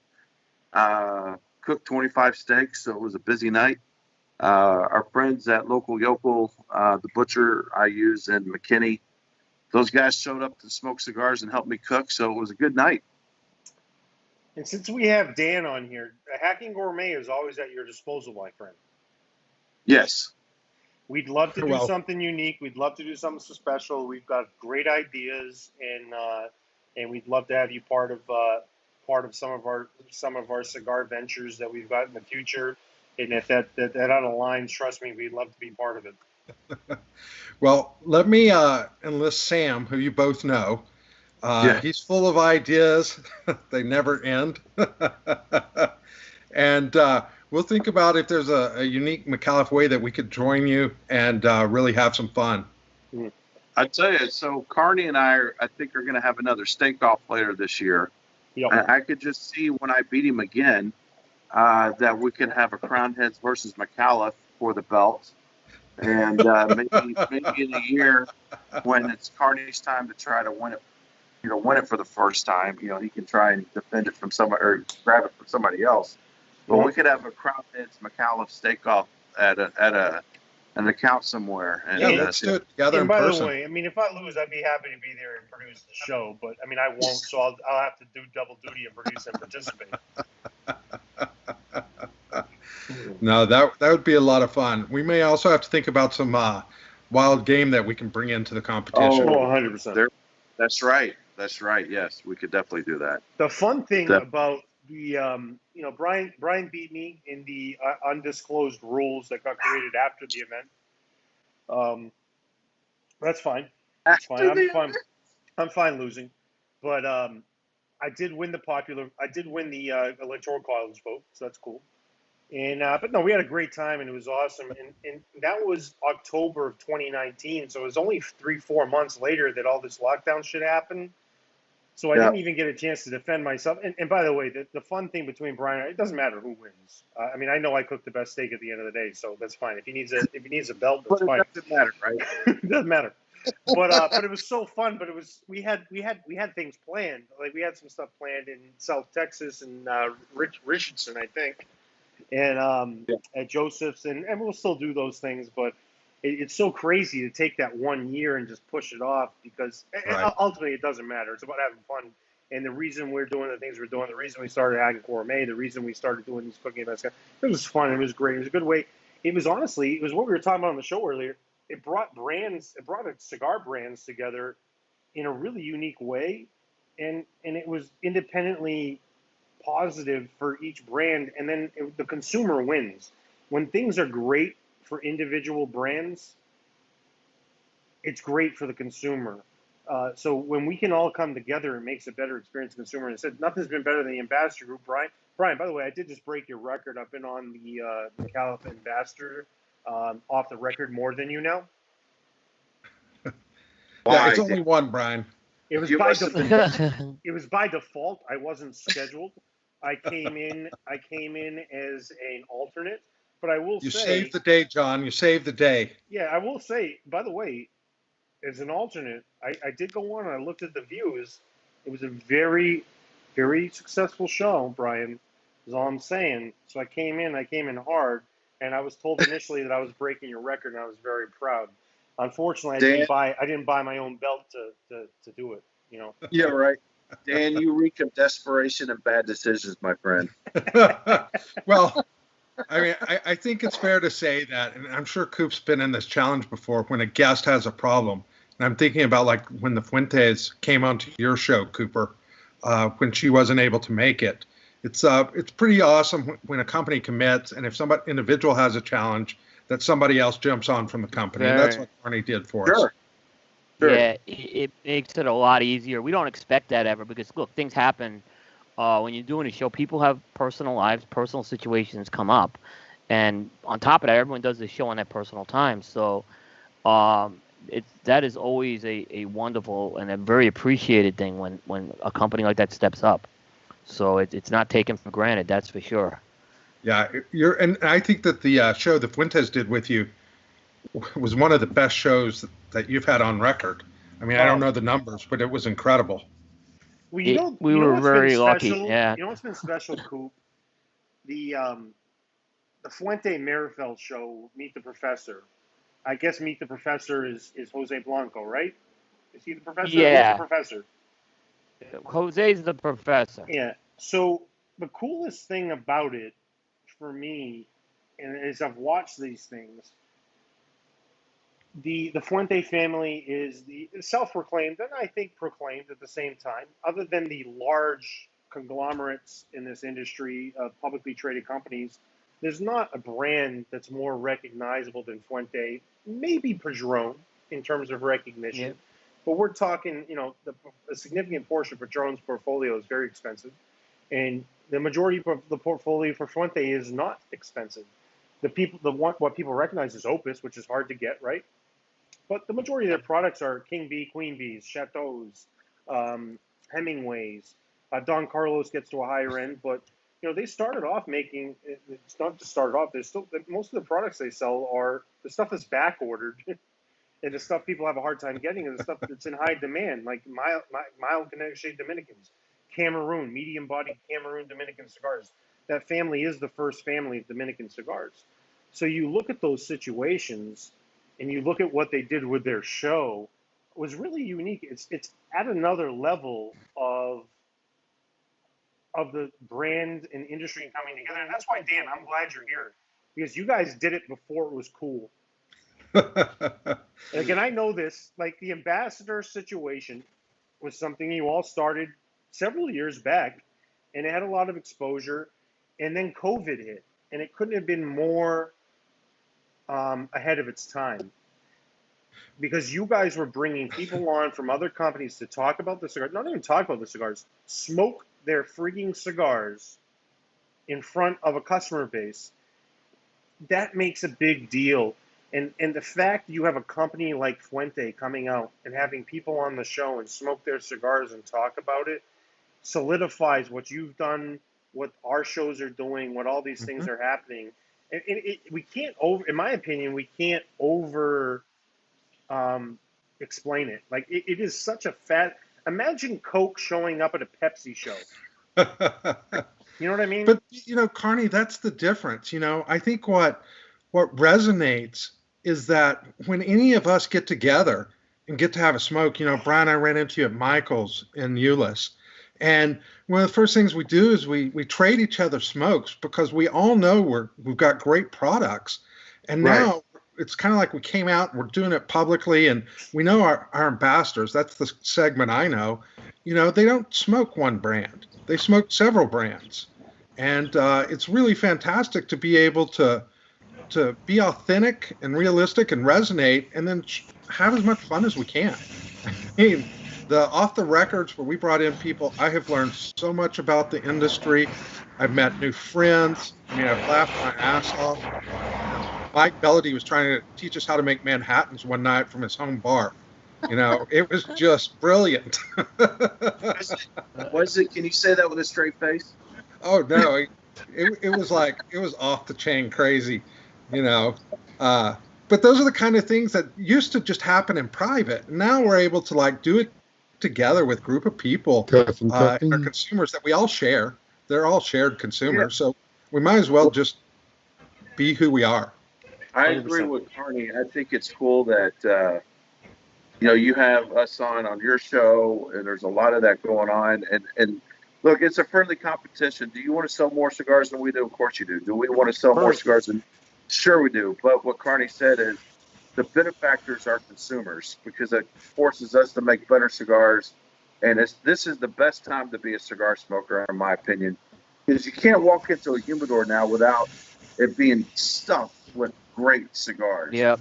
And it's really hard to find a bad cigar now because everybody's on their A game trying to make the best cigar they know how to make, because they know if one guy gets one with a bad flavor or a bad draw or bad construction, when's the next time they're going to try your brand again? Because they got so many others to choose from. So the cigar smokers are reaping the benefit 100%. big time. And I'll take it to another level too. We can all only make so many great cigars, right? So if you can only make X number of great cigars, and you go to the next, you make one more cigar than you should, and it's not great, people are going to judge you on that. So the most important thing, I work for a company and represent a company. I'm in the face of a company that we don't make enough cigars for the demand. Part of that's by design, because we want to maintain the quality. Similar thing with Fuente. They happen to be exponentially larger, but I need other companies to make freaking good cigars. So if they can't get my DL 700 for 2 weeks, they have something good to smoke. And when my DL 700 comes back, or the Las Calaveras comes back, I know it's limited edition, or the Micalef comes back, I need them to smoke something good. Like, I need them to have a replacement. And not only do I need it, the retailer needs it. If there's a retailer that can't survive without a box of Andalusian Bull, I'm not trying to be mean. I'm just trying to be real. If you're going to go out of business, if I don't get you a box of Andalusian Bulls, you got a lot of problems that I can't fix. I know you need them, but in the meantime, they need to have Micalef. They need to have a Crown Heads. They need to have a Fuente. They need to have a Padron. They need to have this. I need my consumer that represents and purchases LFD to have alternatives if they're going to smoke it to a point and enjoy it to a point where they can't have it all the time. And that's a big deal that we don't talk about. The retailer must have those types of brands. And that's what I think has been great about us, is that when we're coming together, the relationships that we're having now in the last year and a half, I'm aligning and creating my friendships naturally, but it's also working at the same time. The cigars I smoke. When I can't get an LFD, I can get LFD when I want them. But if I can't get an LFD, I smoke a Micalef. I smoke a Crown Heads. I smoke a Fuente. Yep. I smoke a Padron. I smoke CLE. I smoke Christian Roas. I smoke other cigars, and that's a reality. And if I do that, the consumer's doing it tenfold, and the retailer needs that. I'd be happy to ship you every single LFD that we produce if that's the only cigar in your humidor, but that's not going to be a successful business venture. So I need other cigars, and you need it, and every manufacturer does too. And that's been a really special thing that we're now realizing that, the competition is there where it's at, but we can all live in the same space. John, you asked a question earlier about us not going to PCA, and I talked about the reasons we're not going to the trade shows. One of the reasons I didn't go, and I'm just going to steal a minute of airtime here, is the other big bet that we made at Micalef this year was how we bring women into the smoking community. And I'm not sure if you're aware of it, or Brian, I know that Coop has seen it, but we're self-publishing a book this year that's a cigar journal. It's been so long since anybody who's on this call started smoking. You don't remember the awkwardness of how it feels in your hand and cutting and lighting and different things. But as a company, we realize the just emerging number of women in leadership positions in our retailers. It blew our minds. And I don't know if it's something that you guys would be interested in, but as we're thinking about women events, it'd also be fun to do some where they have more than one brand to pick from. That's something that we certainly would be willing to, if you or any of your sellers want to talk to us, because we want to work with our retailers and do some events and help grow. You were talking about competing on the shelf for dollars. Well, the other solution is grow more smokers. And we think that's a really important segment. And, the the handshake is out there for us to be able to make and say, hey, if there's events that we could do together, where when we introduce them that it's around multiple brands, I think that is a wave that is going to grow over the next 5 years. That's going to be significantly more important to us all. Yeah.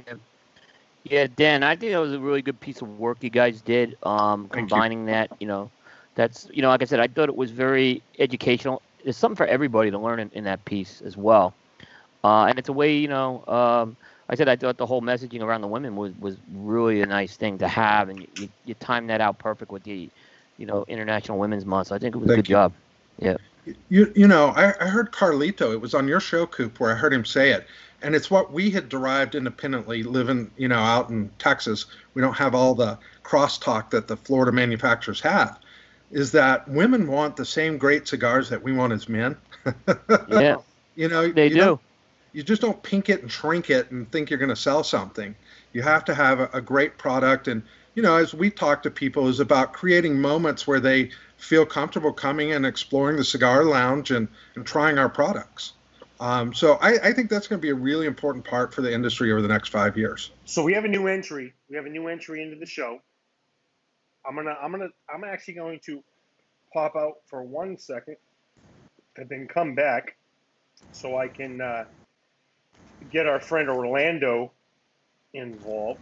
Orlando Perez, a good friend of ours from California, great friend of the show, Weekly Cigar News. Used to be Juxtapost Cigars. But Orlando's here. We've been trying to get him in all night, but now he's here. He's got some challenging stuff going on with his family and personal stuff we won't get into, but prayers are headed your way, my friend. But Orlando's here. So Orlando's been watching all night.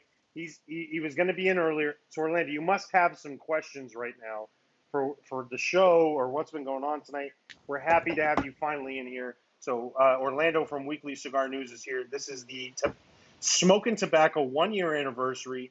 And just recently sponsored for a very low fee, the Cigar Coop Overtime Show. Yeah, absolutely. We worked out a deal. Worked out a little deal there. So Orlando, welcome. Can you hear us? Thank you. Thank you for the warm welcome. First off, congratulations goes out to Matt and Nicole and you, Jonathan. Anniversary. Also their relationship 1-year anniversary. So that's awesome to hear. Number two, I went ahead and documented, I don't know if you guys can see that here, but I documented, let's see, in there. Anyway, so what I wrote on there was Matt Booth's arms. So I had a total of 13. Hey, Orlando, I'm going to interrupt you for a minute. Your sound quality is difficult for us to hear. Oh, I don't know if there's an adjustment you can make. Sorry to interrupt, but I didn't want your message to get lost. No, fine. Thank you for that. Do I have to do anything different here to make it sound better, or? Or if that's that did it. Let me try to do something here real quick. I'm muting myself. Okay. Wrong one. I'm used to Zoom, so Skype is a whole different ballgame for me. I think that's coming from Carney. It may be coming from Carney. Yeah, let's see if we can unmute him. Okay, I'll wait. You guys go ahead and talk, and I'll continue later on. No, we think that Carney may be the one who's stepping on top of you. Yeah. Oh. Do you hear it? Do you hear that static? Yes, I hear it. Yeah. I think that's coming from Carney.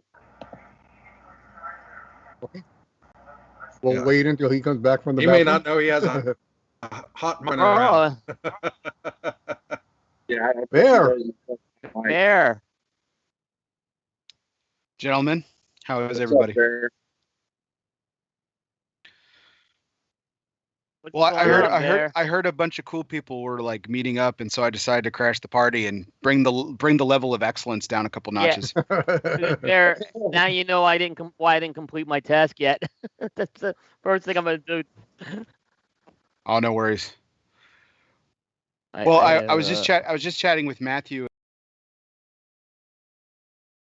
to come on here and just congratulate John to his face for a 1 year anniversary, working alongside Matt and Nicole for their 1 year anniversary. I think it's freaking awesome. All right, looks like it's cleared up. Yeah, there was some static, John. It may have been coming from your end.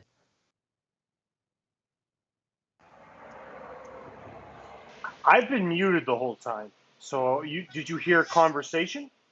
Yeah, we heard static. We heard you talking. Did I say anything nice? I don't know, but there goes your perfect technical difficulties. That went down the drain. Well, there we go. I was muted, so you didn't hear anything explicit. But Bear, welcome, my friend. Thank you, sir. Like I said, I was talking to Matthew offline right now, and I just wanted to get on and congratulate you to your face, and Matthew and Nicole, even though they're not here at the moment, on a 1 year anniversary. I think it's fantastic, incredible show, and yeah, I think I mean it's only the beginning. I think it's only the beginning. Yeah. So congratulations. Orlando, if you want to continue what you were talking about. Sure, I could do that. Thank you. So as I was saying earlier, I was writing down Matt Booth's F-bombs. So the number of F-bombs that I got was 13 on the Smokin Tabacco show. The last one he had over 40. So he simmered down a little bit. So then Orlando, I had to write this down. The last show, he had over 40. Yes. Impressive. Yeah, the last show he had over 40. This time he had 13, and I documented everything on here.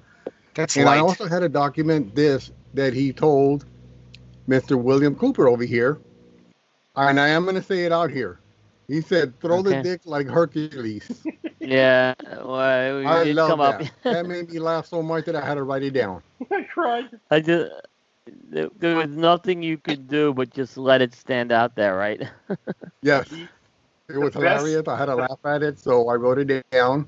But that being said, thank you for the welcome, and congrats again. And I'll be listening into you guys. So thanks for the invite. Well, we're not sending you away. You're staying here, Orlando. You're on the West Coast. So you can help us burn this midnight oil. Yeah. By the way, I keep getting messages from Matthew. He's still watching. Just to let you know, he's still watching. Yes.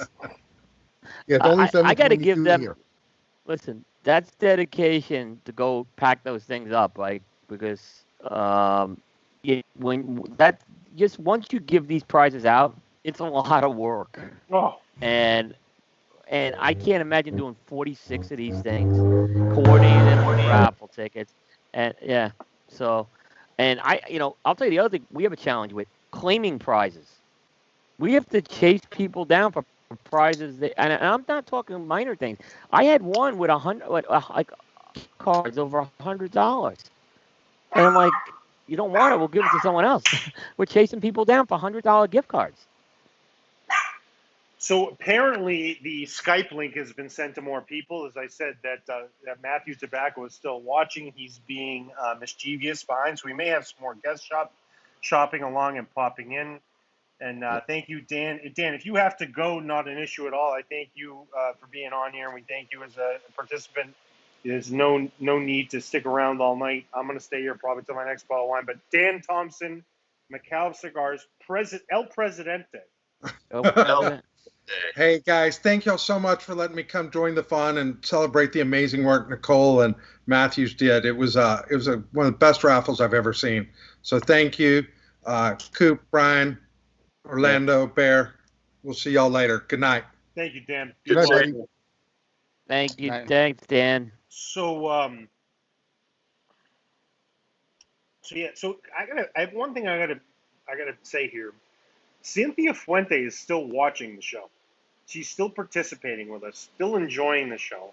Wow. Which is amazing, and that's a testament to everything. And the one thing I'll say about my relationship with Matthew and Nicole, which has been very unique, is the same thing I said about you earlier, Bear. And I'm sorry that you know what? I'm gonna pop myself off here 1 second, so you have a better spot. Boom, there you go. Is they're very genuine. I said the same thing about you. I'm like, you're genuinely Bear. Like, you are who you are. When people see you, that's what it is. And by the way, the beard is getting amazing right now. Wow. But they're just really good people. Their families are great. It was fun to watch their relationship grow and fun to see them connect over cigars at the same time. And they said they're just doing something really unique and special. And I've been fortunate to be part of it. And I know I've been a big part of the Smokin Tabacco show. But they've been a big part of what I've been doing with some of my media stuff. I mean, Coop, you've been part of the shows we've had. It wouldn't have been as like my Super Bowl show at Corona wouldn't have been as successful if you weren't involved in it, and if Smokin Tabacco was involved in it, Bear wasn't involved in it. And that's a reality. So those relationships are so unique and so special, and I think, you know, we started this show at a time where people were trying to connect, whether it was on a business level, a media level, or whatever it is, and we were all connecting. And whether it was divine intervention or whatever it is, it's worked out well. But the one thing I'm going to say about those raffle items, I have nothing to do with this. The raffle items LFD gave away, other than the ones they already had, Lito and Inez are going to pay for. It's a very nominal cost. But there's about 45 prizes that Matthew and Nicole are paying for independently, because all the money that was raised is literally going straight towards the Cigar Family Charitable Foundation. They're paying for the shipping. If you were a Smokin Tabacco Club member on Facebook and this stuff, when they sent out stickers, I don't know if you've received stickers. I know, Orlando, you have. And I know, Coop, you all, everybody on here has. Maybe Brian, I don't know if Brian has, but they sent those out in really nice envelopes, really high-end stickers. They're business cards, high-end stuff. And unfortunately, you know, Matt works his ass off as a union electrician. Nicole didn't her job. She was laid off from her job, furloughed from her job for over a year with Equinox, which is fitness clubs and high-end spots. But they're spending their personal money to send these packages out. And the people that sent the packages them spent their own personal money too, which is nice. But the fact that you have two independent people spending the money that it cost them probably $4 to send me the stickers, times 1,000 or whatever it is. I mean, there was 2,000 plus tickets sold for this that went to a great cause. But the fact they're sending these prizes out, I mean, that's hundreds of dollars, and it's a great thing. And I'm not trying to pump their brakes because they're friends. If anybody who's a friend of mine also knows that if you're a friend of mine and you do something stupid, I'll call you out on it, or I'll call you a jerk. You don't deserve it. But like what they've done here is they're sending this out on their own, and that $7,000 is going directly to the Cigar Family Charitable Foundation. $7,000 check is going to go straight to them, and everything else that Smokin Tabacco covered. And I said, I have no financial gain in this. I have no financial being in this, and them sending them out, that's a big thing, right, Orlando? Like I look at that, like when they sent me stickers and sent me cards and sent me this, like that's on their own because they just love what's going on here, and it's really special to see that. Coop, you do it. Bear, you do it. Everybody does it in their own different ways, but to line up and straight up send $7,000, which was raised straight up. It'd be very easy to say all proceeds to this, cover expenses, this and that. They're sending $7,000 straight to the Cigar Family Charitable Foundation. Yep. That's and beautiful. You know, think about the shipping costs of 40 items, right? This is several $100s. I'm sure that they're spending on shipping. Oh, By the way, easily. I can tell you how much each of those packages costs because we all send packages like that all the time. We all. I mean, my about if one of biggest the packages expense is doesn't show shipping. up. I can tell you that. Let's talk about the headache if one of them doesn't show up correctly, right? Yeah. Now, if we got relationships, it's fine. If there's a shortage or something, you know, the Fuentes are going to back it up, LFT's backing up, all the sponsors and everybody's involved is going to back it up. That's time and effort and money, and that's something that goes unnoticed in this. It's like, oh, great, you got a prize. But, you know, and I appreciate the support of the people that helped us raise the $7,000. But the fact that they're pulling out of their pocket, I'll tell you, we don't. Yeah. Smokin Tabacco is not a revenue stream. It's a passion. You know, it's a passion. Same thing for you, Bear. Like, you have sponsors, but you're not making money on this. This is something we're passionate about. And Coop said it earlier. He's like, I hope to make this a full-time job someday. Who knows if it ever happens? But Coop's going to keep doing a show, whether it's still on that hope or not. And the fact what they're doing, I can't applaud Nicole and Matthew enough on the fact that no matter what they're doing, that they're putting their money where their mouth is, and that's great. And it said when the one for me that was the biggest is when they sent those stickers out. They bought these stickers. They're nice stickers, and they sent out thousands of stickers to hundreds of people. I was like, what a great little thing for the brand. But then when we talked about the fundraising effort, every proceed was going to go directly to that. It didn't matter what the cost was. And, I mean, imagine if they had to ship out 300 packages and they'd raised $20,000. There still wouldn't have been 1 cent that come from that fundraising. That fundraising was going straight to them. Yep. And I will say also, as far as sending out the stickers, they're not just United States. There were some that were from Germany and different places around the world. Yeah. So that cost a little bit more to be sent out. And on top of that also, just out of their hearts, Nicole, she'll send me a few things here and there, cards like John said earlier. She sent me actually a coffee cup when I had my Juxtaposed Cigars podcast before. On one side it says Smokin Tabacco, the other side Juxtaposed Cigars. That came out of their heart, and I appreciated that because I didn't ask for it. So they're sending surprises that are coming out of their own funds, and I mean, very appreciative of what they're doing. And it's great. And you know what? Since Smokin Tabacco is in the chat box, they got a great point. Oh, and wow. I brought this up to you Just before, walked Coop, and I in. know you saw it. But it says, we got Coop coins. I'm sure they weren't cheap. They weren't. Because I have a Coop coin, too. And it was when Lito Gomez had the small batch. And you also had made plaques, Coop. You made these very nice plaques with tags in the office. There's a small batch. I think it was, what was it? What number was that? 2, 3?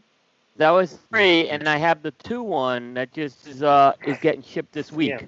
So I have to give the other one. So yeah, we that's we passion. do the plaques. Like, Yeah. there's not like it's cool. So like when I walk into my office, I see Cigar Coop's plaque up there. That's cool.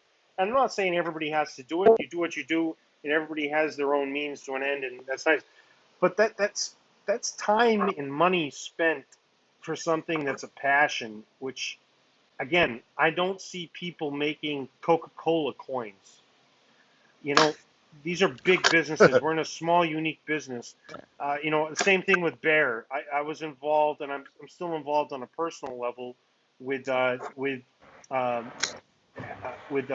Butcher Maine. And so I talked to Bear, and Bear I didn't talk to him. He talked to me. He did an ad run for 6 months with Wood Butcher Maine on his show, and it was a great thing. What a unique, special situation to be in, where there's a Cigar Coop coin. There's a Wood Butcher ad or a Hacking Gourmet ad on El Oso Fumar. What a unique situation to be in, where people in this business love it so much to present it that way, and it makes a big difference. It makes a big deal, and it's such a special situation. And that's why for me, I know I'm talking a ton and taking all this time. I got to get Brian involved here in a second. But that for me is where these relationships build on a personal level, and also at the same time, which allows me to separate the business and personal relationship. Because I want Coop to do his thing. If we have a cigar that comes out that doesn't smoke good, I need to know. Same thing at Half Wheel, but like with Bear, I want to be honest. There's no quid pro quo here with these situations, these personal friendships. If I can't handle it, that's my problem. But these out of the goodness and passion they have for this business, a plaque shows up, a coin shows up, an advertisement shows up, a fundraiser shows up. It's such a unique thing. I do the same thing in my business, and I'm not looking for pat on the back. I spend money on personal things sometimes. Like if I want an extra at an event and it's not approved in my budget, I'll spend a little bit of money on it. And I'm not going to say what it is because I'm not looking for congratulatory response on it. But man, what a great group of people we have in this industry, and what a great group of people we have here. Brian, you're the same way. But there's nobody in this room that wouldn't do the same thing and doesn't already do the same thing. What a unique experience.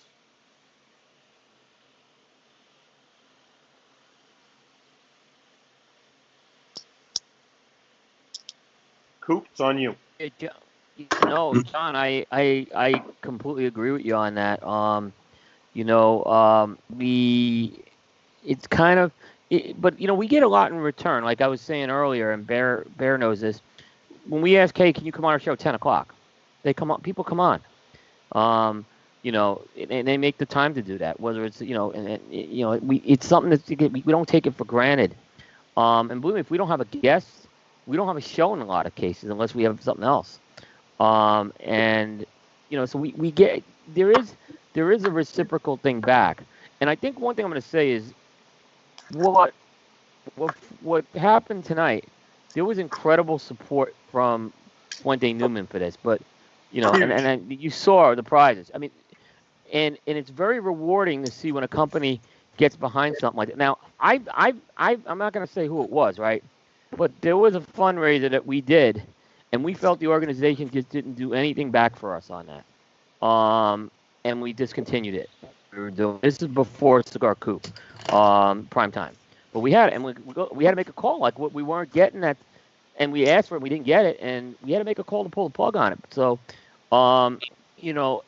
Fuente went above and beyond the norm, I think, on that. The stuff that was in those packs, oh my goodness, that was just like Dan was saying, that was one of the greatest raffles ever.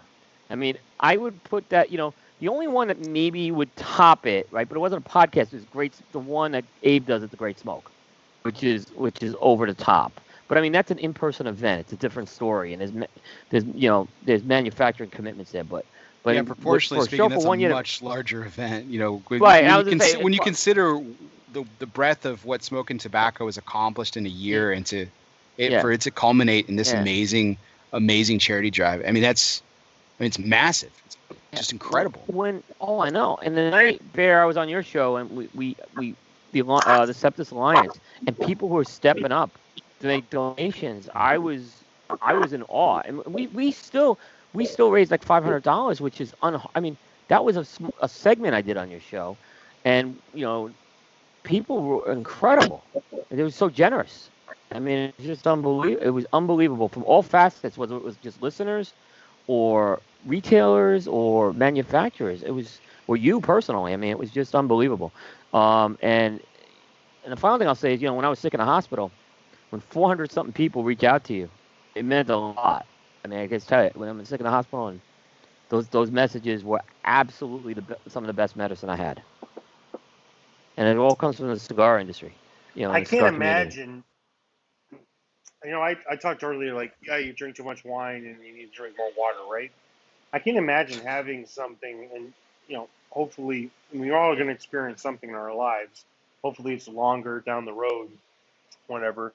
But I can't imagine being in a situation where you have an expectation of no issues and challenges or whatever, and you have something that's very challenging that you went through, Coop. Yeah.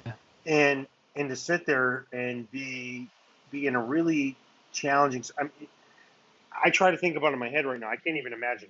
You lived it, and to have an industry like the cigar business that connects to you, wants to hear it, wants to be involved in what's going on, and let's take it back at the same level. This is not to minimize your situation, because your situation was violently challenging.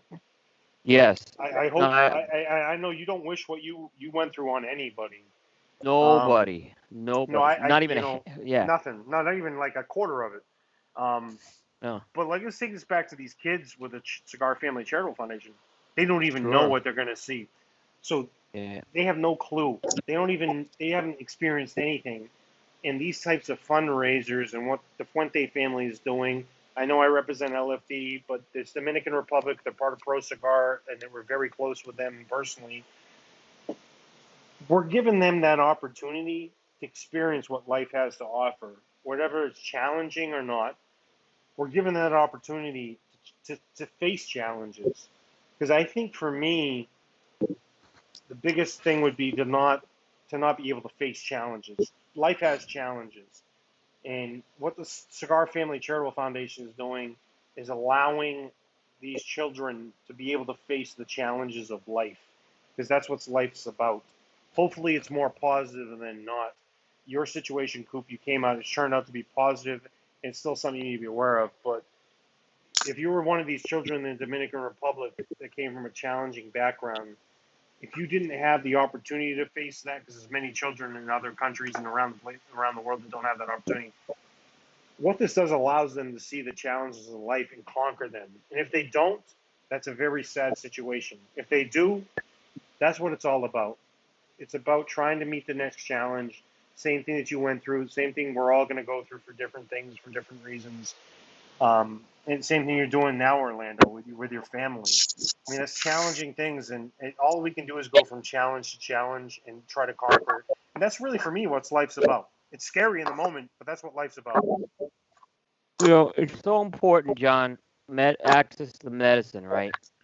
So I would have been dead 100 years, maybe 150 years ago from what happened. I would not have survived. Yeah, like 100%. It was only medicine was the only, most likely. And you blood- think about, blood some of these situation, children that's that may not have access. Yeah, absolutely. And you think about some of the children in some of these countries that don't have the access to these types of things sometimes. And it's we have to try to help people out as much as possible with that sometimes. And that's I was lucky that I lived in a country where they have access to this medicine. Sometimes you don't have access to these medicines, and it's sad. So, Brian, we're coming back to you, baby. Okay. You don't have to give us an address or anything, but what hotel are you in tonight? And what state are you in? I'm in Texas. I'm at a Hilton Garden Inn. So you're a Hilton guy. I'm a Hilton and Life I'm of luxury. a Marriott guy. Hilton guy. I'm Diamond. I'm Diamond with Hilton, and I'm Platinum Elite with Marriott. Bear is like Hilton, the lap of luxury. They do have some great properties, but I'm going to tell you, Bonvoy Marriott, lights out. Yeah. Look, I used to be an IHG guy with Hilton, but Holiday Inns, man, their beds. If you know me, I've said this a million times. I don't care what the hotel looks like. I don't care what neighborhood it's in, other than my truck's been broken into 5 times. As long as the bed is comfortable, that's all I care about. And Hilton and Marriott's, all their properties have the best beds. IHG, they lost my business because all of their beds were horrible. They suck. So, Brian, I know I don't get to actually make this joke, but as a red-blooded American, I think it's acceptable. You're a Marine, once in, never out. Right. What type of hotel do you think the Air Force would be staying in? Like a JW Marriott, maybe a Ritz-Carlton? Well, JW Marriott is the big plan standby if they can't get into the Ritz-Carlton, or the Deluxe or whatever boutique hotel that's out there for them to stay in. Freaking Air Force has maid service, so yeah. All right, cool. You want your funny story? Yeah, 100%. It's worth noting that my brothers-in-law have served in the United States Air Force. I just want to put that out there. Well, let me tell you, when I was right before I got out of the Marine Corps, got off active duty, I was stationed at NES Dallas down there in Grand Prairie, and they were getting ready to close that base, and they were going to move everybody over to Carswell Air Force Base in Fort Worth, and it was no longer going to be Carswell Air Force Base. They're going to turn it into the Joint Strike Fighter Group or whatever they call it now. So part of our detail was to go from Dallas to Fort Worth to scout the new hangars, where we're going to put equipment, where our tarmac area was, and where we're going to park our F-18s and everything. We're over there doing all that. It's like, hey, let's go grab lunch. And we go to the Air Force. It's not a chow hall. It's a dining facility. I walk in. There's linens. There's tablecloths. I grabbed the guy. I said, am I in the officers club? I think I'm in the wrong place. They go, no, this is the Air Force enlisted dining hall. I was like, wow, I am out of my element. Brian, you know what's funny, man? I think it was like a year or so ago, maybe 2 years ago, there was this report that came out about they accused it being frivolous spending for the military food budget. It was like lobster tails, filet mignon, this and that. And there's people that are getting offended. And I was like, I wasn't offended at all. I'm like, with this gigantic budget that we spend on military, I mean, I want it to go to the right places, but like if people that are in the military are sacrificing their lives, whether they're officers, enlisted men, whatever it is, Absolutely. if they were Yeah. eating filet mignon and lobster tails, by the way, it didn't last very long because most people don't want to hear it. Right. I want, honestly, if it cost us twice as much, I wanted everyone eating lobster tails. Like I want 100%. force recon Marines eating A5 Wagyu steak. Feed Ooh, them Ross. whatever the hell they freaking want. So people are like, oh, Let me this is tell you crazy. something. It did not last very long because it was like one story and it went on for like 1 week. And it was just like, who gives a fuck what the military's eating? If they want lobster tails, give them lobster tails. And hopefully it wasn't just officers. You explained it a little bit. Like it was a dining hall. I want you all eating the best you can eat when you're not in combat.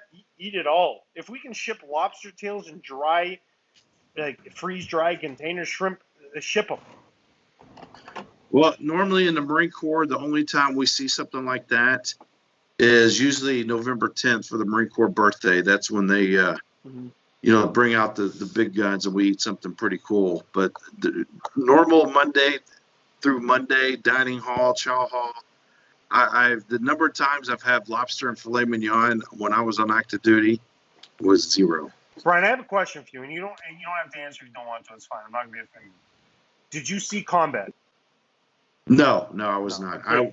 When I got stationed at NAS Dallas, I was attached to MAC 41, Right. VMFA 112, and when I got there, I was trained. I was an avionics guy on the F-18. Nice. A, B, C, and D model. And when I got there, my squadron still had the F-4 Phantom, Vietnam era F-4 Phantoms. And they hadn't transitioned to the F-18 yet. So our squadron was never activated and sent over because the F-4s we had, if we had 20 of them, we could barely keep 4 in the air because they were so old. And by the time we got our F-18s, everything had started calming down. So I am not a combat vet. All right. So, by the way, that doesn't discontinue or distaste what you did. So thank you for your sacrifice. I would say this: I did get the phone call. I'll never forget this. I was at home eating dinner. Matter of fact, I was having dinner with my father, who was a former Marine, and I got a call. They said, "Hey, come to the base. We're getting ready to go." So I packed my sea bag. I got to the base. They started our processing paperwork. I got a black plague shot. Black plague shot in my right arm. My right arm was dead for 5 days. I couldn't use it. And we sat around for about 72 hours, and they said, "Yep, we're not going. Everybody go home." That was so since you've got the black plague shot, I have a question for you. You don't have to answer it again. Have you or have you not got the COVID vaccine? What's that? Have you or have you not got the COVID vaccine? I have my first shot. I get my second shot next week. All right. So once you get the black plague shot, COVID's nothing. And stuff I got shot up with the green. Needles don't. I can sit there and stare at it as it goes into my skin. I've had air guns shoot medicine into me. I've had needles. I've had frozen penicillin injected in my ass.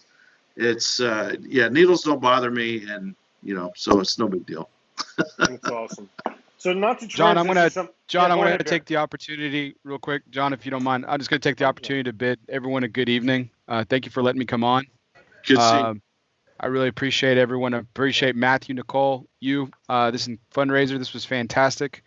Congratulations to them. Congratulations to everybody on the panel tonight. Orlando, it's good to see you. Brian, it's great seeing you. I'm looking forward to actually going to an event and seeing your face again.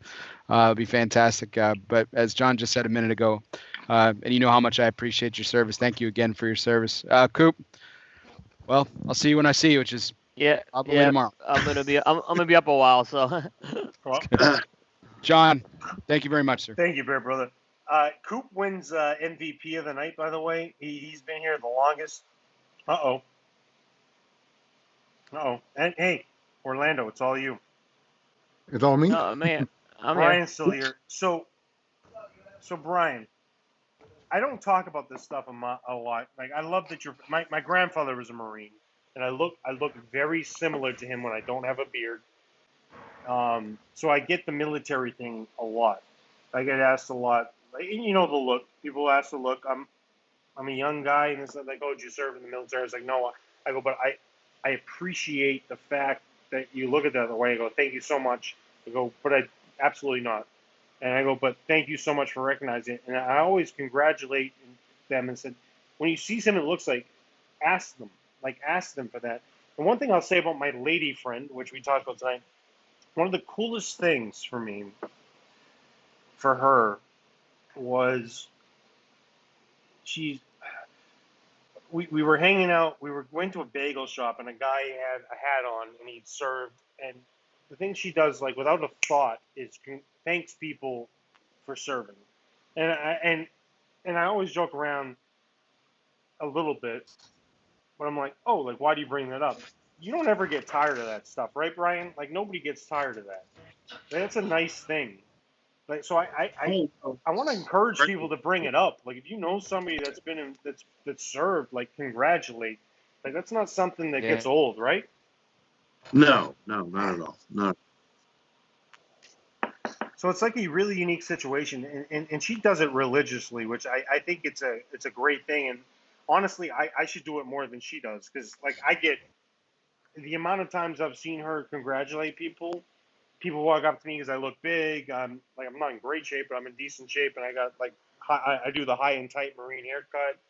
And people are like, oh, did you serve? I'm like, no, like, I've made it a point to try to make sure I thank people, because this is a real thing, and not even just military wise. Like, it's a big deal here in the United States, and for me, it's nothing bigger than that. But, like, thank people for what they do that's right. Thank them for being who they are and doing good things. Thank them for going through challenging moments. Thank them for being involved. Same thing, like, with Orlando, he's got challenges, he's going. Just be nice to people and thank them for doing great things. And political stuff aside, that's fine. But I do have a question for this. This is for you, Orlando. Okay. You were juxtaposed cigars. So first of all, I want to know what juxtaposed means. And then you transition. Juxtaposed means no, hold up. Then you transition to weekly cigars. You're obviously a cigar aficionado, and you're going to be moving down here to Florida when you can. But tell us a little bit of what you're doing. I don't know if people understand what's going on here. And in my opinion, the same thing we talked about, that there's nobody that's more genuine what you've been doing.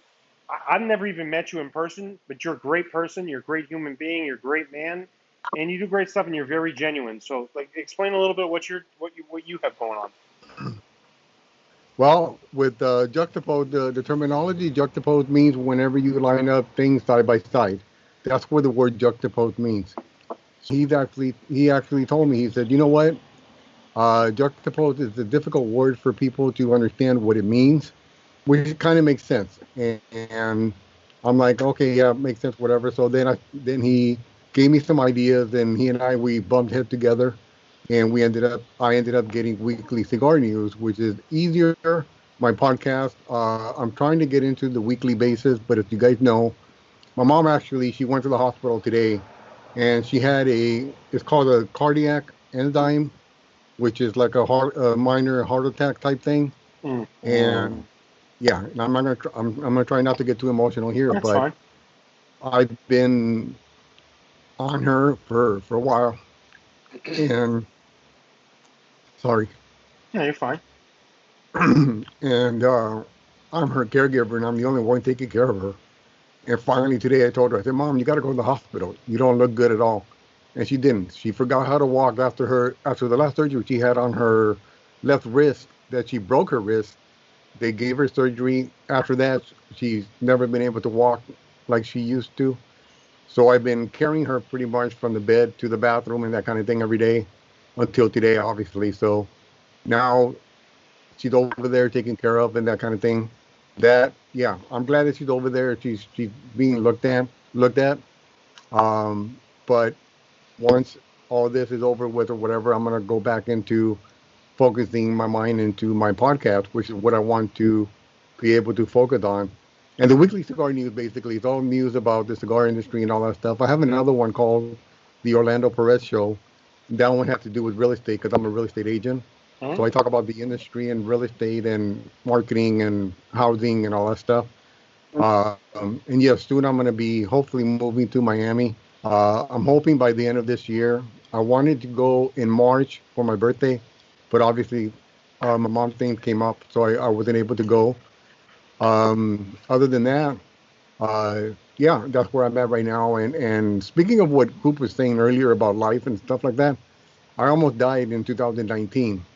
I had a intestinal leakage, and on the intestinal leakage, it was septic, so it was going into my bloodstream.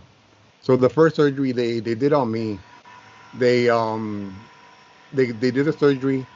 2 or 3 days later, um, that same hole that they patched up, it reopened again. So I was in a coma for 4 days, and I didn't know that. So I could have been dead at that time. So I'm glad that I'm here and talking to you guys. Otherwise, I wouldn't be meeting you guys.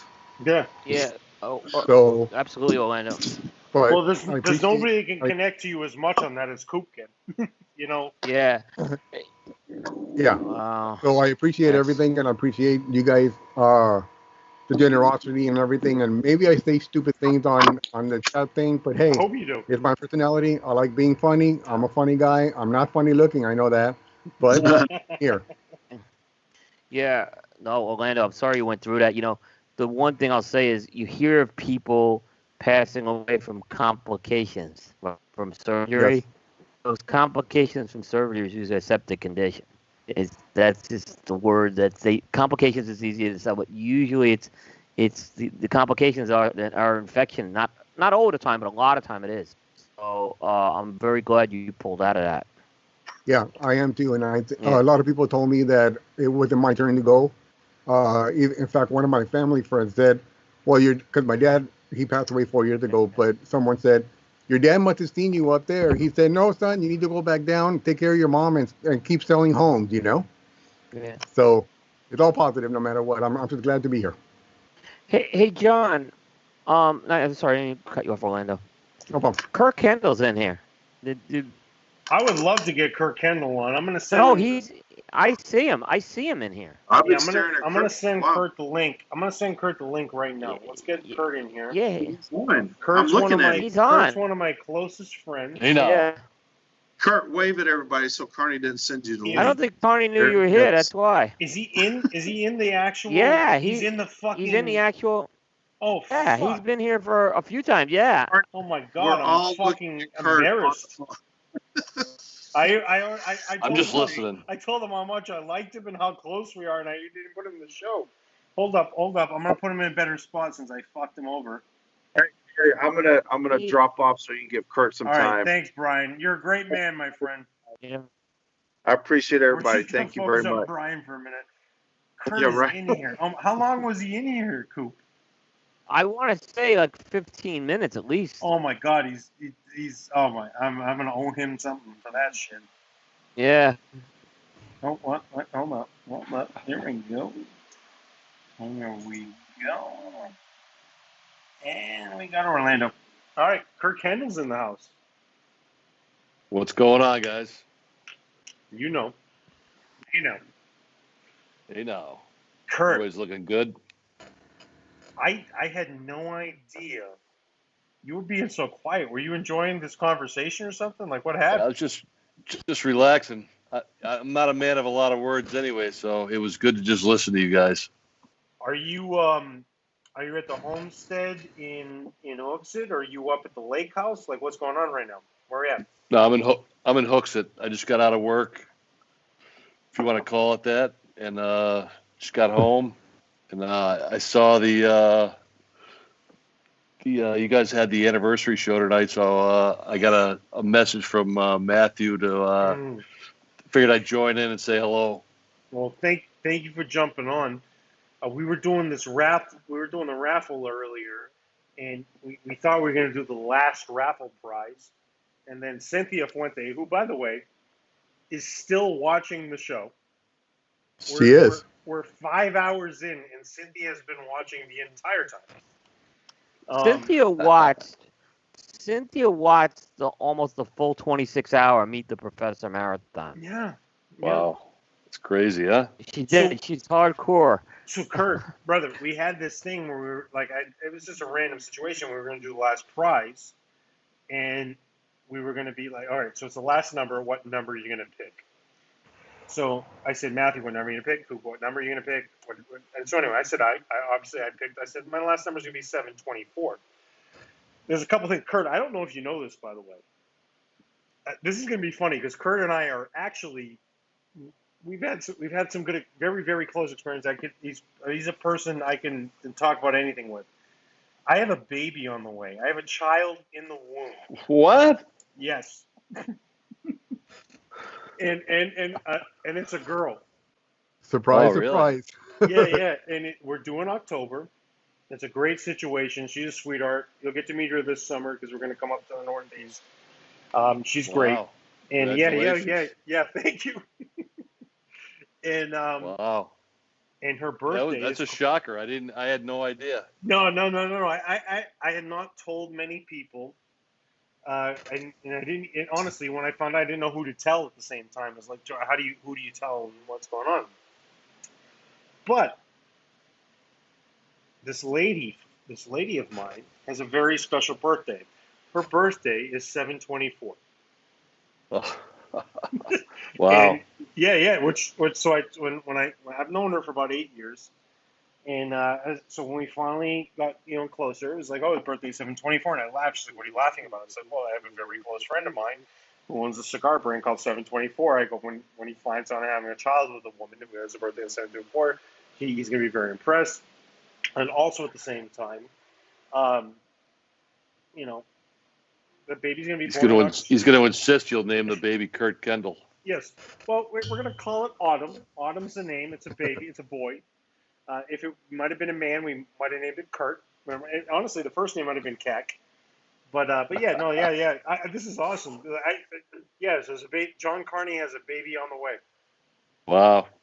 Good for you, man. Congratulations. Crazy, right? That is crazy. Yeah. From the Bedford Ballet to having babies. But yeah, no, we're going to be up a lot this summer, so we'll be by for sure and whatever. But it's funny when she told me the birthday, I was like, oh, that's hilarious. And then wow. So anytime I mentioned 7/24, she's like, oh, that's my birthday. I'm like, no, it's my friend's cigar brand, and you'll understand more as I tell you more, but not tonight on the show. Kurt, are you smoking right now? I'm not. I'm empty-handed. I actually just smoked a Manuel Casada had made some cigars for us back years ago, and I ran across a couple boxes and I opened them up today and smoked one of those. So it was a 7/24 prototype that we had put out, the Reserve Especial. And it was delicious, man. I was really I always knew they were good, but that after the time in the box and in the humidor, I was thrilled to smoke that. But I had a couple tequilas. I relaxed a little bit. Nice. And had a couple nice cigars. All right, so I'm going to tell you something because I know you're going to notice this as a friend of mine. The only reason I'm wearing the sunglasses is because the camera's up here and nobody can see that I'm doing the show down here.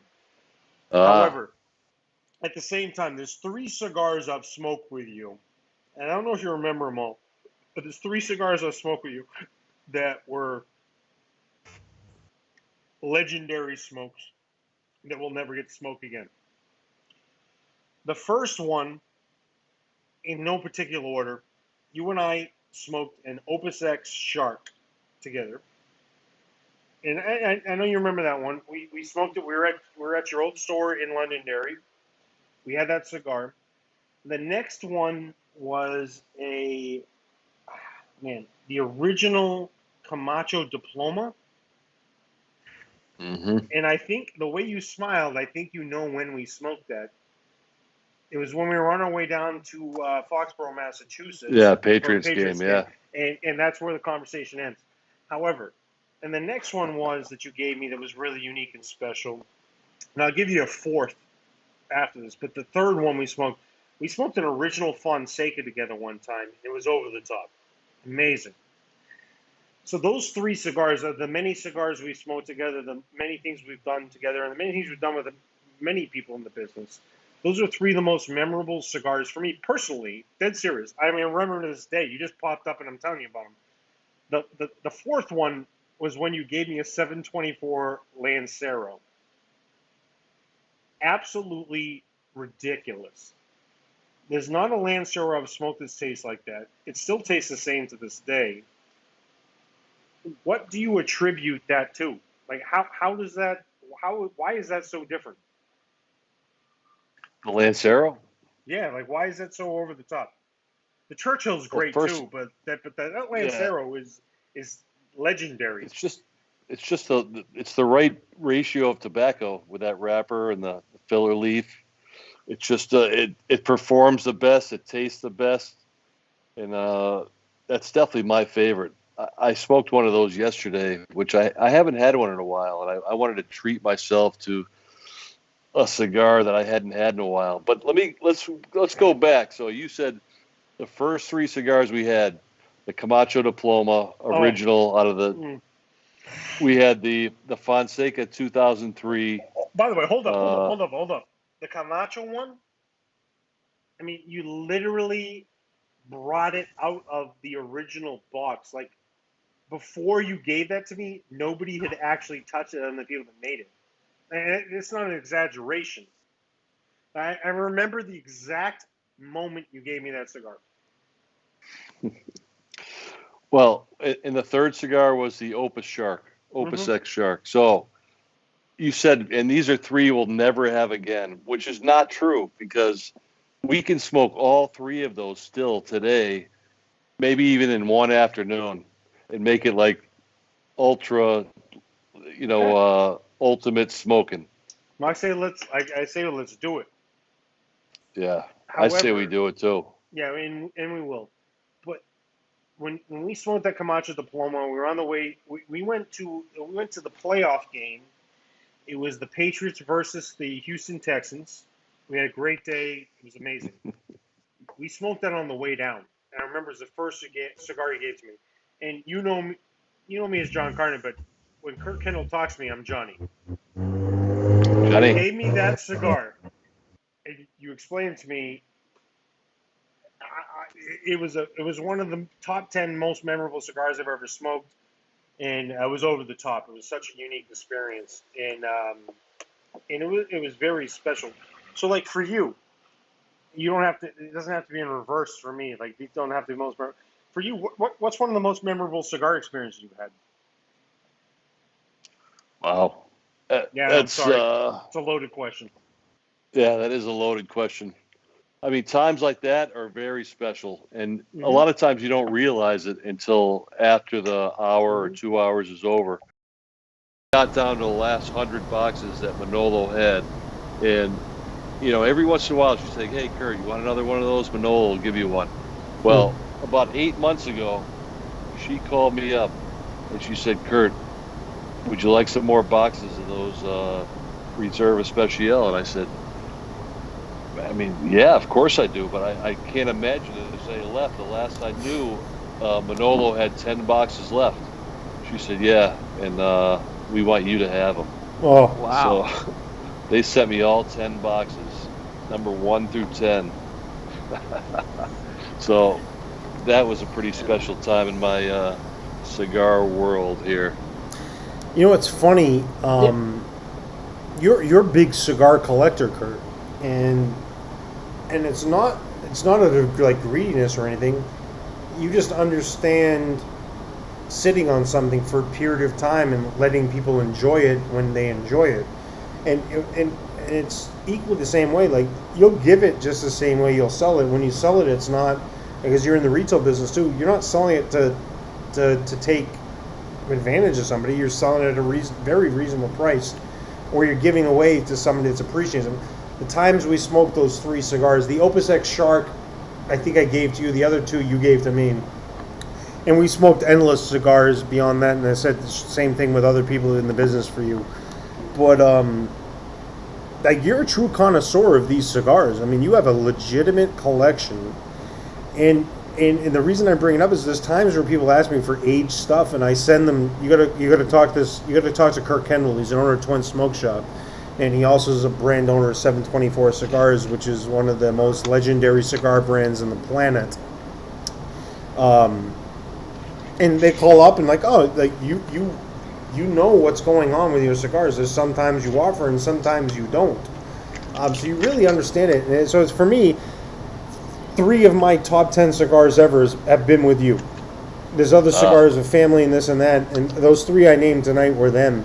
But you truly are a connoisseur of the cigar, and you have a really distinct, unique ability to understand the nature of what it is. I know you're big into antiques too, but like you understand antique cigars, you understand antique this, and that's a really special thing. And it's collections are collections, but I mean I know what you have, and I'm not going to talk about it on the show. You have one of the most extensive collections of non-Cuban cigars probably in the planet, and I would put it up against anybody's. Well, I have been blessed with being able to squirrel a few away, so I love digging into them. You know, we smoked last night, 2006 Master Blend 3s. Oh God! Oh no, I didn't even know what I was getting into there, and I found some last night, and I brought them out, and we were Tuesday night. I get together with the guys, we have dinner, we come back to the lounge and drink tequila, and I broke those out. Oh my goodness, I couldn't even believe what that tastes like. Every single puff was magical. It truly was, and I had no idea. And I was so thrilled last night. It's I've been blessed with a lot of those good experiences. Have you had an experience? I'm not saying this may be the best experience you've ever had, but I think we're in the same boat on this. Maybe you've not had an experience better. The La Flor Dominicana Factory Press 2. Yeah. When people ask me about that, they're like, Factory Press 2. They're like, what's your favorite cigar? Well, this is my favorite cigar. I've had cigars that are equally as good, but I could never say there was something better in the same way with the other cigars I had. I remember you had that box. I remember the day, I don't know, you might still have one, but I still have about 30 of those hidden away. And you and I talked about this. But I sent you a box, and a very close friend of ours, Cope, picked it up and split it up. And you were very much against selling the whole thing. But I think at the same time we talked, said, "Oh, I have some more, and it's fine. I didn't have more boxes, but we can still get these." And what I'm hoping is that you actually have one of these hidden away. Anyway, you sold the box, and that was one of the more special cigars I've ever smoked for me. I mean, I smoked the Davidoff Oro Blanco. I've smoked great cigars. The cigars I talked about, the three of the top 10 I've ever had is with you. But is there a cigar like that you smoked that you are like, I'm just like, when do you hold off on something?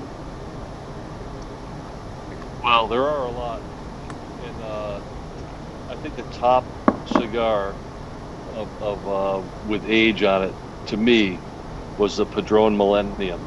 Mm-hmm. And I don't have any of those right now, but that cigar. And it's just like that factory press too. It's the same thing. You can cold draw that cigar for an hour, and it tastes so delicious that you don't want to light it. I mean, how many cigars do you? I don't even know if you can't call it smoking. Can't. But cold draw it for an hour and still be like, oh my God, I don't even want to light this. It tastes so good. That the blend of that tobacco. So the Millennium and the Factory Press 2 are the top in that department. Yeah, I'm gonna tell you. I mean, I know what I've got.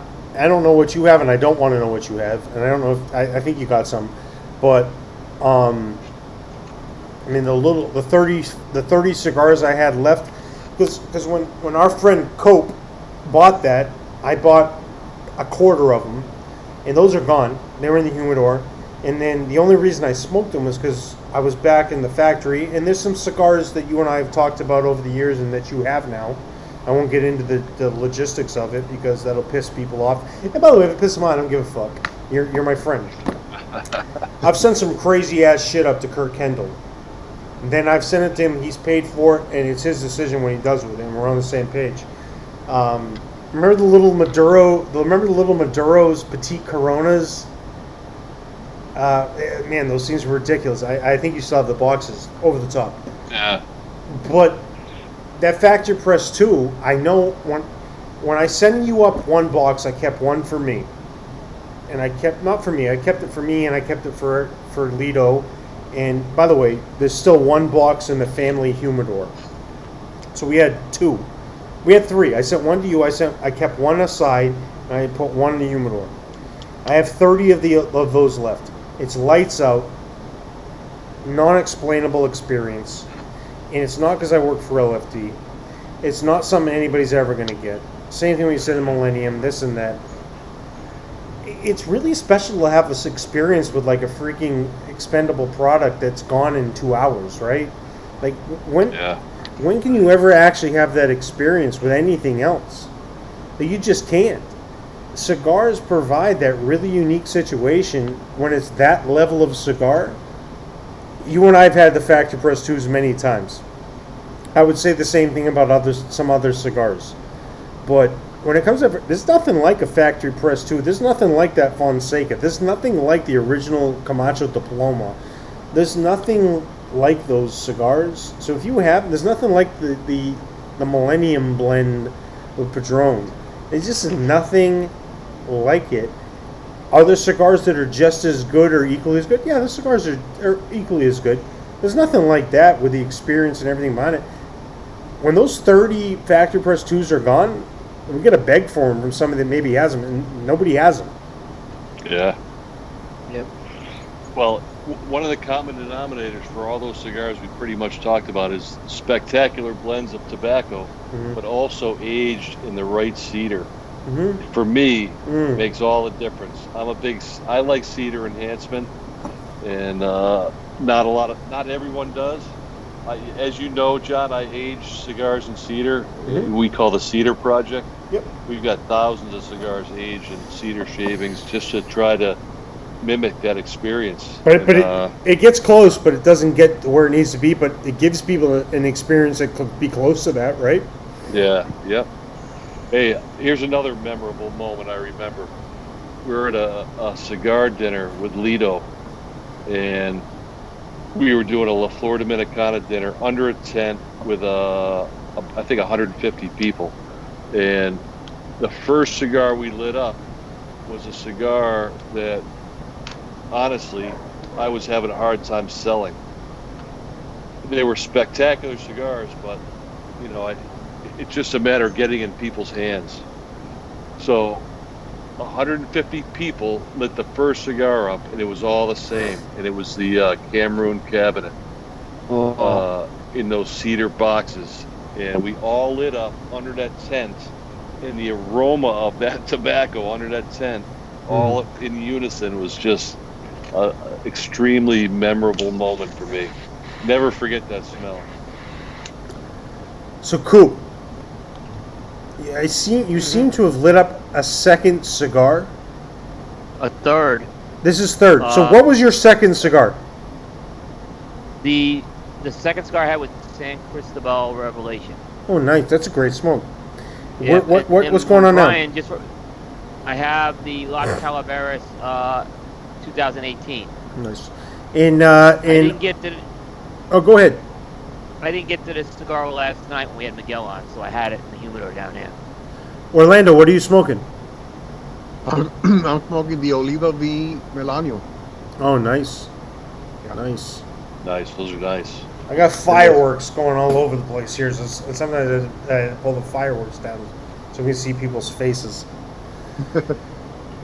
Orlando, where are you located? I'm in, I call it California, but it's California. Oh, yeah. In Anaheim, California. Nice. But soon to be Miami. Hopefully by I don't know, August, September maybe. I'll be moving to Miami. Yeah, you and I probably couldn't be further apart away in the United States of America right now. I'm in New Hampshire. Mm-hmm. Are you? Yep. Kurt, I do have a question for you. Let's talk about genuine. Let's be genuine. How genuinely shocked are you that I have a child on the way? I can't even believe it. That was the last thing on earth I thought you were going to say.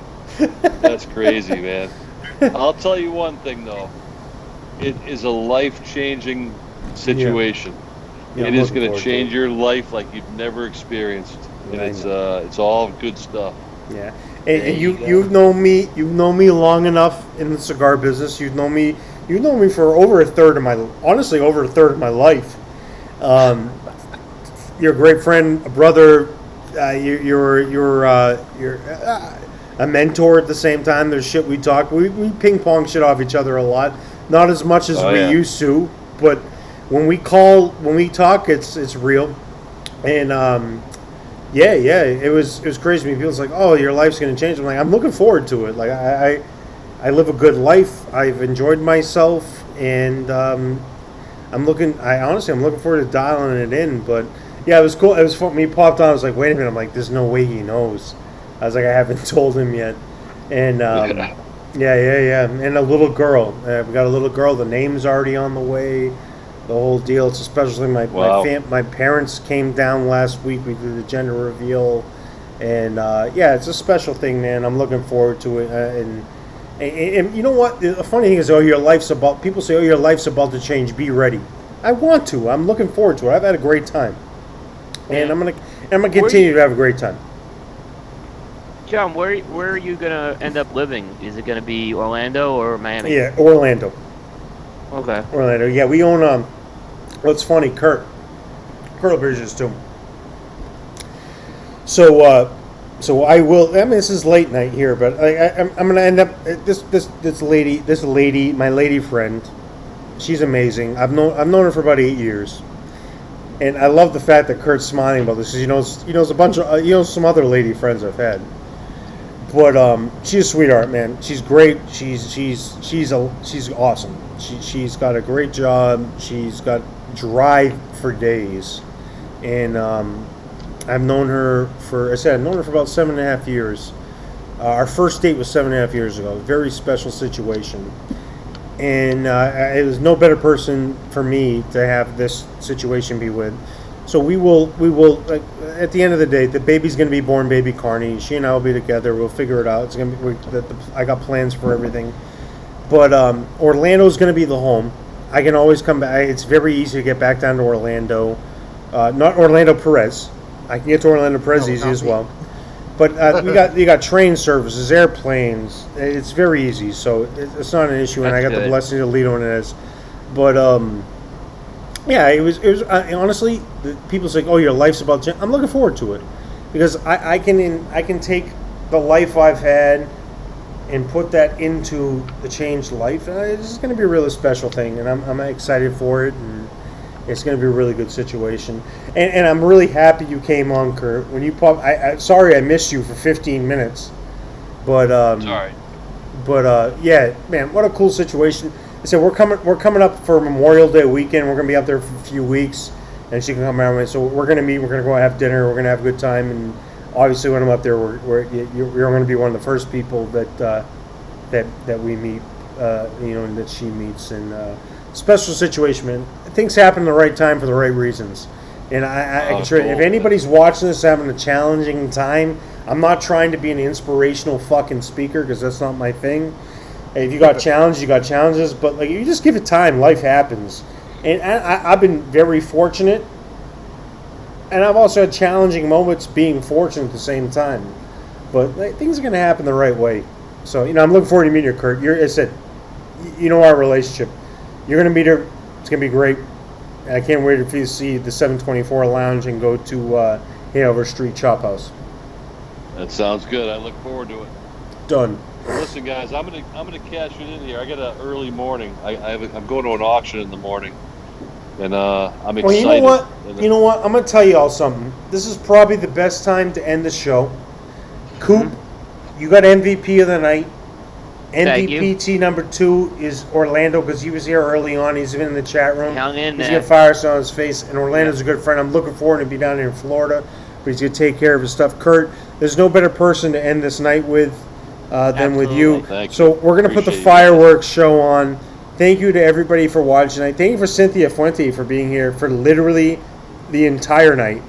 I'm on my third cigar as well as Coop, finishing a Flor Fina Casa Cuba. She's been smoking.